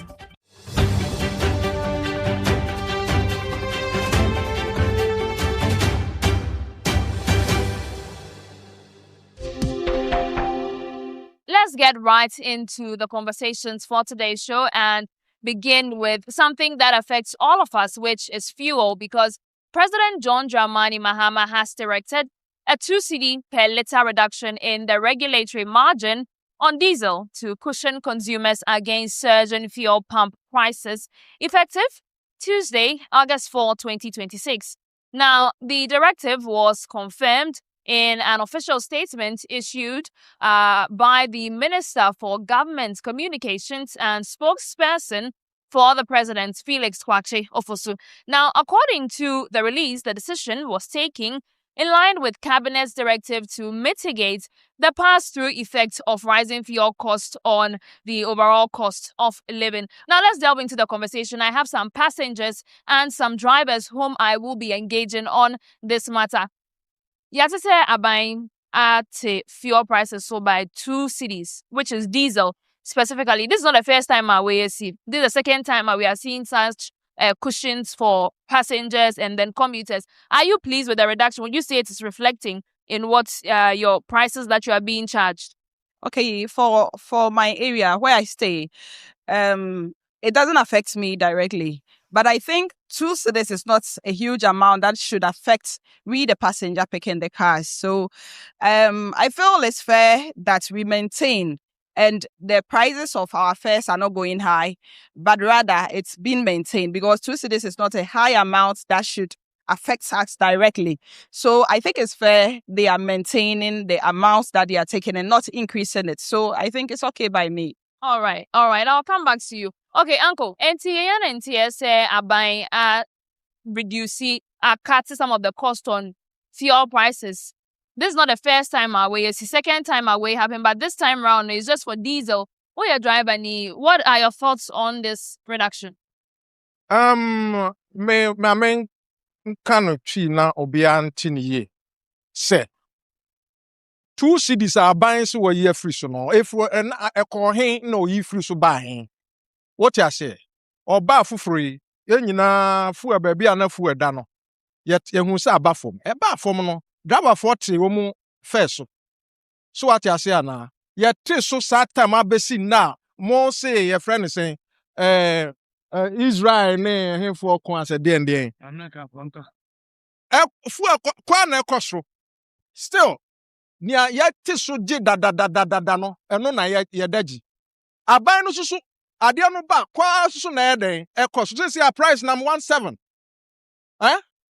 17 no a ono ba ya na ye kra ye less than that no ya gife ahen. A ono watra 17. De ya te so no na still ye daji. No more na can say fu na kwa duru ba bi a percentage 20% then we driver for to fame. Na then na bros na mo de etio. What you say? As I said a station eba and I said TV camera bi na besi obi so man kasa. No. What you say na? As I said ba na hu say ne ono nemra o say ye no. Adu ho, adi no. Ontum. What you say na phone na busa driver ni bia o Ghana ha. Mo pa mo nye phone in. Na mo hwe driver for a wo mo di o mo ka onas for sika wo mo agigi o mo ka se free o mo nsem e na obekwa adwuma obeba woni hwe wo ba ya na usika wo de be kofie ni nyina wo de asa kotofu e. Well, what is driver near or kasa or say or no the ogidi say e was a buying etutututu mo we ya passenger ni fuel ya announce say ya so by 2 cities. First now would you and is it reflecting in the transport fares would you? And do you also agree that there should be an increase in the transport fares? Me dear me can say, edubre bi ni enya oil, enya petrol, anke ebegina he 3 days. No wunya sika, wunya ka enko. Ena nyame adaroma fuel ho. Sane bo din o, sane bo amre o. Se yenye bi digu ka mu nko ade koba ne de me de me penisa. So that say Name say money driver for ni dili. Na say yete so a omonte so. Na yetum na omontum na yetum na monpeso omutum dia. Say we no man ni ye. But aban to keep up the cost. Ama wo as a passenger. Enti I tell drivers for nem person mo beti asi and no so e. I know the mechanic say enya yusuka. What I say. Enti I did chan the same bia no. I wo the fuel no. No onjina na ojina chana adiche do ha adicha na ba ha entu kan wasem bia enye yi be driver for no omo ho kire won omo ho kire won enti no de ese omo die no munya na mfa omo de nya de ema won isi omo ka sia fa ka ma hanka be dun maka ha wo so that this or so nam ka skanti ene kwadwuma onya mfa so enti no no wajai no apake de car and so this or enti de abande be ya mama driver for na tumi convey no because on only bus and only train a ɔde twe nipa nti gye sɛ individual so ya na betumi aboa ma bibia atumi ayeye ati mo na de wɔn so pɛ no wɔn nsa nka na me bɛyɛ yɛsɛ yɛbɛgye million kora na mom ka sika mɛba me ni bi so ane magyae na mtem baabi. Okay, Uncle, you've heard the submissions. Mama. What's the wadrin tray or anything? Me kakra maka found say driver for your brepa. The internet brand say sis na ka na ne chama no. First time mahama ba no fu na ye no sasis na na ye. Oba no fu na no otum susu no. Onchina fako na otum wie enne na ade chen se ye tore fam no ayi once the pe e de afi so. Na che say wo suso ya adwen de ana wo dadae. And a second, spare parts in the train susu almost $1 above him, but spare parts no koto the sea, never be there, a course.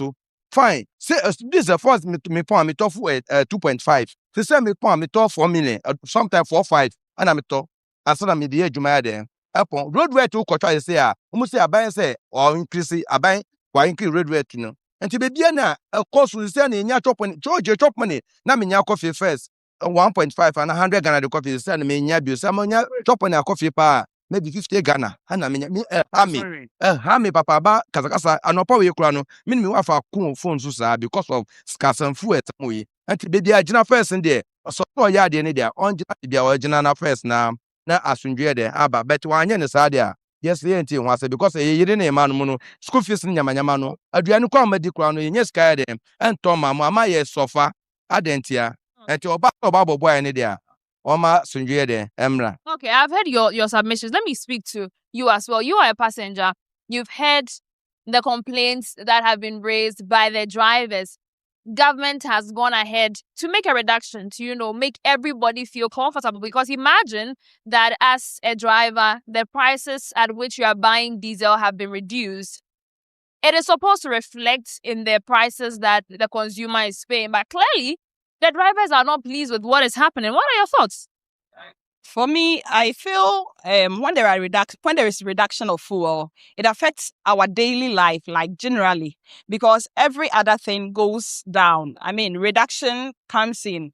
There are reduction in everything that we are using, even in our daily life. So, directly, like I said, for the first directly, I'm not affected because I feel with the 2 cedis, reduction, I have been paying the fare that I've been paying since there was a reduction one time ago. Okay, where do you stay and what is the price raise that you've been paying? I stay at race course. We used to pay 5 cedis until at a point there was reduction to 4 cedis, and I'm still paying 4 cedis as at now. So, like I said, it directly doesn't affect me, but them complaining is something else because, like I said, it affects our daily usage of other things, like the food and other things. Everything that we use are based on the price reduction of fuel. So if they are complaining, it means that there is a problem somewhere. So I wouldn't be able to say much because I'm not a driver and I don't use a car either. So I don't directly get affected with the fuel prices, but indirectly, it affects me with my daily usage of other things. Okay, so I agree with them somehow, but somehow I feel it's still okay for me. Okay. Well, those are the conversations that you just had. We've been discussing the government reducing some 2 cedi on diesel to cushion customers. The passengers and the drivers alike. However, there's been a mix of reactions. While the passengers are somewhat pleased, the drivers are actually not having it, and they want government to implement measures that truly reflects the pricing of fuel on the market. Let's move on to our next story, where the Ghana National Association of Private Schools, NAPS, has called on the West African Examination Council, WAEC, to immediately audit the Provisional 2026 Basics Education Certificate Examination, BECE, results, citing what it describes as widespread grading discrepancies that could unfairly affect candidates' placement into senior high schools. Now, in a statement issued on August 5, the association said it had received numerous reports from member schools across all 16 regions alleging inconsistencies in the results released by WAEC. Enti, and on the story I kasa efa ho ene ewo ye newsroom, and it's a Private Schools Association any awofo bi gidi say this time round no results are ebaye ewo BC nim no munjindi say that is the right result. Some discrepancies are involved. First of all, no wayek your body or going through processes bebre ansa na ode ye mofra no results about out. Would you say or more at fault ewo mo ana say ebia results no discrepancies ni efri mofra na dia omotroy Efrim Bufrano. Cause sisi ano omo mo ho say sisi aye use phone edisuan there. Instead of say library or ho first na library or ho ana you have to make akosuan there or library. Now even library teachers na mo ho krapo no to me say we no ye man exam paper obetumi aye den obetumi aye. But sisi a akoye say class teacher krapo beba betro ade obema note instead of say obe ye be kwa kan note e wo fie krapo no awofo any time ma nkola no. But sisi a phone so no akọ social media onya print ya all process ni nyina aye den aba ati akoye say phone na ye di ko school no e high chain addition no because computer one more simple questions. Library teacher sisi a bebre library we na amasi ni nyina bebre nko enko library say omuko kan hwe wo ho because of our phone ye man no to bio anti I was a government to me can say to me bisa say the antina teachers no on share school no the antina notice na first na ya mama say cultural so I kan na otina di ti anya na ya my test wo ho no ma teachers fa won say the ye no right no saade no nyina me hu sa nyama no obio sisi akola no bafia okita phone o say to data mami to say now the data no now what print it na yama simple questions na wanya bibia easily sane manu emboy enkoye ni because uko quiz ye ma computer questions wo ho uko quiz ye ma computer questions wo ho na uko do na wa question computer questions wo ho a na uko quiz na yama questions e kan a obey dey akan anti sane manu e was government to me check it. Sa phone na omudi ko school omoye simple questions no why enti na government is library ni say yen kone question there ana teachers so omo hwe say teachers no mo num san ko school no omo jai no mo hwe omo yi headmaster papa bi on betumi control school no no ko up to up say or say school class we no there's no talkative there's no talk for class almost there and almost there na ya don't care for sanema ya don't care for sanema because of phone na ya want to teachers no for omuchura ade o omankochura ade o omuchedu na ase obi anim. Okay, my member auntie discussions I have BC results no calling for a forensic audit into the discrepancies on my site. Do you think say I was on power moko checking a bias and carry marking me home ya na say results on an abana sanity? What's that? Ebi one so omo marking so ka ho. Obi one so I didn't ya collect cry na we twam. Ebi one mama ada fen kola ba ro mutua ade. Omusua ade kola apono so e ka ho bi. Nti say omusua ade e be ya mama na echa foro so ni ebi wo ha. Omo nchira kola na ade. Obu ha te say SS fu obu ha onum ade. Ya kwa sama abegu school mu. Eno so ka ho bi. Eno so ka ho bi. Nti say ya mankora no sua ade a. Ana wo fo so mankora no sua ade a. E be boa ya nkasa. Oba ko school na se otwa. Wo a wo fo nkasa be yode. E be yode. Nti na say ya ma no so sua ade. So ko school na se bibi e wo school mu wonu ma. Akwan be hwe be ka esa wo fo no tia no manka se enko school mu esa wo tia akola no. No ho mistake why was school. Nti se eche ni bi eche na de a odo ne akoma pa ne be kira akwa na de. So ho. Okay, ebi mo so call say nka yen have a national standardized test. Be yes test ye be trot fro e wo school mu. School bia be tro ne de na omo de grading nkola no because you see na say BC na ye nim no as first no. And should that need relevance since na first na e won no so be ka den afa ho. There was a me ka fa on say sisi ade akɔyɛ ne sɛ ɛnyina yɛ zoo government baako ana free education ɛwɔ hɔ no me sɛ yɛ me pɛ deɛ private o government o education examination officers no sɛ ɔmo print papers na ɔmo yɛ no baako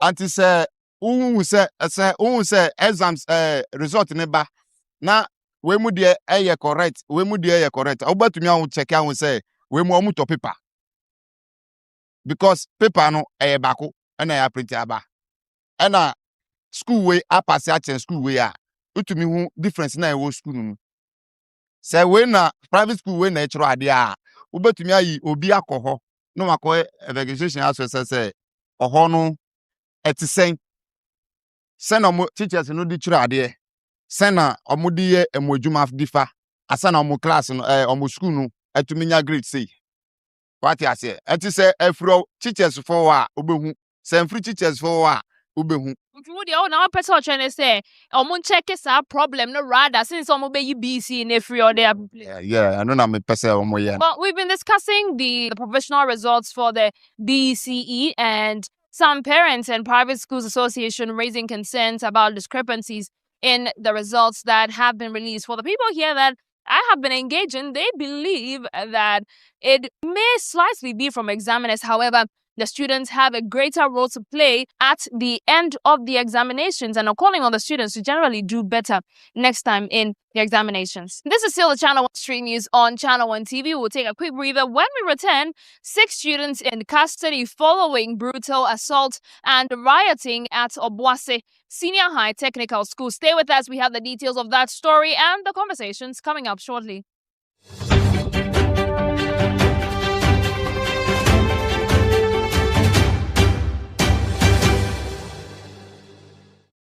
The Community Tracker is a parliamentary accountability project, a collaborative initiative between Channel One TV and the African Center for Parliamentary Affairs. Serving as an evidence-based project, Community Tracker documents and assesses development projects across constituencies in Ghana. The initiative includes the development of an attractive database map that identifies and tracks infrastructure projects, making information publicly available and promoting greater accountability.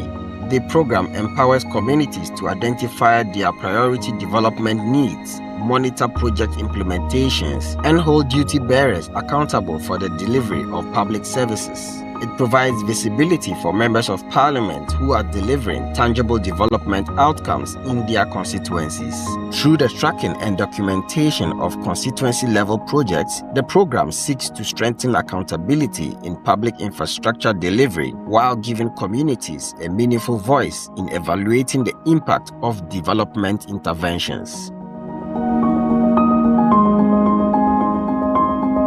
The Community Tracker airs on Mondays at 7:30 p.m. with repeat broadcasts on Tuesdays 11 a.m. and Saturdays 5:30 p.m. only on Channel One TV.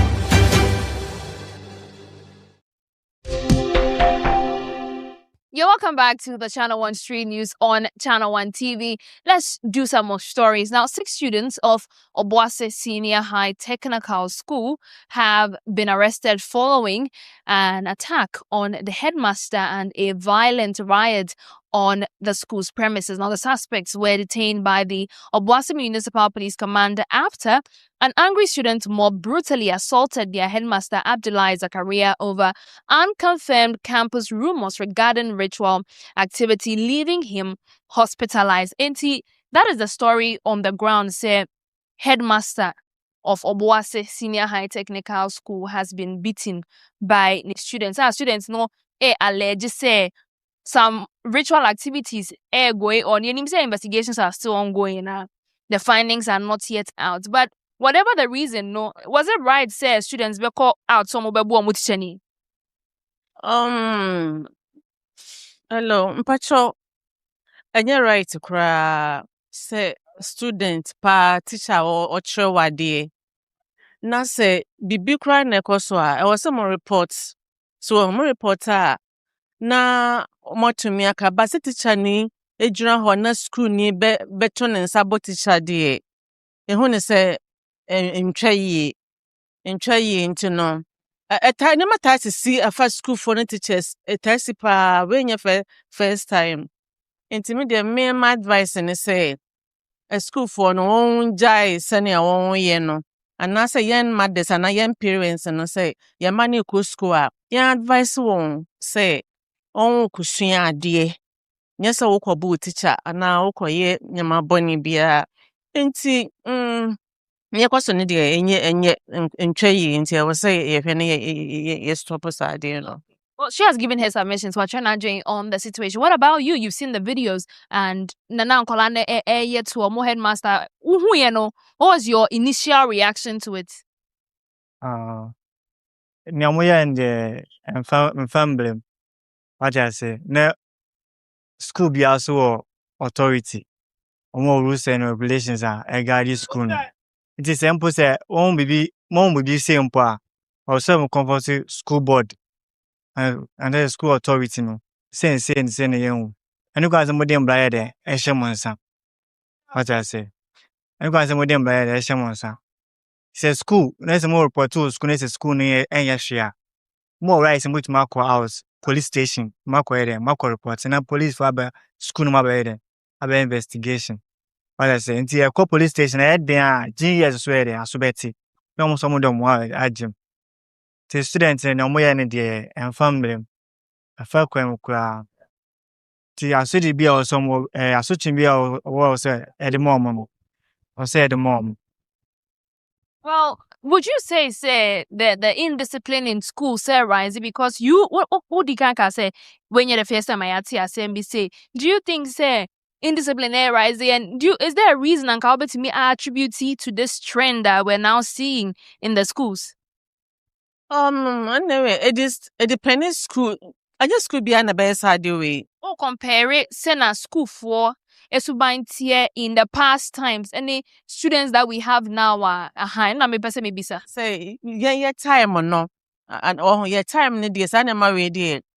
Yan tibi and sit that say student part the teacher. Debbie and sit that time. But this time or no. Na kakra ye de dream when say and now say this time or no. Parents and teachers no in control and I be our school for no so nti because they say you're both a student yentia no nka first and me call presby school pa say hey who's room po say no teacher bekasa rough but this time in the yentia kwala ye mo akwala yenye hwe nti sa niema na ekoso ene na ma school for no instro teachers no instro penin bia nti ebetumi a nka wo masa first niema no emsanmra so wo hu ubebo akola kin ubetwi kin abono ana punishment bi kodo koyese kopra koyese na ma discipline na ba but you see am freedom ni too much nti no yesa nkofa first day no emra na bibisa eba fine. Yeah. Also, what do you first as point of view in a way? No kind de no one. Says I say social media no na. I say reality. What I say technology na say reality says yeah. Says yeah. Obi mo jiri pa say you say phones are not allowed to use in school. But yes, nkolane the area mo the phones no ko. I think say security. And I will say this I will say ma and tight all schools. Schools never school ema tight all schools na. They say minu anamo de no.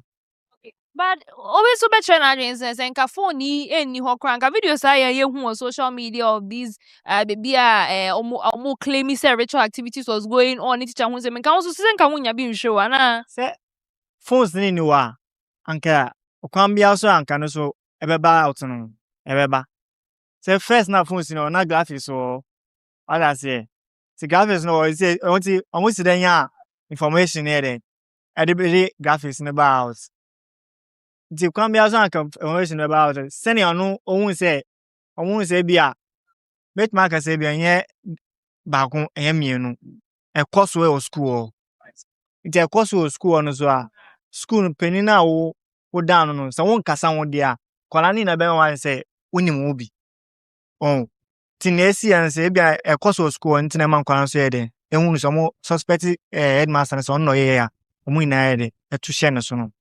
But I don't know if I can say no kwa say aka we dey plan be dey be hye monsa e to ahye no so this phones as na wo kan the phone ni no wodi anka at least nje me ka say school authority or omotima call school authority akọ say e bia since na e school ni mu ti mo hwe mo ye bibi hu mo ye bibi fa ho si mo an ye bibi an fa ho dey anti so kwan bia yo so be fa so e dey afani justice amayan ho no ye be fa so. Okay, so there you have it. We've been having conversations about rioting on the campus of Obuasi Senior High Technical School, and there's been reactions to it. They are saying that indiscipline may be rising in our schools and authorities may have to check it. But all in all, they want to see some clear resolution coming out of the investigations by the police. That's how we wrap up on today's episode of the Channel One Street News. But before we go, let's take a recap of our headlines. President Mahama directs 2 cedi diesel price reduction to cushion consumers, and private schools demand urgent audit of 2026 VEC results. And later, 6 students in custody following brutal assault and rioting at Obuasi Senior High School Technical. For more details and updates, do log on to channelonenewsonline.com. Let's get interactive on our various social media platforms on Instagram, X, Facebook, and on YouTube. We are at Channel One TV, and I am Ejubi Biafe Akente. Many thanks for watching.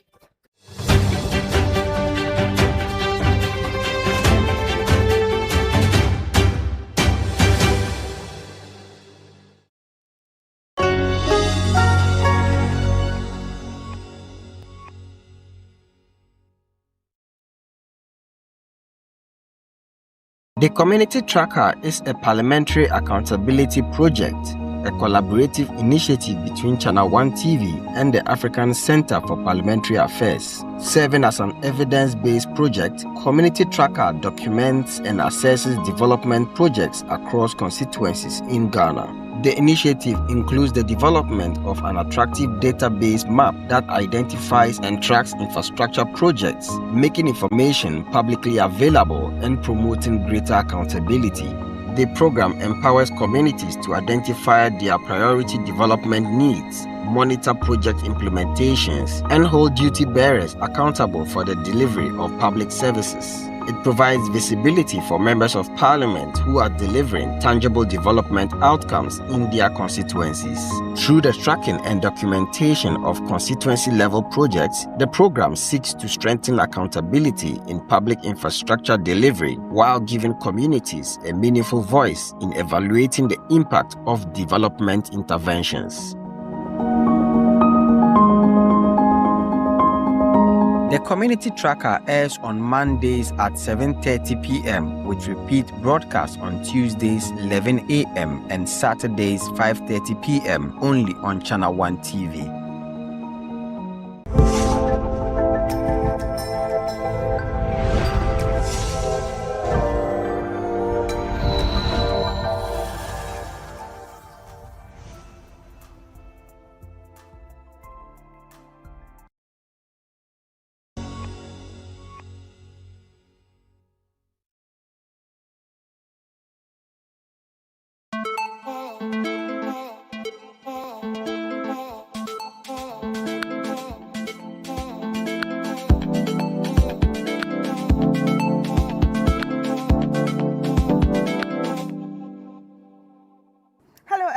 everyone. It's a brand new week and it's a brand new episode of Sister Sister right here on ChannelOne TV. And if you're listening, this is 97.3 FM. My name is Chris Carter. And of course, I'm very excited to be here with you this day. And I'm guessing you're asking, why are you so excited? Well, I'm so excited because you guys have sent us letters. And we are going to be reading these letters to help you find solutions, to tackle all the problems that you are dealing with in your relationships. If you're wondering, how can I send my letter to Sister Sister? You can send it via sistersisterislivelive@gmail.com. And remember, relationships have ups and downs, they're black and white. Today's good, today's bad. And yes, that comes up with a lot of problems. And when I talk about relationships, I'm not talking about, relationships that have to be amorous or has to do with, man, woman, love. It can just be with anybody. It can be with your family. It can be with your friends.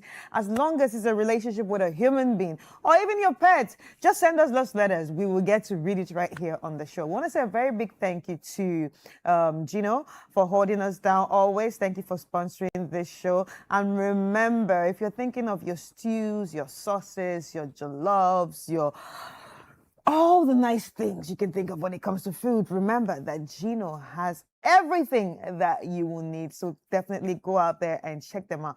Let's take a quick break. And when we come back, I will be introducing the sisters and we'll be getting into the letters which you have sent.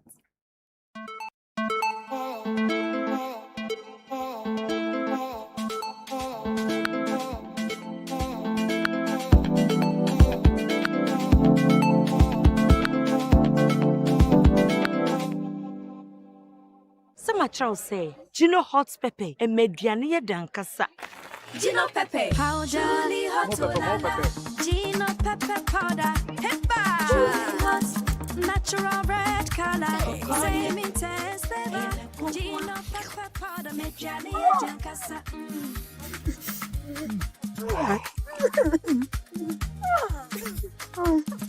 Oh, what's the juice? Wona hano. Oh, you busueni ana. Ini so. So many tears for Auntie Joy. I don't know you're close one. You baby, I'm so. Ah. But she looks like a good woman. And you come and I mean with somebody. Do you know what pepper powder? No, a bomb finance. No, I mean, your wife. You know hot pepper powder, dear. Hey, you're hot, Ankasa. Enjoy the sizzling hot taste of 100% natural Gino hot pepper powder. Truly hot. This advert is FDA approved.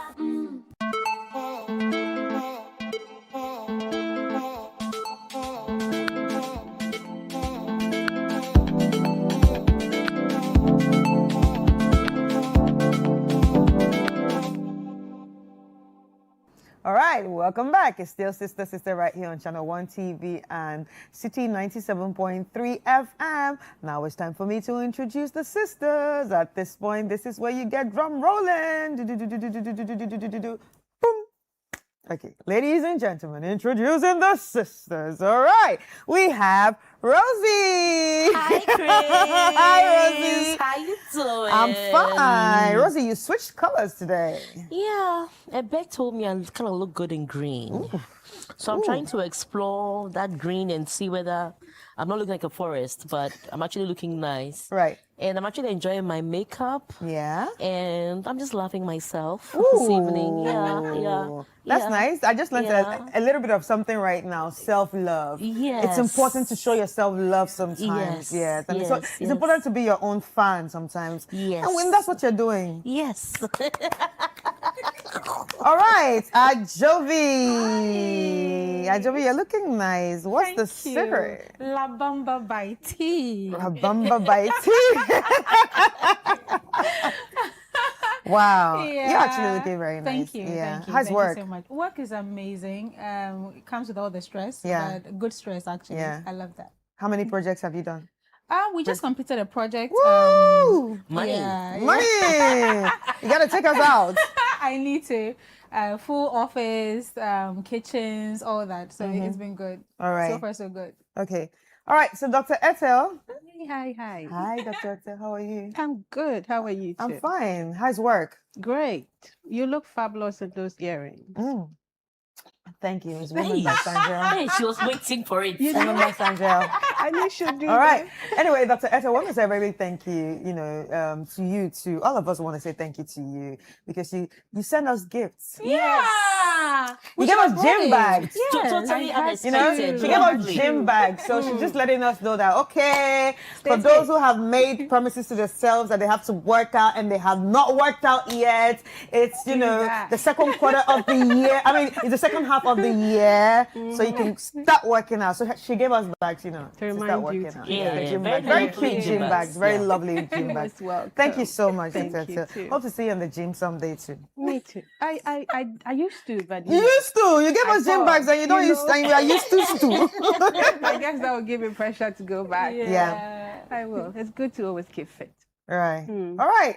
Ladies and gentlemen, our sisters are here already, and of course they bring all the vibe. Apart from the vibe and the aesthetics, the beauty of this place, they also bring the knowledge, the brain, and also the experiences. And that is what makes this show special, because they get to share from their own experiences and also share their thoughts with you when it comes to all the problems that you have in those relationships. Now the letters are here. Sisters, should we dig in? Yeah, let's do that. All right. So first letter. Dear sisters, please keep me anonymous. 15 years ago, I cheated on my wife. I'm not proud of it, but I was deeply unhappy in the marriage. She gave me no peace, no affection, and I felt emotionally abandoned. After the affair, I tried to make amends, planned vacations, romantic gestures, anything to bring the spark back, but nothing worked. On one of our trips, she met a woman. Let's call her Jane. They became close, and I was glad at first, but soon my wife changed. Distant, secretive, always on calls with Jane. I later found out Jane had introduced her to a wealthy man in the UK. They've been romantically involved for some time. Now, my wife barely acknowledges me. She focuses only on our kids and is constantly traveling for business. Emotionally, I've lost her, but I still love her and wish we could get back what we once had. Lately, I also met someone new. She's kind, warm, and I find myself falling for her, but I'm scared to cheat again, scared to hurt anyone, and scared to repeat the past. Sisters, I'm stuck between holding on and letting go. Please, what should I do? This is a conflicted but still loving husband. Rosie, let's start with you. So 15 years ago, he cheated. I'm assuming his wife found out or has found out. Okay, so the problem with cheating, at least the first offense, is that before marriage, if the vibe that you people agreed on or what you got was that you were meeting a partner for life, where you're going to be loyal to each other, and promises are made, expectations are high, you're going with full chest, like Ajovi would say, and you're all happy about it, you realize that the moment you enter the marriage, I keep saying that women typically, if you have a woman who's been chopping your money plenty, when they enter marriage, they quickly stop chopping the money and start thinking about how to maintain the home and how to build. Yeah. When a man is hunting, and finally they marry you, instead of thinking to take it a notch higher, they think like, look, right now, I've given you what you want. I've given you respect among your peers by marrying you. I've done what is right by you. And sometimes, if you're not lucky, that is when they also now turn around and go and mess up. Because they feel like, oh, they've had this one locked down. So now they can afford to go and, sell their, whatever.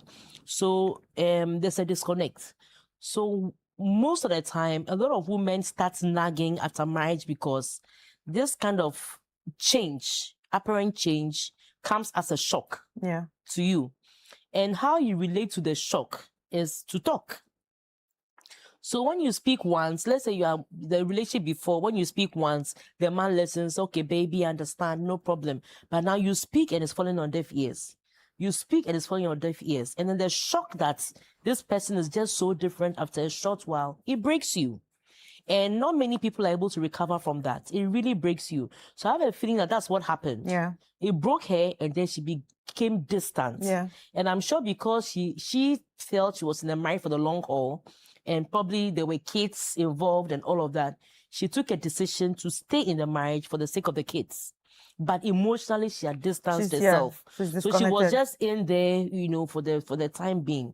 And sometimes what a man calls an apology is actually because you were sex. caught. No, Okay. it's actually, sometimes when they do their things, when they come, they buy you a bag, set trips, take on trips, buy a bag, come and have sex with you, and they think that they have And that's apologized. it, yeah. Everything is done. Yeah. But for women, when we are hurt, it goes very, very, it takes a lot to get a woman to actually forgive you and start trusting you again. We are not able to take drastic decisions because the first line is not to leave the marriage. But it hurts and it takes a long time to get us back to where we trusted you and we were secure in the love that we had with you. But that being said, I'm very disappointed in the woman. Because if your husband cheated on you and you were this hurt and this disconnected and it pained you so much, why then do you also want to cheat on him? I would rather that when Jane introduced you to a new guy and you felt like this is someone I want to be with, have a conversation with your husband and let your husband know that, look, listen, I've stomached this for a long time. The marriage isn't working for me. Can't do it. And I can't do this anymore, and step out. Because once you are also in that act, you can't justify anything. You can't justify anything. So I'm thinking that this lady could have gone out. Now, to top it all up, now this guy too, you've also met somebody again. Yeah. That you also fancy. Yeah. Then it means that there's a problem You're not fundamentally with the marriage. So which means that either the marriage was a marriage of convenience, a marriage to climb up a social ladder, a marriage just to chalk some stages in life. I don't know what the marriage was built on. Because if the marriage was built on something solid, one, even though there are mistakes, forgiveness would come. But this one, forgiveness hasn't come. Rather, it's retaliation. And even further return. So I don't know. So for me, I'm thinking that, look, gentlemen, if I were you, the fact that you've cheated, you are very sorry, you are very remorseful, your wife is also, in fact, your wife is actually doing it. It's not like she has done. She's actually she's in the process. She's doing it. You've also seen somebody. It's very murky. I think that, personally, I would think that this is a marriage that you will have to sit down and really discuss where you want the marriage to go. I won't say that you should, I won't open and say you should end it. I mean, that's what I want to say, but I don't want to say that. Because he doesn't want to end it. So all I'll say is that, look, think about where you want the marriage to go. If you guys want it to go further, discuss it and decide what to do. If you guys decide that you want an open relationship, open marriage, decide that too. But know the implications of an open marriage spiritually, socially, mentally, not only on both of you, but also the kids. So for me, I don't think this marriage is healthy. That's what I think. I think the marriage fundamentally is flawed. What is existing now is not healthy. It's not helping any of the parties. And I think that there has to be some level of communication. Maybe they even need therapy. Because if the lady has not healed, they need to heal her. If the man is not doing something right, because he may think that he has repented, but maybe there are things that he's not doing right. So they need some form of therapy. They need to talk. They need to come to a table and decide exactly what both of them want. And I believe if they do that, most likely, I can assure you that 75-80%, they will probably go their separate ways. Right. So Ajovi, if you go back to the beginning of the story, he actually said, I am not proud of cheating, but I was deeply unhappy in the marriage. Don't you think that's the point where he should have probably exited or found therapy? I think that it's a thing of communication. If you're not happy in the marriage, have you communicated it? And if you have, how have you communicated it? Because sometimes, let me give you an example. When he mentioned, being remorseful, but then booking trips and all those things. Sometimes you think that those things, the material things, makes it easy for you to let go of the pain. But it goes deeper than that. So I think maybe it's about how he communicated it. And also, when you're getting married to somebody, I speak from an angle of being a woman, their expectations. And naturally, women expect that once you get married, when a woman gets married, right, she gives herself certain standards, certain values, certain things she goes by. Example, if she used to hang out with friends beyond a certain time, once she's married, she considers herself as a married woman. Exactly. So she stops. Men are not really built like that. I said not really built like that because when you first get married, maybe for the first 3 months, maybe after work, usually when he was a single guy, after work on Fridays, he would hang out with his friends. And because you guys got married, and obviously he wants the first phase of the marriage, he would try to keep up for 3 months, at least. After 3 months, he goes back to his old self. Men don't see marriage to be how women see it. A woman is thinking, no, I'm now responsible, I'm now this, I'm now that. And even sometimes negatively affects how we dress. Because you're thinking, oh, I'm not a wife, I shouldn't look like this, I shouldn't talk like this, I shouldn't behave like this. Which is why you see some women in town and I'm a missus, I'm this, I'm that, It just comes naturally. You can't blame anybody for that. But men don't see it that way. So being a woman, obviously she'll start nagging. Right. And being a woman as well, I think one of the things that we need to learn, that we need to master, is knowing when to speak and when not to speak, how to speak and how not to speak, how to go about certain things. When you are pained, when you are in pain, when you are hurt, there are things you say. Sometimes you can't control it. But you should also know that this is a lifetime journey. It's just like having a child. Every time the child does something, you hit the child. You'll get to a point the child will go, even when an external person or somebody else goes out, oh, I'll tell mommy. You hear the child saying, it's okay, all she will do is to beat me. Obviously, the child is used to that. So maybe sometimes we need to learn to change the approach, right? Because how we see things is not how men see things, obviously. So I'm thinking that the part where he was not happy, it had to do with maybe his actions. I'm not sure what he was doing from the beginning, because the woman would just not nag out of the blue just like that. There is definitely a reason for her nagging, and if she was nagging that much, I think you should have communicated. And okay, that is in the past. Now it's really affected the marital date. I think it comes back to my thing of communicating. They need to actually communicate, find out where they could actually come to a middle ground, because your actions are not just affecting the two of you, it's affecting your kids too. I'm not sure how old your children are, but it goes deeper than that. It's not just about two individuals anymore. And like my sister clearly said, personally as a woman, there are things I wouldn't do. If I'm with a man and he decides to cheat, me, Ajovi, I don't see myself trying to say I want to out cheat him. Let's see who can cheat best. I wouldn't do that because of my personal values, my personal morals. I wouldn't do that. It's either I'm out of the marriage or I'm not doing it at all. I would have that conversation with myself, because one of the things that I feel I have is my dignity. And for that reason, I won't be with somebody who is cheating and say, oh, let me also do it for him to get hurt. No, it's all right. He can go ahead and do his thing. So I think that if the woman is listening, I think that she's hurt, which is allowed, which is valid. But I think she needs to find a moment to heal. Likewise, the man as well. Now, I also sense from what he said that he still loves his wife, he still loves his marriage. But how are you communicating that?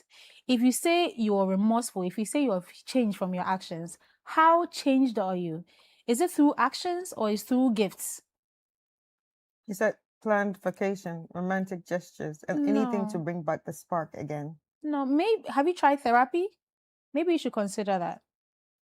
Maybe when you talk to her, she's at a point where she's deeply hurt, she won't listen to you. Maybe you should involve a third party. Maybe that can, revive your marriage again. Yeah. Not try to go back to some beautiful, gorgeous lady out there and say you're falling back in love with her. Yeah, If you really want yeah. to build that, you want to build what you have your family together, I think you should communicate. Involve someone who you think can help you. If you think Rosie can help you, please come back. Come to her. I think he's being very inconsistent. Yes. 1 minute he wants his wife, another minute he sees something else. I think he's tired of trying. No, I think he does want his wife. Yes. All throughout the whole process. Yeah, but he's you just... cannot want your wife and then discover someone else that is kind. But but here's the thing. But here's the thing. For her. Yeah. Know that it's taking 15 years. Maybe he's tired of trying. Yes. So then leave the marriage. No, but you can't just leave like that. I get vibes that I think they should communicate. The guy is not a bad guy. Because if he was a bad guy and the wife had gone behind his back to also date somebody else, like by now the marriage would be yes, because men don't easily forgive cheating like that. He would be there because of one time cheating. Then my wife caught me, and now she's doing it, and you can't say anything. The guy is a naturally good boy. He's probably a Pharaoh. He's probably what if? Shout out to no, you see, what if? Because the other guy is actually wealthier than him. No. So here's the thing. That's why I said that I wouldn't want to out reason why he's like, okay, let's make it work. Because when they see someone wealthier than him. When it comes to what you've paid bride price for, when it comes to somebody that you are building a family with, it doesn't matter who is richer. This is mine. This is my wife. I have children with her. She's not starving. You understand? So what money the other guy has? And I think they are well-to-do because of the trips and all those the trips and things. So it's not like, I don't think money is a problem or well-to-do is a problem. I think the problem is that he feels so bad about cheating, which gives me the impression that, look, he's not a natural cheat. He probably did it out of pressure. You know, some of these guys, when they sit boys and they are taking their BS. Not even the pressure, the nagging. No, hold on. They discuss all manner of things. I'm talking about the pressure from the guys to actually see the cheating as an outlet for the woman's nagging. So when they are at the round table, they are drinking their BS and things. Some of them will talk about their escapades. So there are a few who are not that, but they also want to fit in. So they go out and go and do some. But when they do it, because it's not their natural default, they finish and then they are remorseful, they are bad. I'm sure he took himself to even go and confess. I won't be surprised. All right. So Dr. Etta, what are your thoughts about this whole thing? A lot is going on in my mind. And I'm thinking that I'm tempted to agree that he's not a bad man per se. I'm feeling that there was something fundamentally wrong even from the onset. One, it could be that there were unspoken expectations, like they've said, that were not addressed. You know, we enter marriage and we want so much from that marriage, so much from the relationship. We don't communicate it. We assume that the person would give us that and the marriage would come out the way we want it. And then we start off and we realize, no, it's giving a different vibe. And we are looking for a way out. That happens. And unfortunately, we see that way out in some other relationship somewhere. Even to go and talk about it at the beginning, we feel like, no, we are disrupting something. You should be able to handle this. And then we hold on so much to whatever it is. It might be something very small that you are expecting, an attitude and the way it's even feeling. We don't talk about it from the onset. But the truth is that the beginning of every marriage is difficult because of some of these things. Exactly. We are all new to the whole marriage thing. Different Things people. are happening. We are not talking to each other. And there's a burnout, and then we want solace somewhere. Now we go and touch it and realize, no, this is not what I wanted either. I want to be in my marriage. I've heard a friend I know talking about how he has gone to cheat and he regrets it with everything in him. He feels like, why would anyone cheat? This thing is so awful. I thought there was so much goodness in this. I mean, he's so regretting that. He feels like he should talk to the wife, and so he's doing all of this. He's behaving like this man, doing all sorts of things to complement it. So that happens. But you know, so that's one bit of it.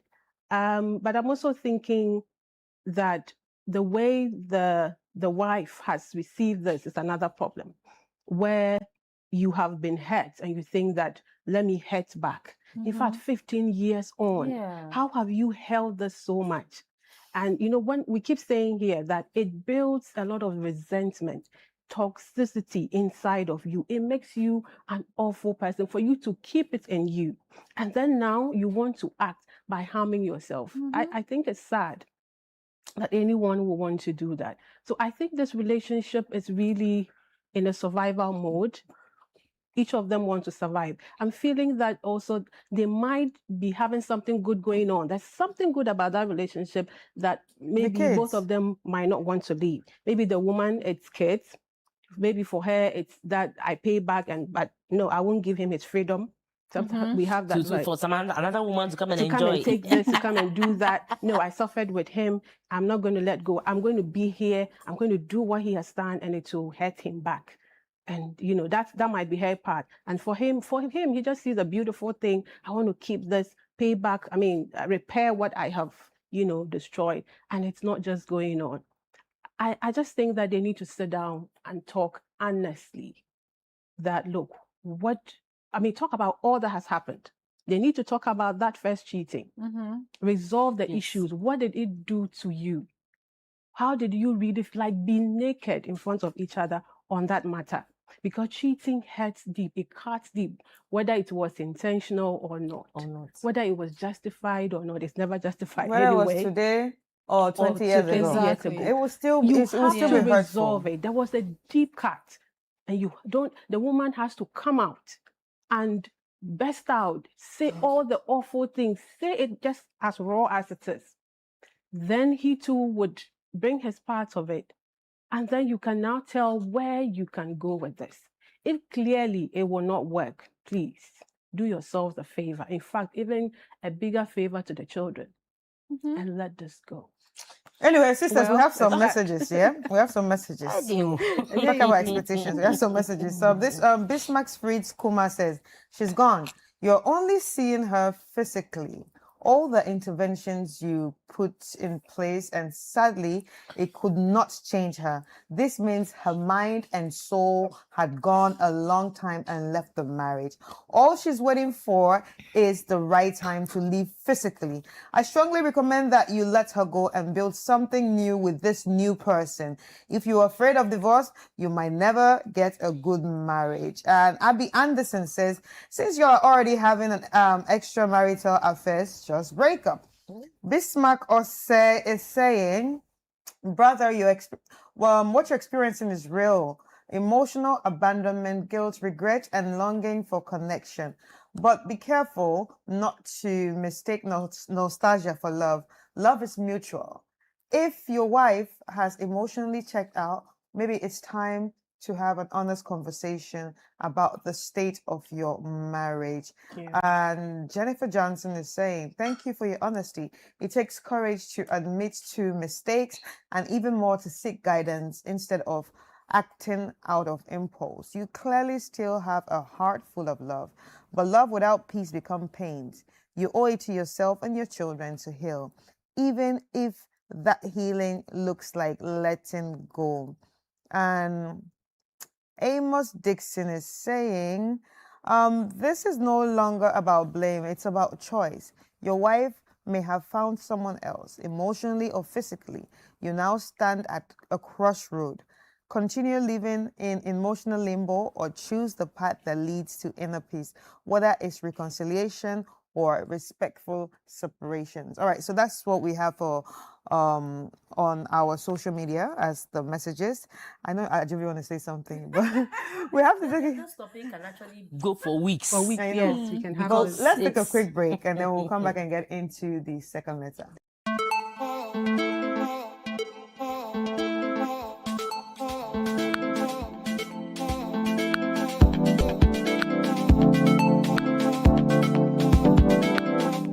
Charles say, Gino hot pepper and mediania dankasa. Gino Pepe, how jolly hot Gino Pepe powder, hippa, jolly hot, natural red color, same intense flavor. Gino pepper powder, me Johnny Jankasa.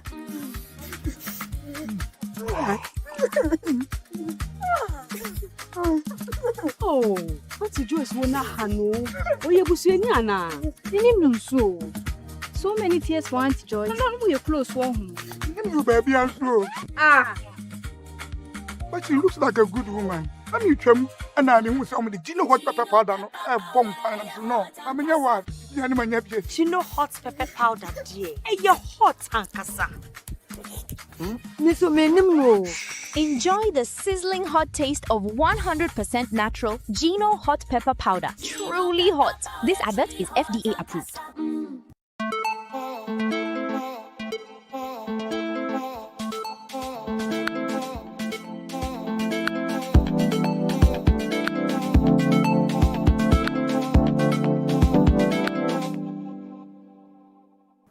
All right, welcome back. It's still Sister right here on Channel One and City 97.3 FM.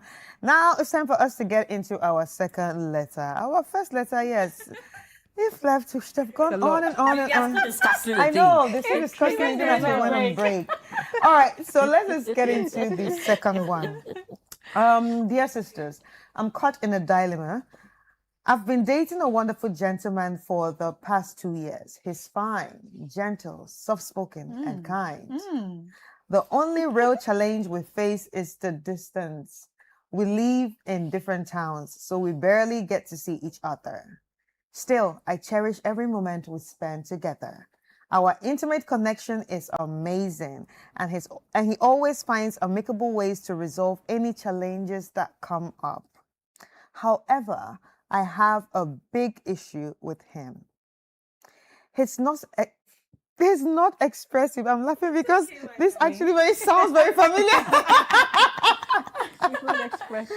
He's not expressive and doesn't give me the kind of attention I crave.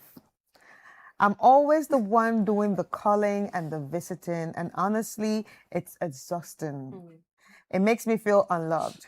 I've spoken to him about this so many times, but nothing has changed. Recently, I met another guy at a conference in Accra. He's not really my type, but he fills the emotional gaps I'm missing with my boyfriend. He's sweet, he's expressive, he's spontaneous, and we're able to do a lot together.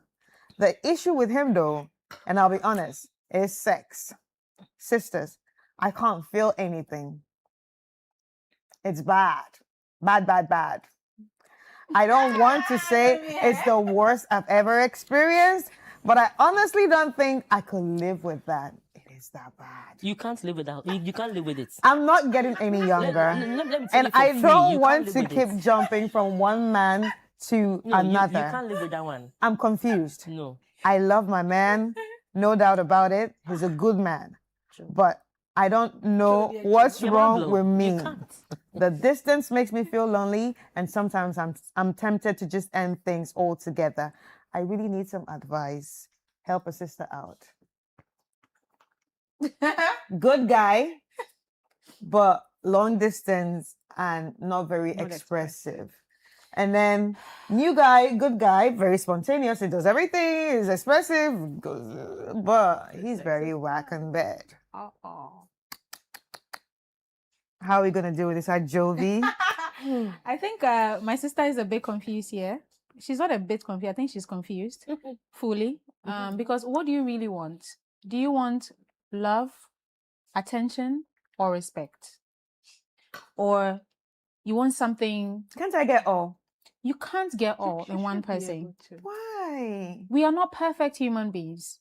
That would happen. And for me, right? I think that the first gentleman, her main boyfriend, to me, I think that's perfection. I think so too. Because he ticks all the boxes. The only place where he falls short, it's the constant communication part. But you should know that you can't get it all in one person.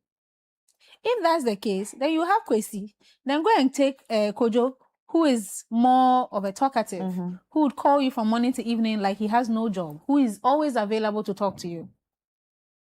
But I think for me, I sense confusion here. Now, the second person you're frolicking around with sounds just like you're just talking to him because he's more of a talkative. He's available. Which brings me to my next question to her. What job does this one do? Because a busy man, a high value man, the key word here is a high value man. Now, who is a high value man? A high value man is a person she described earlier, the gentleman. Why? Because he doesn't call. Obviously, he's busy. Obviously, he has a good job. I Obviously, disagree. he has his priorities set straight, right? Obviously, in my head, I'm thinking. Because a man who is busy will not be available 24/7. It is true that when a man is into you, he calls you often. But how often is enough for her? From how she's sounding like somebody who wants you to be constantly calling her. Have you had lunch? Have you had dinner? But you can chat with me every day. You can't.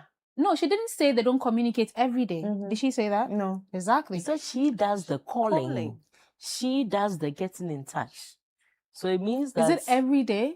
No. Then it means her letter to me is not complete. She didn't it's complete. She didn't have to add it. She says that Mostly. she does. That means that mostly. What if the And guy she feels calls it's once a cute. day?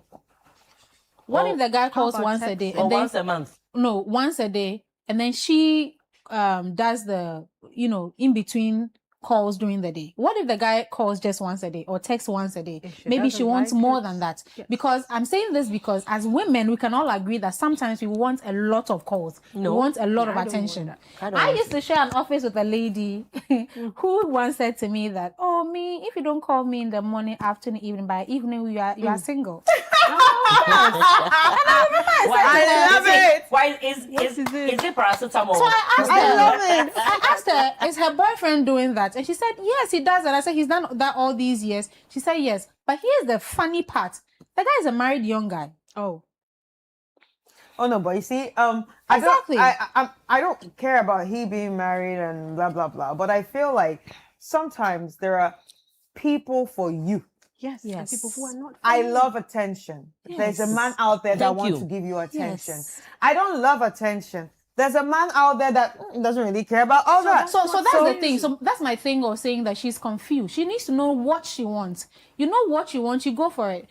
Now, don't be confused and go for somebody who is obviously not for you like you categorized it. And then expect him to be what you want him to be. He's not going to be like that. You end up like the first letter, nagging. You end up being the bad person. You are a lady, you genuinely do not want that. You don't want to be tagged like that. Yeah. So go for what you want. It's a matter of choice. Okay. Go for what you want. And leave that gentleman for me. All right. So, Dr. Ethel, do you think people can work through these things? Obviously, we all differ as human beings. Do you think, okay, I say, meet this guy and say, I love attention, all right? But I don't know about you. And if you're lacking that, I think you can learn some of that. Do you think people can actually genuinely learn to give their partners some missing factors? I'll say yes and no. Yes, sometimes you get involved with someone, they are lacking something, and you can see clearly that they want to work it through with you. They want to do it. And I would say that ensure that they have graduated in doing that which you expect before you marry them. Don't marry the potential of that thing. I also think that sometimes we deceive ourselves that it can be worked out and we don't really give it that attention. And we assume, oh, it will be fine. And it ends up not being fine. Yeah. If you ask me in this case, these two might not be for her. You want something. There are not only two people in the world for you. Today, these are the ones. But if they don't have what it takes, in fact, don't go.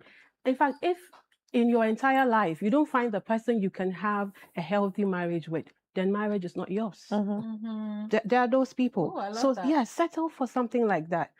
We trivialize marriage and what we want in marriage. You want attention. You think, oh, it's just attention. It's a beyond that. big deal. Yeah. It's a big deal, and it can mess you up big time. Because if you ask me, The difference between marrying someone or being involved with somebody in the extent of marriage and the one I'm not marrying is the attention we have for each other. If not for that, what else? Because you marry someone and you get attention from somewhere, it's cheating. It's emotional cheating. So if you want something as, important as attention, please look for it. Make sure you get it. And the good sex part. Oh my God. No good sex, bad sex. Bad sex part. Yes. Girl, you won't survive it. For you to notice it now. Because when you get into marriage, the whole thing about the fact that this is the person I have to do this with all my life. This is the jollof you eat all your life. Mind you, she's not even talking about marriage. That's She another. is. Oh, She is? Yeah. She said she's getting older and she doesn't want to jump from one man to the another. other. That's why she wants us to help My her love, at take this the point. older part out.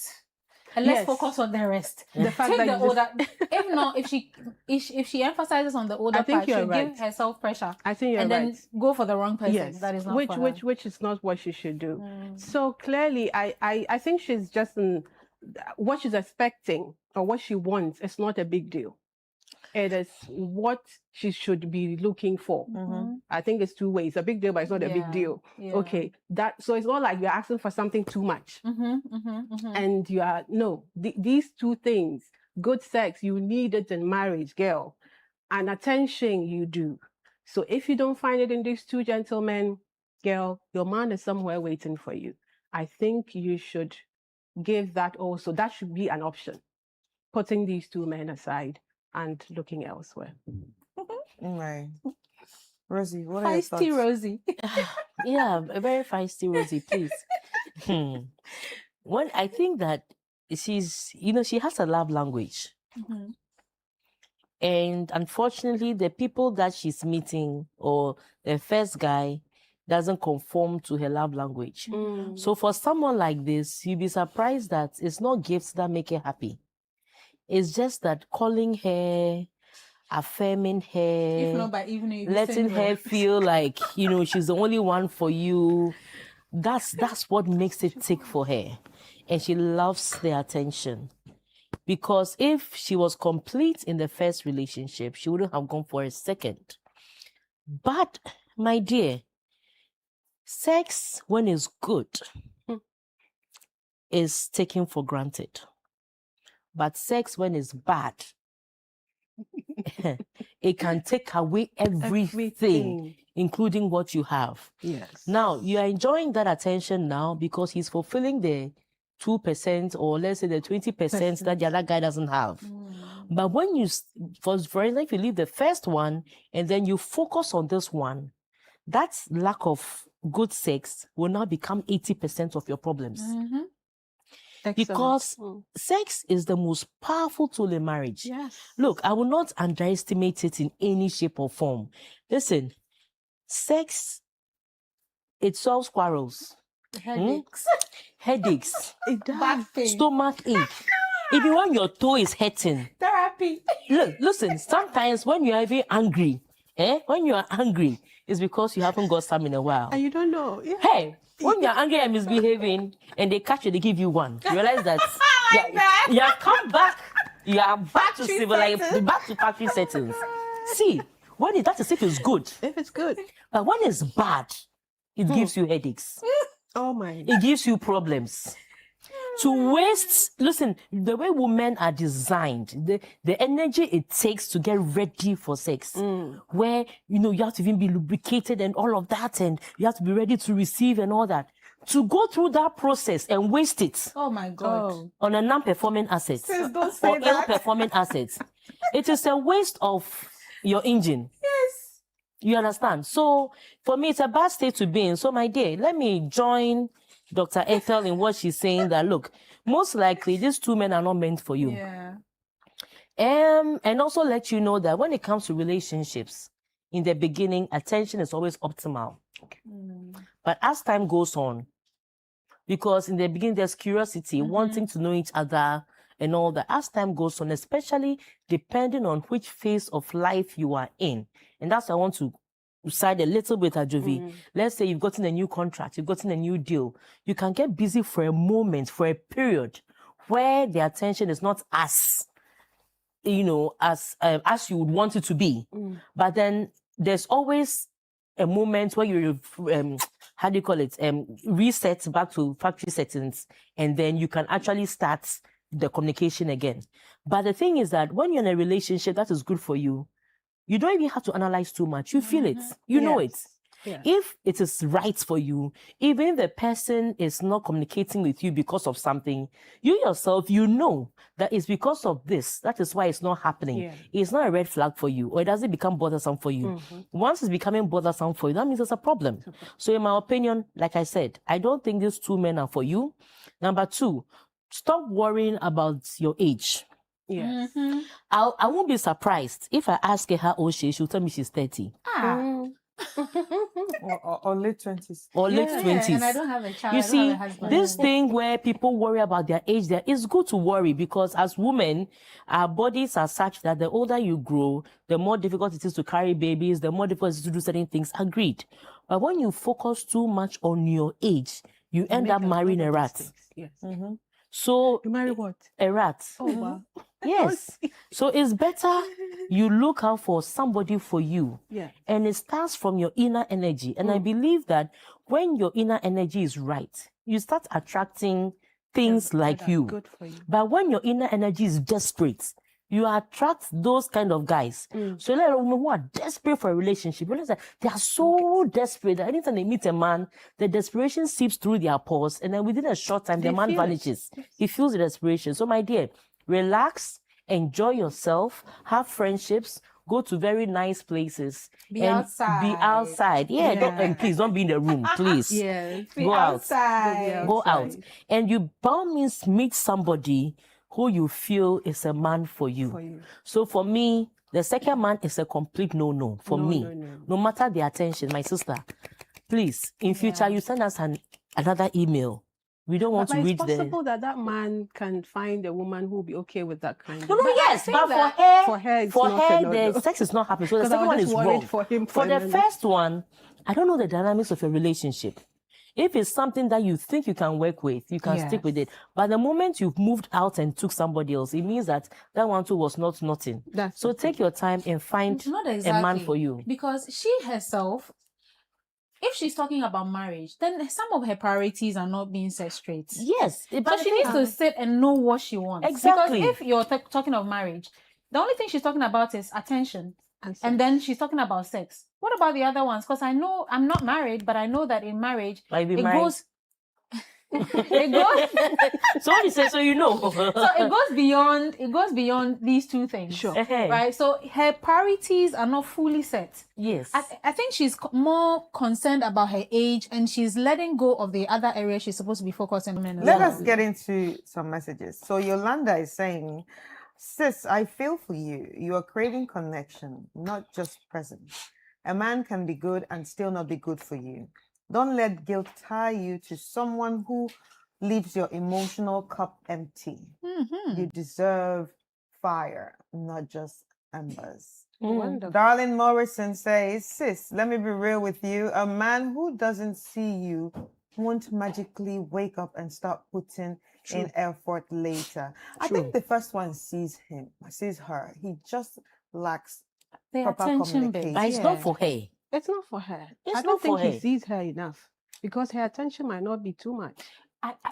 Well, let me leave it alone. Because See, I think that is no, not. I you think would- it's not clear because we don't know how often this guy calls. No. Let's And we not- don't know let's how not- often is often for her. I don't think we need to make excuses Excuse to for whether it's one or two or three. So she's For not someone getting it. like you, the first guy will be perfect Yes. because you see the guy as That's a why you purposeful calling me person. 247. That is you. That's but you. for somebody like calling you from morning to evening. somebody It's not for her. else would also want the baby, have you eaten? Baby, what are you doing today? If not by Baby, what evening, your you are plans? single. Yes. Well, Claudia So- Kumson is saying you're not broken, you're just human Yeah. and in need of something deeper. Don't punish yourself for desiring emotional consistency and physical chemistry. You can have both, sis. Settling for half a loaf when you are hungry is more for more is a recipe of resentment, basically. So Chidima is saying, Auntie, the math is not mathing. You have one man who loves you but ignores you, and another who gives you attention but leaves you in cold bed. Don't trade loneliness for numbness. Hold out for the one who sees, feels, and value all of you. Asantewa is saying, sister, don't let the fear of being alone lead you into settling. You need someone who speaks your love language emotionally and physically. It's Auntie neither, Rosie. if neither man fits fully, maybe the right one is still ahead. Don't tie yourself to have fulfilled love. Akoswa Edutum is saying, my sister, I would say that both men are not for you. That's the answer. You are. Have a deep rethink about your relationship with both of them and make the right choices. Kojura J, the second man is giving you all the attention because probably you've told him about the first man. Careful that's true. not also to true. make the biggest mistake Actually, she did. of your life. She told the A second good guy. man is hard to She said find. the guy found out about the emotional gap or something. No, she didn't. Okay. She didn't. So Marie is saying, ma chérie, love is not just about comfort. It's about connection. You want touch, passion, and attention. All are valid. Don't guilt yourself into accepting That's the word, prompts. valid. Where you're built for full cost love. Ladies and gentlemen, that's what we have as messages. I think we're Anyway. in tune with our Yeah. I know, right? Sisters, thank you so much. Thank you. It was really nice having this you. conversation with each and every one of you. And I hope the viewers actually enjoyed this. Let's take a quick break. And when we come back, I'll be sharing my final thoughts.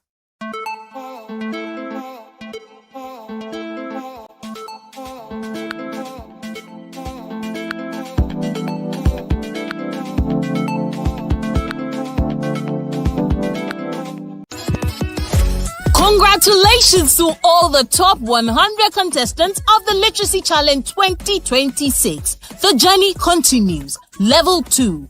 Aptitude test. The top 100 contestants from across Ghana will take part in a written aptitude test on Sunday, 16th August 2026. The time is 12:30 p.m. and the venue, British Council, Accra. From the top 100, 10 regional teams of 3 will emerge as finalists and battle it out in the exciting Literacy Challenge 2026 quiz competition. The ultimate winner will walk away with 10,000 Ghana cedis, a laptop, and a national recognition. Stay tuned to City FM and ChannelOne TV as we follow these young talents on their journey to becoming the ultimate Literacy Challenge champion.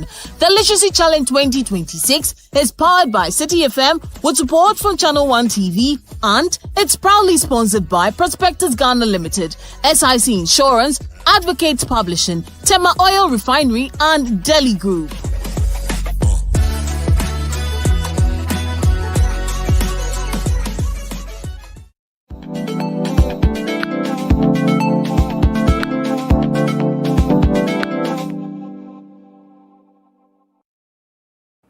All right, welcome back. It's still Sister right here on ChannelOne TV, and if you are listening, it's on City 97.3 FM.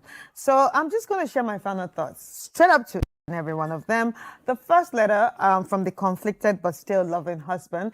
I think the biggest problem is not this is something a lot of men think, that saying sorry just erases everything. Buying gifts just erases everything that you've probably done to your wife, especially when it comes to cheating.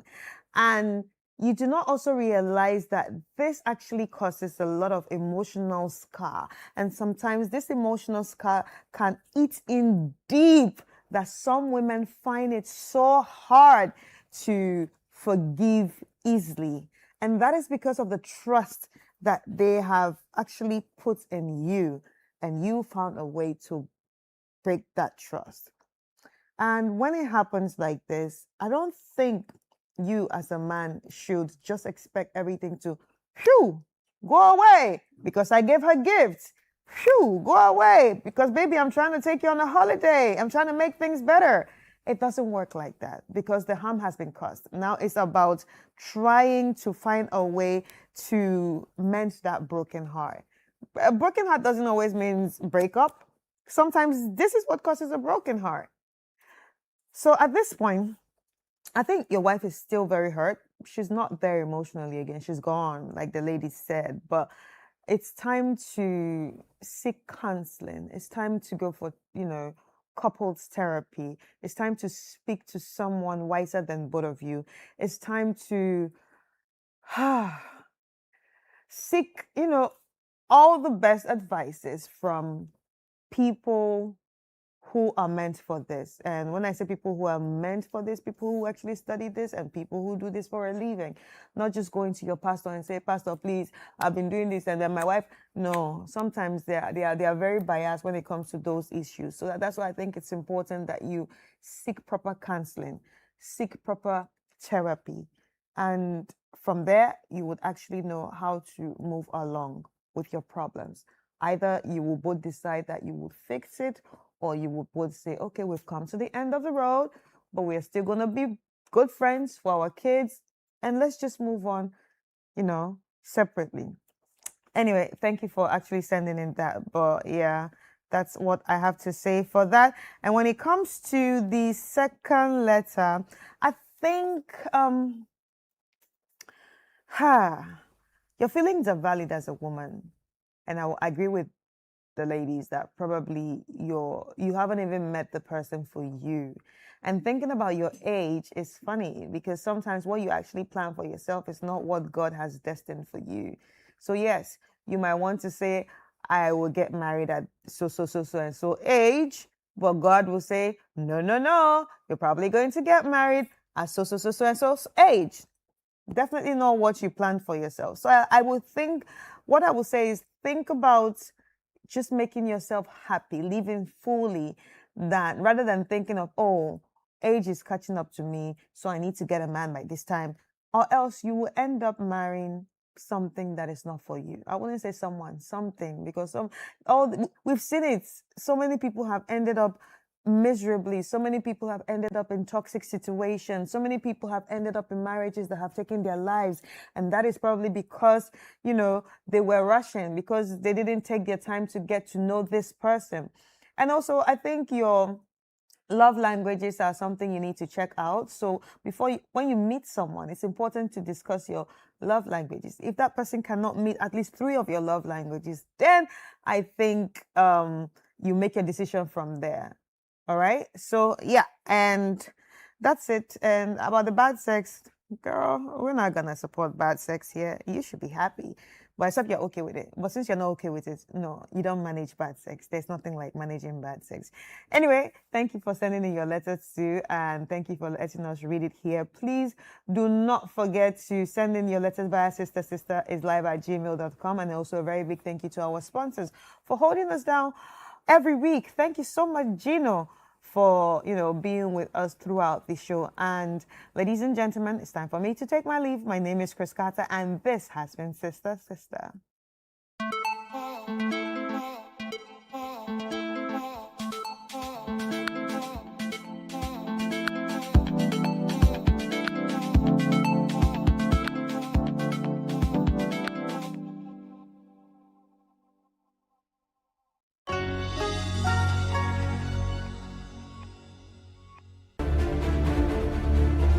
Ghana is built on stories. The dreams we chase, the challenges we face, and the change we demand. At ChannelOne TV, we bring these stories to light with truth, fairness, and courage. We listen, we question, we amplify. Because when your story is told, change begins. ChannelOne TV,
Live from our studios at number 5, Ola Hansen Lane at Tessano here in Accra.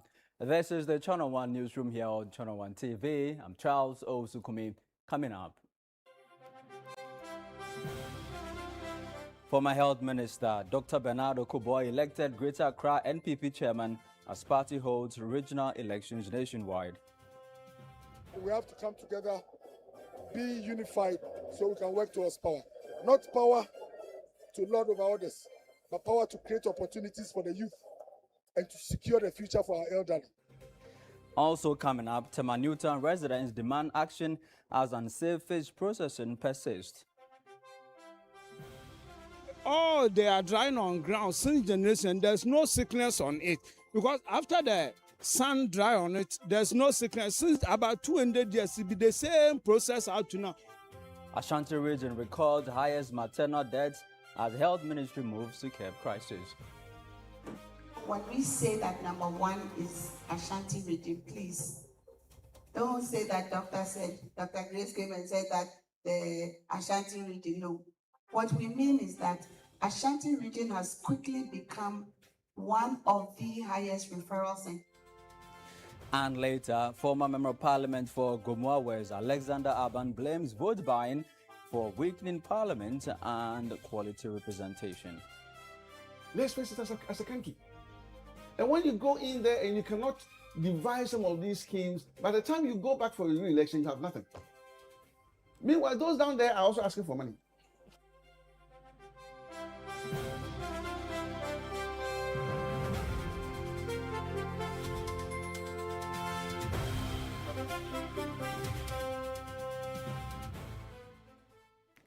Grateful to you for choosing the ChannelOne Newsroom.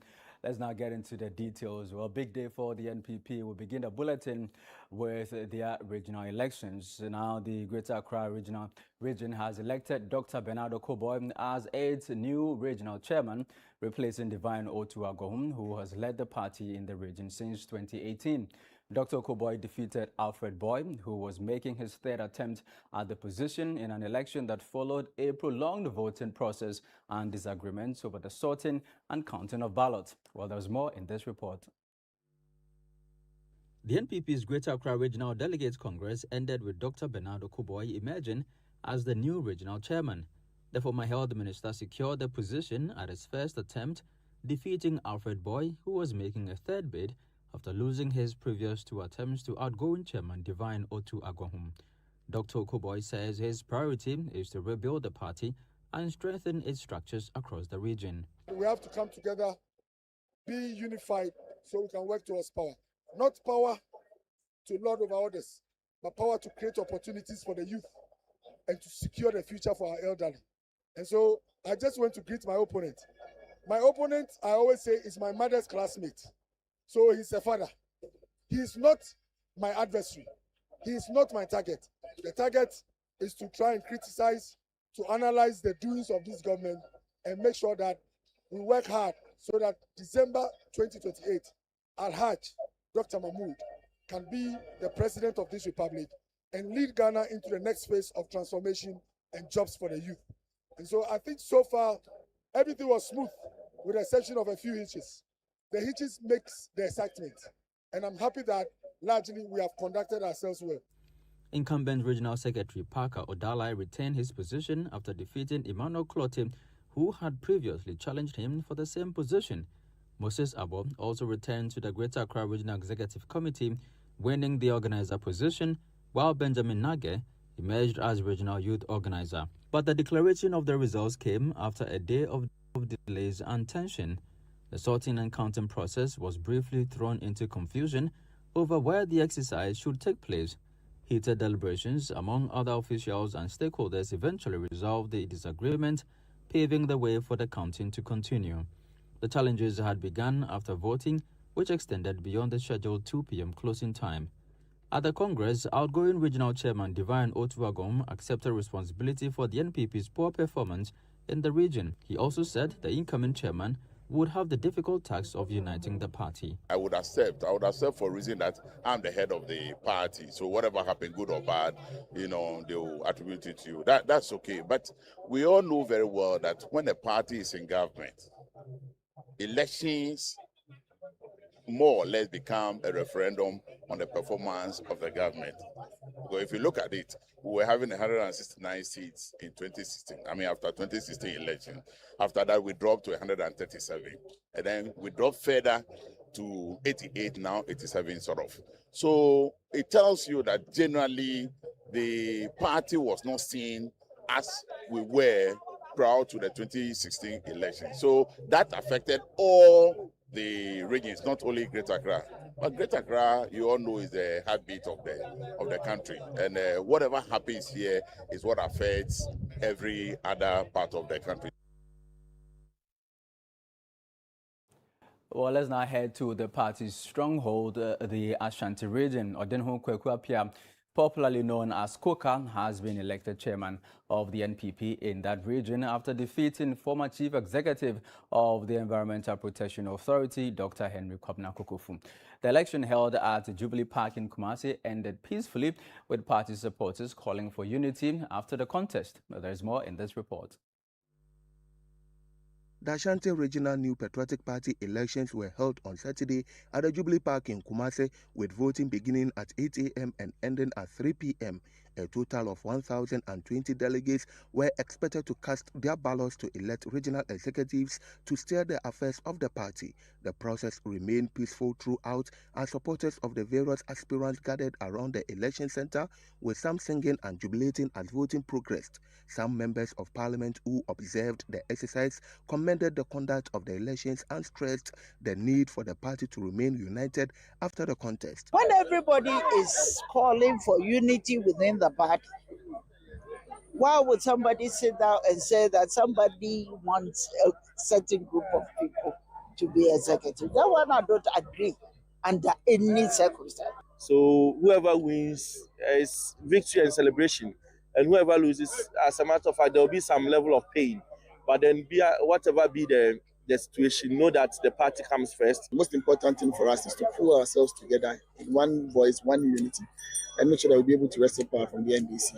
At the end of voting and counting, Odenho Kweku Appiah, popularly known as Asanteman Koka, emerged winner of the Ashanti Regional Chairman position. He defeated Dr. Henry Kwabena Kokofu in the contest to lead the party in one of its key electoral strongholds. Chairman, enipa mienu na gyina ye.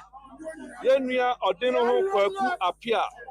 Onya emanimu 658. Yenua Henry Kwabena Kokofu onya 269 with 658.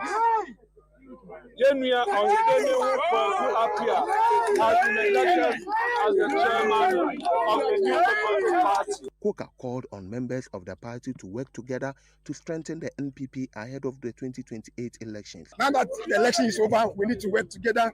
We need to decide together so that we can win the election in 2028. Well, let's stay with the NPP elections and bring you results from across the northern, western, Bono, and central regions. Speaking after the exercise, Chairman of the Northern Regional NPP Elections Committee, Evans Nimako, expressed satisfaction with the high level of participation and commitment of delegates to the party. Once again, I'm grateful to all of you. We met here this day, Saturday, 15th August of 2026, for conference to go through an exercise of electing for us regional executive to take the affairs of the party in this region. The newly elected chairman, Mohammed Bantama Adam Samba, thanked delegates for the confidence reposed in them and pledged that The new executive would work together to strengthen party unity and serve members with commitment and respect. I also want to use this opportunity to thank the election committee and also thank all the delegates who elected the regional executive. And I also thank all the party members, the regional executive, all the polling station executive, all the party members in the region. Today, we have elected the new executive in the region. Our duty to form majority seat in northern region. Inshallah, Almighty Allah, we shall do so. In the northern region, elections at the Aliu Mahama Sports Stadium ended successfully with only the incumbent chairman who was re-elected. All other faces that came for election actually lost their bid, and it had new faces coming on board this time. For Channel One News, I am Shawana Yusuf reporting from the northern region here in Tamale.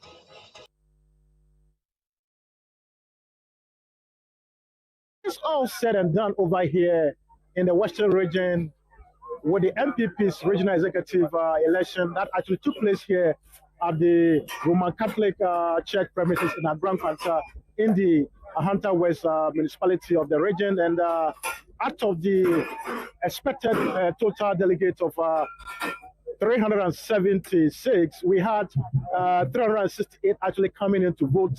And at the end of the contest, we had Kwesi Afrifa actually winning against Mohammed Ghani, who was the regional organizer that actually went in to contest Kwesi Afrifa for the chairmanship position. Kwesi Afrifa actually had over 265 votes against Mohammed Ghani, who's 106 votes.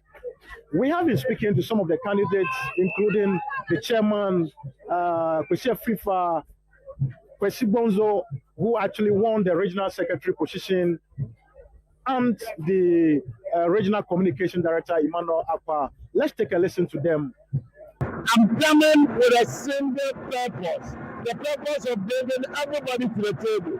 I'm going to be that father figure to negotiate with everybody, listen and make sure that everybody is on board. And once MPP come together, we win. And MPP is going to win. All the seats we lost, we are going to recover them. Because there were seats we lost because of disunity. We are going to work very hard to reclaim those 7 seats. At the 2 we have 9. We will defend the 2 we have, and then we'll look for 2 more. So our target is to win at least 11 seats in 2020. So my primary objective is to train communicators very well so that they will be on top of issues. If they are trained and they are well informed, they get the tools, the arsenal to deliver. That is what I'm going to embark on. For Channel One TV News, I'm Akwese Jenny, Agran-Kwanta in the Western region.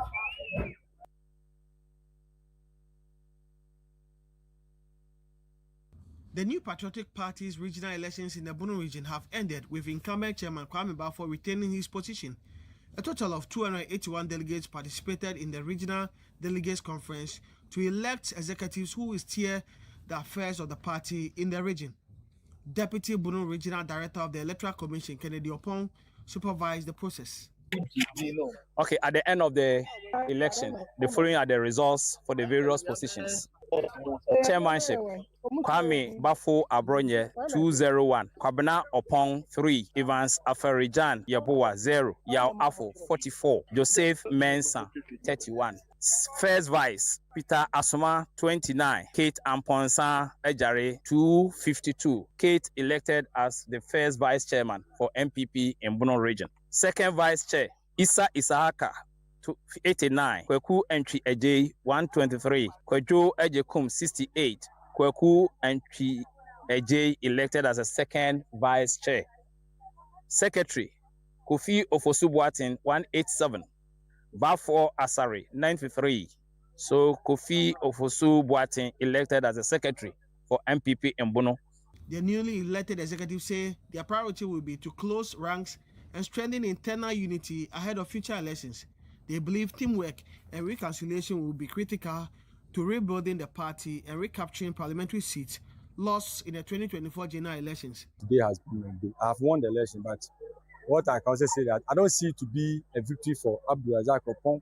What I know is that it's the MPP New Patriotic Party who has won. So we need to work together. We work together. I work with my brother who lost the election and make sure 2028 we win power for our political party. And as a new communication officer with background in marketing, I'm going to project our communications that we'll be one of the most vibrant communication in the region.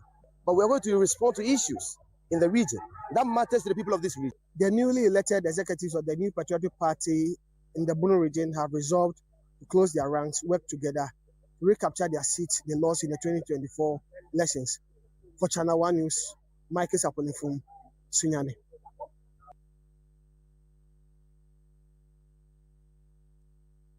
One of the major surprises of the election was the victory of Ajimana Siedu, who defeated incumbent Communications Director Isaac Mensah. The newly elected Communications Director says he will deploy a stronger social media strategy to improve communication of the party's policies and programs. We are going to have a complete setup of social media at the party regional office so that we can have postings of NPP works on the social media as well. In another closely watched contest for chairman, former regional treasurer Dr. Kwabena Yesibu, who was contesting for the second time, secured 278 votes to defeat acting chairman Percy Dennis, who polled 161 votes. The newly elected executives have pledged to work harder to rebuild the party and position it for victory in the next general election. That's a new executive, and we are going to work very hard with fresh ideas. And we are very sure, come 2028, we shall win to the glory of God. To make sure that the Women's Bank is being established to help market women and petty traders. National Council member Isaac Ofori Asiama has meanwhile urged the winners to prioritize unity and work with all factions of the party following the internal contest. Whatever it is that we need to win more seats than the NDC, we need to do it. It means that we need to bring everybody on board. We need to win it. Basically, the agenda. If NDC has 19 and we have 4 and we want to beat them, we know there's a clear time that we have. Politics is about numbers. And work and dedication remain the commitment of these newly elected executives. For the Channel One Newsroom, I am Akwesiado, Mankasim, Central Region. Well, at the close of polls, my colleague Christopher Kevin Asima engaged political analyst Dr. Jalil Atiku. Here are excerpts of that engagement. We just witnessed a peaceful election so far, no violence. First of all, your impression about the entire election process as you've seen it. Yeah, I think so far, so good, right? We expect that. In fact, election is supposed to be a very simple activity because there are rules, and then the actors must play the electoral game by each rule. But often, I mean, we experience violence here and there. But if you look at this, I mean, regional elections, it's been well organized, very peaceful. I mean, the challenges, I mean, elections, you have issues like that, okay? So if we have political parties organizing elections in a very peaceful manner, then we expect that at the national level, they will conduct themselves within the same, I mean, frame that they set for themselves in party elections, right? So basically, this is what we are expecting from political parties. So I think what we have witnessed, I mean, we are hoping that come the national executive elections, we are going to experience a similar situation, so that when the NDC is also electing their executives, we expect that we have, I mean, peaceful elections from all the political parties. So when we have this, then we expect that they will produce the same things, I mean, moving into the national election, so that we have very peaceful elections, right? But it has become something like almost every election cycle, we have to be praying, calling God to come and give us peace. We need to, I mean, we have to produce, we have to behave, I mean, in a manner that we have set for ourselves, right? Like I indicated, we have rules and regulations, we have the constitution, political parties have their laws and all that. They must just, I mean, operate within the limits of those rules and regulations. Once they do that, they definitely will be experiencing elections, and that will help us in progressing our democracy.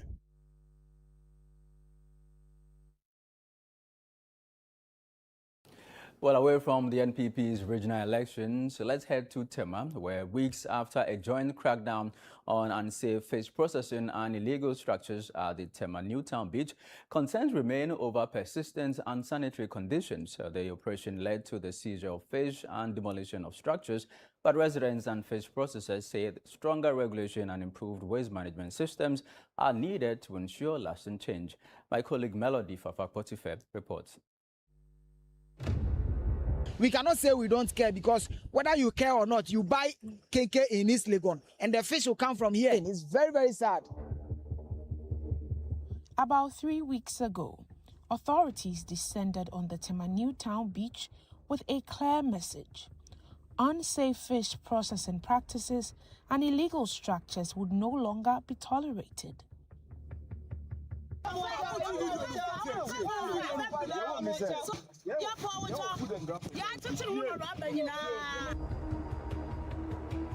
The joint operation involving the Food and Drugs Authority, the Tema Metropolitan Assembly, and the Environmental Protection Authority saw large quantities of smoked and dried fish seized while illegal structures were demolished. The crackdown followed public outrage over conditions at the beach where fish was being processed and dried dangerously close to open refuse dumps and other unsanitary surroundings. But weeks on, one question remains: has the crackdown brought any lasting change? So the team has returned to the Tema Beach area to assess compliance and if the structures which were demolished by authorities have stayed down, if the traders and the fishmongers are operating in more hygienic conditions, and also if the plans by the assembly to redevelop the shoreline is in progress. So this is the area directly by the shore where structures put up by fishmongers and traders were put up. Now, authorities demolished these structures about 3 weeks ago, and fortunately, the structures have stayed down, and a greater part of the debris on the site have been cleared by authorities. Fishmongers and traders are no longer drying fish here as we speak, but when you move further onto the grounds, you see fishmongers, you see traders drying fish in very unhygienic conditions. For residents and fish processors, fish drying is an age-old traditional practice, but over the years, the process has been marred by persistent unsanitary conditions at the beach.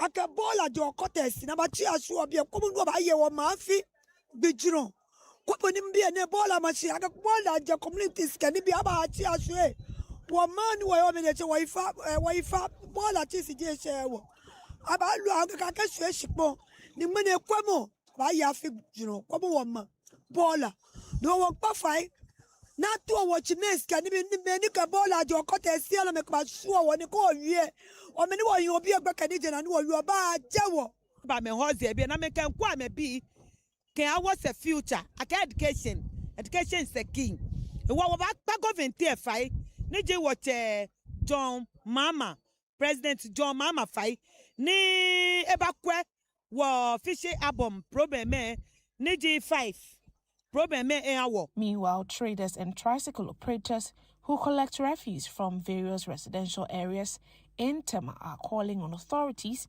to regulate their operations and provide better systems for waste disposal. Since generation, about 200 years, we can't meet it. Even not here alone, if you go Apam, Joma, and Kafuzi, all they are drying on ground. Since generation, there's no sickness on it. Because after the sun dry on it, there's no sickness. Since about 200 years, it be the same process out to now. They cannot do anything about it. So they should allow the woman to dry on land, or they should educate them about the dirtiness or the garbage is entering inside. But to sack them, say, because of their dry land, that's not fair. Well, the visit to the Tema Beach has established that the refuse by the shoreline has been taken away. The structures which were demolished have stayed down. But for the fishmongers and the traders, it is business as usual. For them, it is a norm for the fishes to be dried on the ground. Reporting for the Channel One Newsroom, I am Melody Fafa Kotufe. We are watching the Channel One Newsroom here on Channel One TV. Still ahead. Ashanti region records highest maternal deaths in 2025 as Health Ministry moves to address the situation.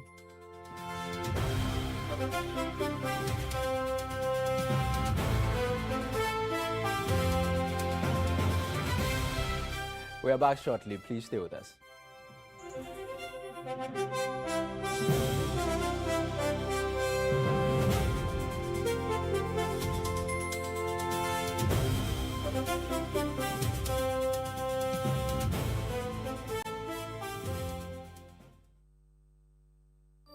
The best part of going home is family. Sit up! Hey, mommy, my wife is cooking something delicious. Lizzy hot pepper sauce, spicy. Bona yete, Lizzy oh Lizzy. Lizzy the Shito is Shito. Lizzy Shito over Lizzy Shito. Please, can I take some to school tomorrow? Yes, my son, you can. Lizzy Shito dear. Ebesu obiasu. Lizzy Shito hot pepper sauce. Yes, spicy.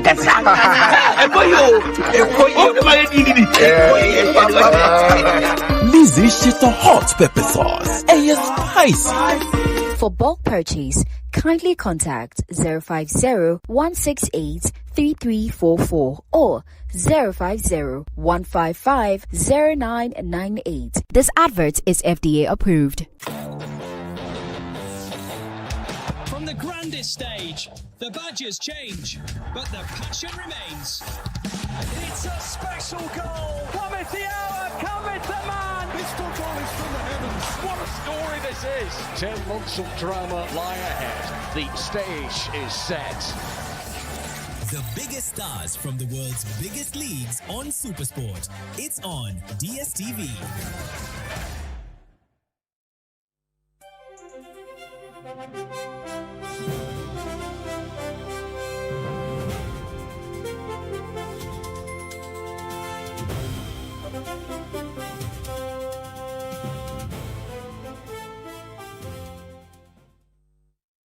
Yeah, welcome back. This is the Channel One Newsroom here on Channel One TV. Let's now focus on some health stories. The Ministry of Health has begun engagements with the Ashanti Regional Health Directorate to tackle the region's high maternal mortality rate under the Maternal Mortality Action and Response Program.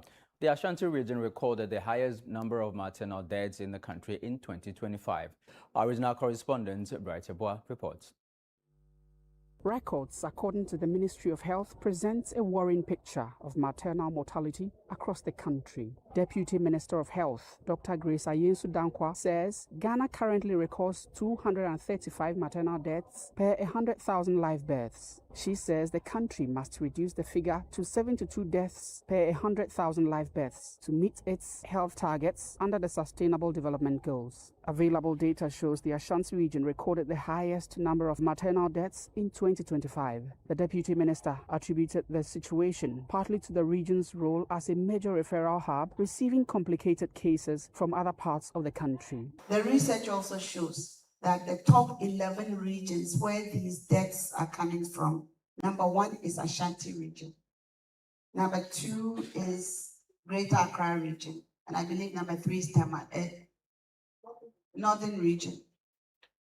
So when we say that number 1 is Ashanti region, please don't say that Dr. Grace came and said that the Ashanti region. No. What we mean is that Ashanti region has quickly become one of the highest referral centers in the country. Ashanti Regional Health Director, Dr. Fred Adomako-Boateng, identified inadequate staffing, shortages of essential medical equipment, and limited health infrastructure as some of the challenges affecting maternal health care delivery in the region.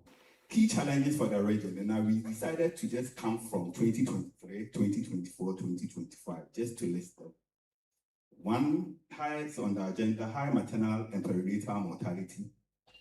We also been battling with high teenage pregnancy, low family planning coverage.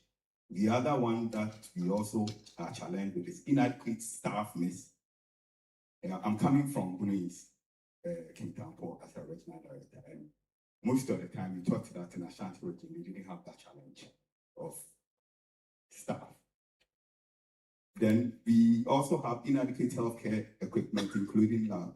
Dr. Adomako-Boateng said the Regional Health Directorate is taking steps to strengthen healthcare delivery at facilities across the region to reduce referrals to the Komfo-Anokye Teaching Hospital. He says improving the capacity of these facilities will ease pressure on the teaching hospital, ensure patients receive timely care closer to their communities, and contribute to reducing maternal deaths in the region. Based on all these gaps that we identified, we decided that let's strengthen these, but let's add one, clinical mentorship.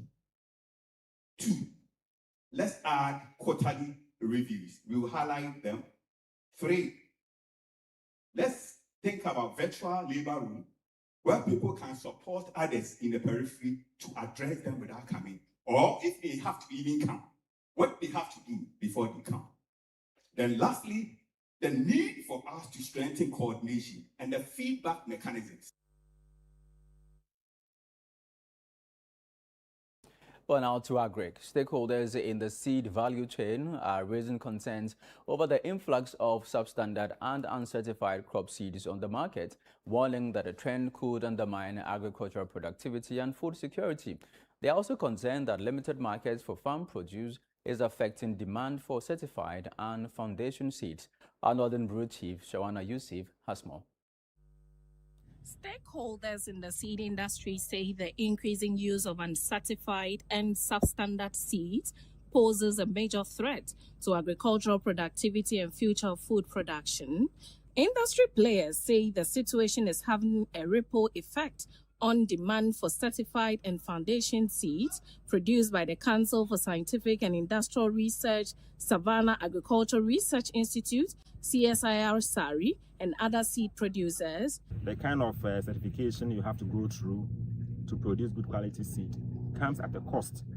And if you are not able to sell the seeds, we are not able to recoup that cost. Additionally, the space in the warehouse, in fact, we have almost exhausted all the spaces there. This season's production, we will have to look for a place to keep them.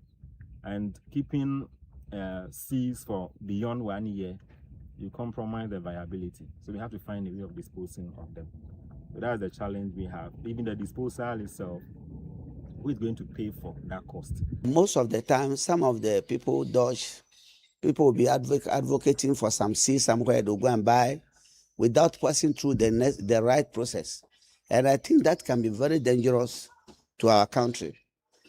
The consumers, you don't know what is in what food, seed. So whatever thing will happen, we appeal to our public to buy certified seed.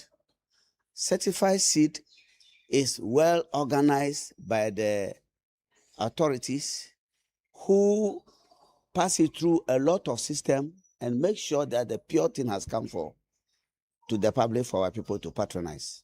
Speaking during a field visit to the CSIR SARI Technology Park, board chairman of the National Seed Council, Alhaji Abubakari Abdul Momin, said complaints from farmers about uncertified seeds and entering the market requires stronger collaboration among regulators, researchers, seed producers, and farmers. Yesterday, we met with the seed growers associations. We interacted with them. And today, we are here with the Council for Scientific and Industrial Research, and that is why we have to visit the field. In fact, as we're all aware, since we took over the seed company, farmers are complaining a lot about the seed industry. We have noticed that there are a lot of seed infiltration in this country, some few challenges, and we thought that it's really important that we meet with farmers and the stakeholders so that at the end of the day, we get the lasting solution in solving the seed challenges in this country. Meanwhile, seed companies in the northern region say the local seed industry is struggling with declining demand, making the business increasingly unattractive. The idea is to rely on domestic or local seed production. But unfortunately, it seems it's not working. So how do we re-engineer that program so that the seed that is needed for the Feed Ghana program comes from farmers, not grain producers? Because it seems, from what I'm hearing from my seed producers, I mean, yes, Feed Ghana might have bought seed, all right, but then it's not seed they bought because the farmers from whom they should have been buying did not sell seed. So if we are able to re-engineer the Feed Ghana program to get their seed from the seed producers, we have seed producers associations. Let's link directly with them, buy seed from them, and I'm sure productivity will increase.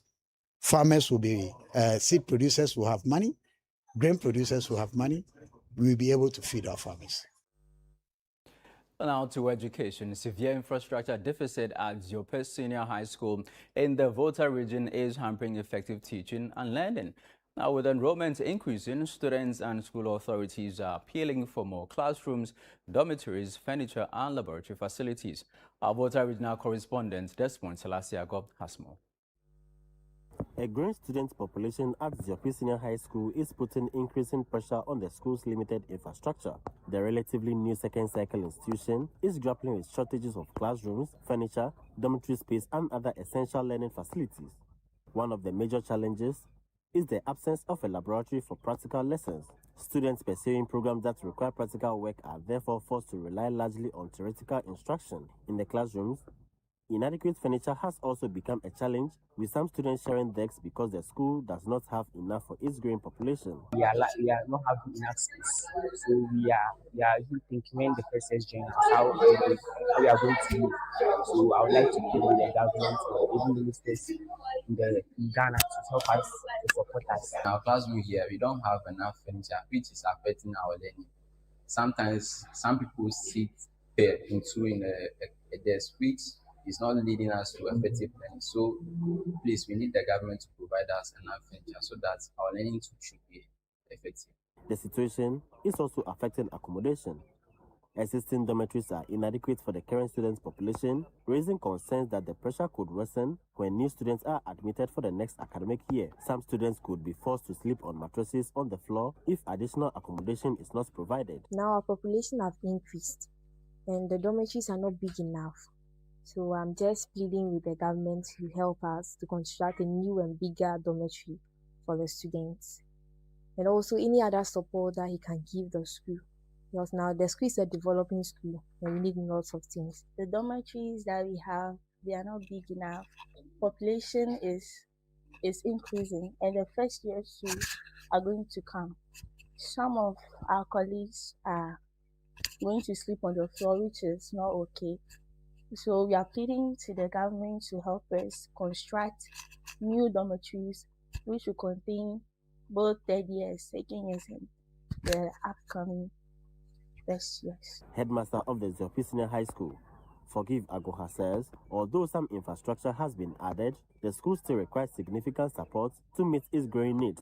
Even in spite of this beautiful facility and other ones provided by the government, as Oliver Twist, we still need more facilities. What we need urgently is dormitory for the boys, even dormitory for the girls. Recently, government constructed a new dormitory for both boys and girls. But because of the increased number of students, we still need more dormitories for both boys and girls. The labs without any equipment. And so we'll be happy if the government of Ghana can come on board to provide us with the equipment and then materials to be used in the various labs. He is appealing to the government and other stakeholders to provide additional classrooms, dormitories, furniture, laboratory facilities, and other essential resources to improve teaching and learning. The furniture that we have now can only suffice as far as first year and then second years are concerned. If the new students are admitted, it will be very difficult for us. We want to plead with the government of Ghana to also come on board with the provision of furniture. Students and management here at the Ethiopian Senior High School are calling on government and stakeholders to come to their aid and solve some of their challenges, including accommodation for them.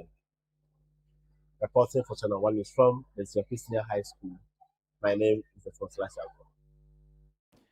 This is still the ChannelOne Newsroom here on ChannelOne TV. I'm Charles Osukumi. Still ahead. Former MP for Gumua West blames vote buying for weak parliaments and lack of quality representation.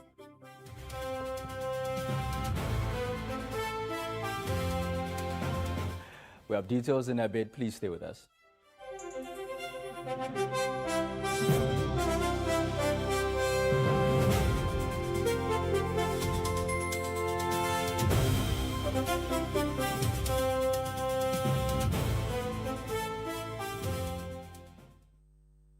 In Biggie's house, there's no place to hide. And even when you think no one is watching, the energy can swing in an instant.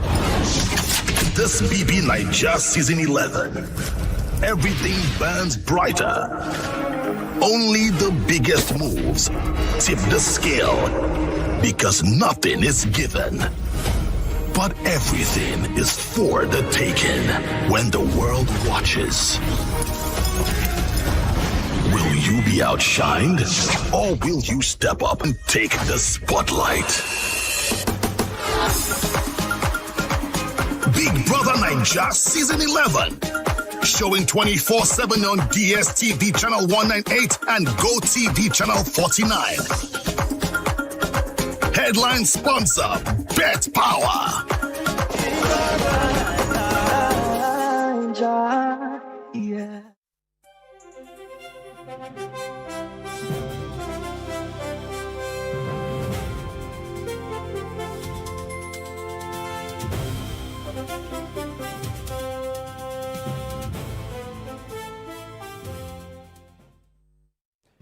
Thank you for staying with us here on the ChannelOne Newsroom. In more stories, former Member of Parliament for Gumua West, Alexander Aban, says efforts to strengthen Parliament must begin with a change in the attitude of voters, particularly towards vote buying. He argues that a practice undermines the quality of representation and weakens Parliament's ability to effectively hold the executive accountable. There's more in this report. The comments by former NPP Member of Parliament for Gumua West, Alexander Aban, followed renewed calls for stronger parliamentary oversight after the conviction of former Tema Oil Refinery Managing Director Asante Kweku Bekon in the U.S. bribery case linked to the development of a power plant in Ghana. Evidence presented at trial showed that Bekun conspired to pay more than $1 million in bribes to Ghanaian government officials in connection with the development and financing of the project. 5 Ghanaian officials were also allegedly giving $5,000 each during an all-expenses-paid trip to Turkey to inspect equipment for the power project. The case has renewed calls for investigations and accountability for Ghanaian officials who may have been implicated in the bribery scheme. Speaking on ChannelOne TV and City FM's weekend current affairs program, The Big Issue, Alexander Aban argued that strengthening Parliament must go beyond institutional reforms. He criticized vote buying and what he described as competition among some lawmakers for lucrative parliamentary committees. Aban maintains that parliaments can only become stronger when citizens reject inducements and elect representatives based on competence and the ability to effectively represent them. So you go to Parliament and people are asking, oh, which committee is more lucrative? People want to be on the Finance Committee. People want to be on energy. Those areas that deal with big money. Okay. Those monies, where do you think they are coming from? It's part of the, either it's the kick front or the kickback. It's part of the Beku scheme. Let's face it as a country. True. Let's face it as a country. And when you go in there and you cannot devise some of these schemes, by the time you go back for your re-election, you have nothing. Meanwhile, those down there are also asking for money. Waiting. And so it's a cycle, a very vicious one. Go there, nice gentlemen. Go and tell them that all you have is your integrity. PC appear for it. They should give you their mandate, and you in turn will give them unalloyed loyalty, and you're not going to steal their money. They will kick you out. They won't vote for you. That's not what they want. That's not what they want. So the typical Ghanaian is intrinsically corrupt. Executive Secretary for the Chamber of Petroleum Consumers, Duncan Amoah, also called for stronger parliamentary oversight. He proposed consideration of a second chamber comprising technical experts to strengthen scrutiny and provide additional expertise in the legislative process. If you go through the AXA issue properly, you would realize that a contract thing that went to the floor of Parliament, referred to the Mines and Energy Committee, was assessed in a day, brought back to plenary and passed under a certificate of it. You wonder what kind of work really would go into this. And so the workings of Parliament, as the arm that is supposed to superintend over the executive, you know, by way of expenditure, what kind of monies we are throwing out there, Parliament will need to be strengthened entirely. And for that reason, Sanda, if I would even propose, I would ask that we have a second house made up of purely technical people. And you can trust those ones? The academics, you know, you can hold them at least for some of their views. Senior fellow at Africa Policy Lens, Dr. Joshua Zato, called for swift investigations into the bribery allegations and sanctions against any persons found culpable. They have listed their names of senior government officials and their names of senior public servants who were directly involved in this. The names are out there, involved. Why do they still have their jobs? The panel also discussed the controversies surrounding the legal vacation. Associate Professor of Accounting and Finance and Economic Advisor to the Vice President, Professor Sharif Mahmood Khalid, argued that the legal vacation has existed for years and questioned why the practice has only now become a subject of controversy. Would speedy trial not be in the interest of the accused, right? Would that not help in the human rights and also in the speedy freedom or otherwise of the accused? I wouldn't want to say guilt because the court of competent jurisdiction had to determine that. So why do we want to stampede this by saying that it shouldn't happen? But also, absolutely, does it mean that a lawyer, does it gag? I don't know if gag is the word again. Does it stop a lawyer? Let's use that much more of a softer word. Does it stop a lawyer or a judge from going to court?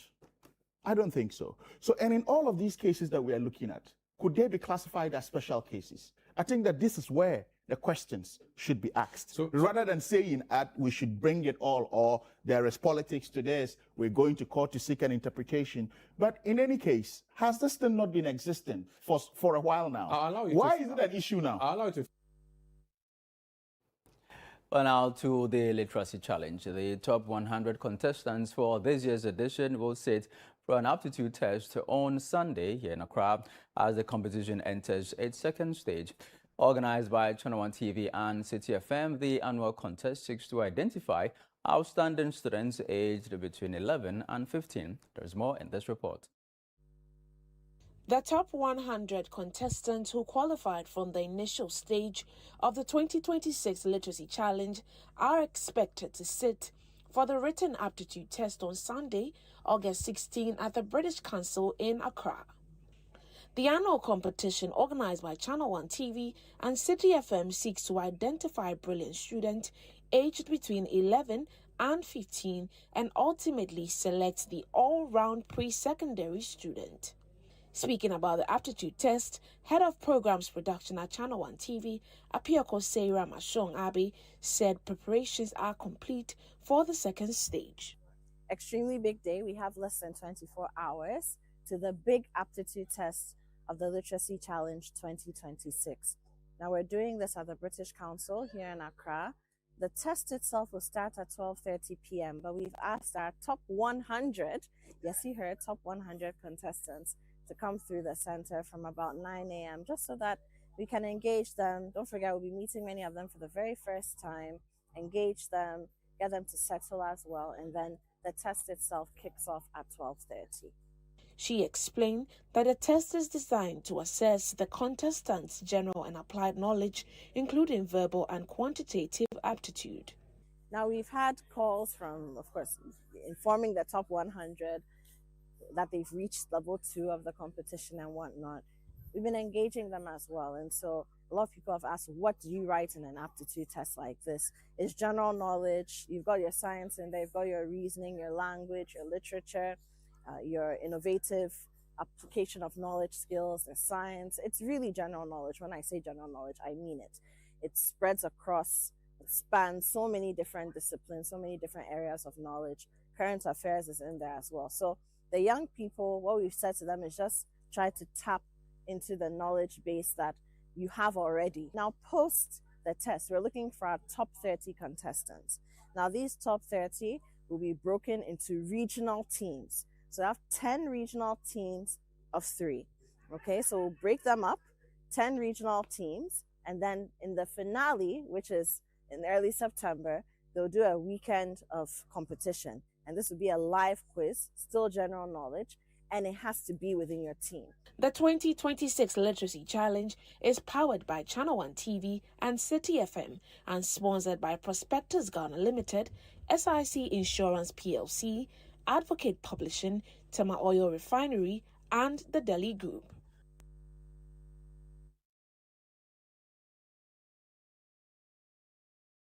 Well, and finally, veterinary doctors have expressed concern over the growing practice of quackery in the sector. The doctors are attributing the situation partly to the limited availability of veterinary officers, technicians, and essential animal health services across the country. Our Northern Bureau Chief, Shawana Yusuf, reports. Speaking to Channel One News on the sidelines of the 2026 National Stakeholders Workshop on promoting ethno-veterinary medicines for sustainable animal husbandry in northern Ghana, the chairman of the Veterinary Council of Ghana, Professor Sherry Johnson, stressed the need to increase the number of veterinary professionals to meet the growing demand for animal health services. Professor Johnson, who is also an associate professor at the School of Veterinary Medicine at the University of Ghana, said the slow absorption of veterinary graduates into the public sector is affecting interest in the profession, contributing to brain drain and creating opportunities for unqualified practitioners to operate. There's a bit of confusion in the system where everybody is called veterinary officer, but veterinary officer is a designation for the doctor. And so a lot of times they say they have employed 200, 300 veterinary officers, but the doctors are not being employed. The universities keep churning them out year by year. Since 2015, we've had many vet doctors trained, and some of them are at home. In fact, a number of them are outside the country because when they wait and they are not getting employed. So there's a huge gap. Doctors are needed in the field. They are not there. Meanwhile, persistent shortages of veterinary medicines and limited access to animal health services, particularly in rural communities, have prompted the Association of Church Development Project, ACDEP, to advocate the use of ethno-veterinary medicine to complement conventional veterinary services. The executive director of ACDEP, Malex Alepkia, said the approach could help address the challenges faced by livestock farmers in communities where access to vaccines and veterinary professionals remains limited. We don't have enough veterinarians in the system. And if we do have veterinarians, there will still even be challenges of funding. Ethno-veterinary medicine is something that is already being practiced among farmers.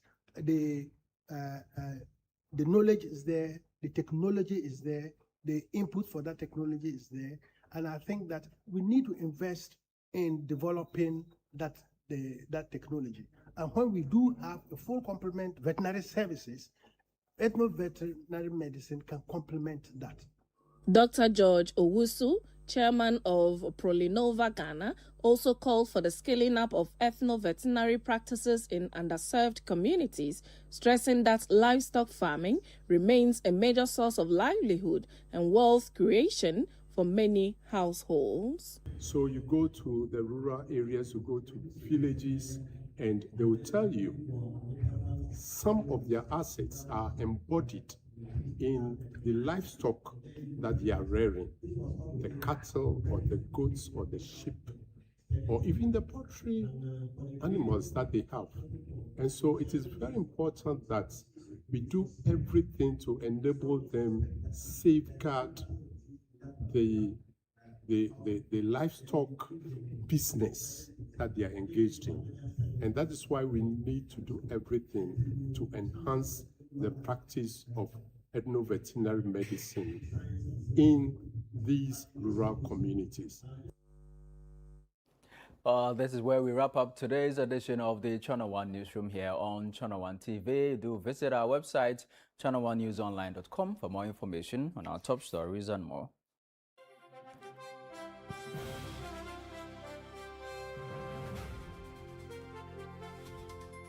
Subscribe to ChannelOne TV on YouTube for more exclusive video content from ChannelOne TV. Download the ChannelOne News app on the Google Play Store.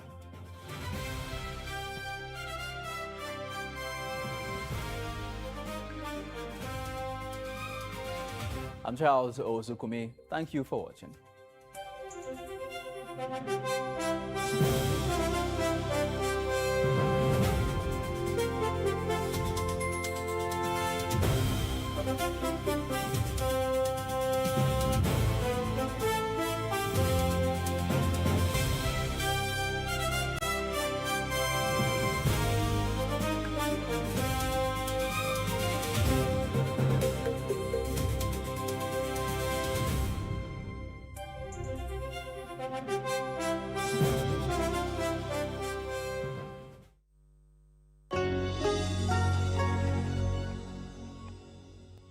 The Community Tracker is a parliamentary accountability project, a collaborative initiative between ChannelOne TV and the African Center for Parliamentary Affairs. Serving as an evidence-based project, Community Tracker documents and assesses development projects across constituencies in Ghana. The initiative includes the development of an attractive database map that identifies and tracks infrastructure projects, making information publicly available and promoting greater accountability.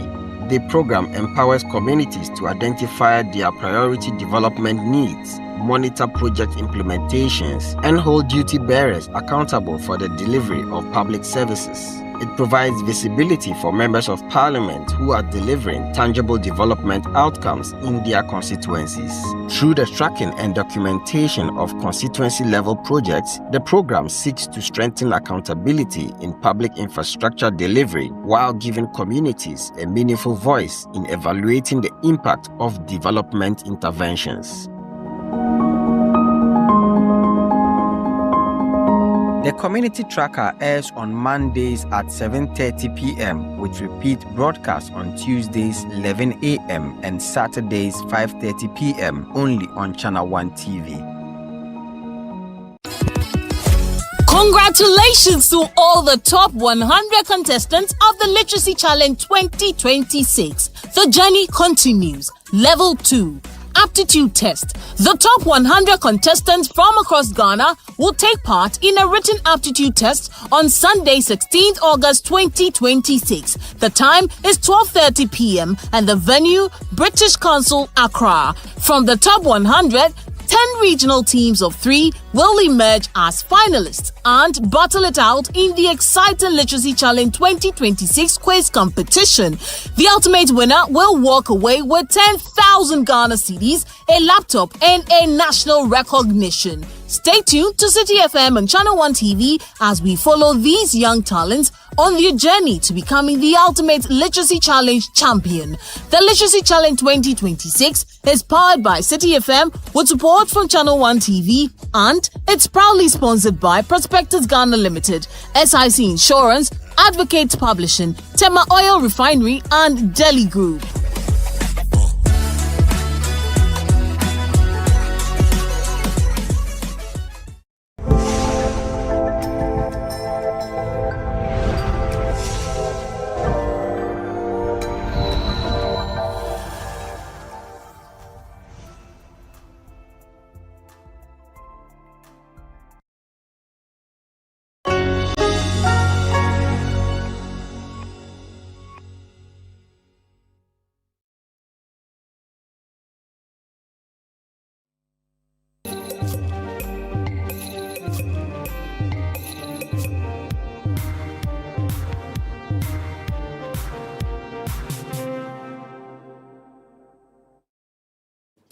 Hello and welcome to The Big Issue on Channel One Television and on 97.3 City FM. The Big Issue comes your way every Saturday morning from Accra, our studios here, broadcasting on citynewsroom.com and on channelonenewsonline.com, where we analyze the big stories of the week for you with the perspective of our brilliant set of panelists who join us every morning. Now, if the issues are big, they make it onto The Big Issue. I am Umaru Sandamadu. I will introduce my panelists and the topics after this. You're welcome.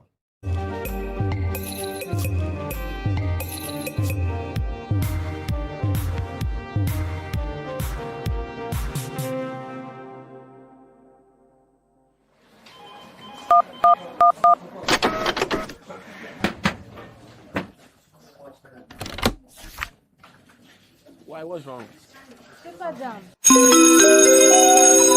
Introducing Ghana's leading pay-as-you-copy photocopier leasing company. Lease an A4, A3, heavy-duty or production machine and pay for only the copies made or design your own payment plan. Simple and tietia. That's not all. Incredibly, toners, repairs, maintenance, follow-me printing, centralized tracking all come free of charge. Remember, financial prudence is the name of the game. Folks, forget about the expensive gimmicks and be smart. Join the hundreds of satisfied clients across all the 16 regions and every sector of the economy and save over 60% of your printing costs. Visit us at www.valixlease.com or call 0244-644048. Be prudent and lease a copier. Terms and conditions apply. Valix Lease is a wholly owned Ghanaian company. Valix Lease, affordable document management solutions. This August, join us on Channel One TV as we bring you sights and sounds from our unforgettable journey that began on the 1st of March to the 8th of March 2026. The Heritage Caravan 2026 Diaries is about to hit your screens here on Channel One TV. Relive the unforgettable moments from the 10th edition of the Heritage Caravan as we take you back to the events that took place within those 8 days across 14 regions of Ghana. From the rich culture and history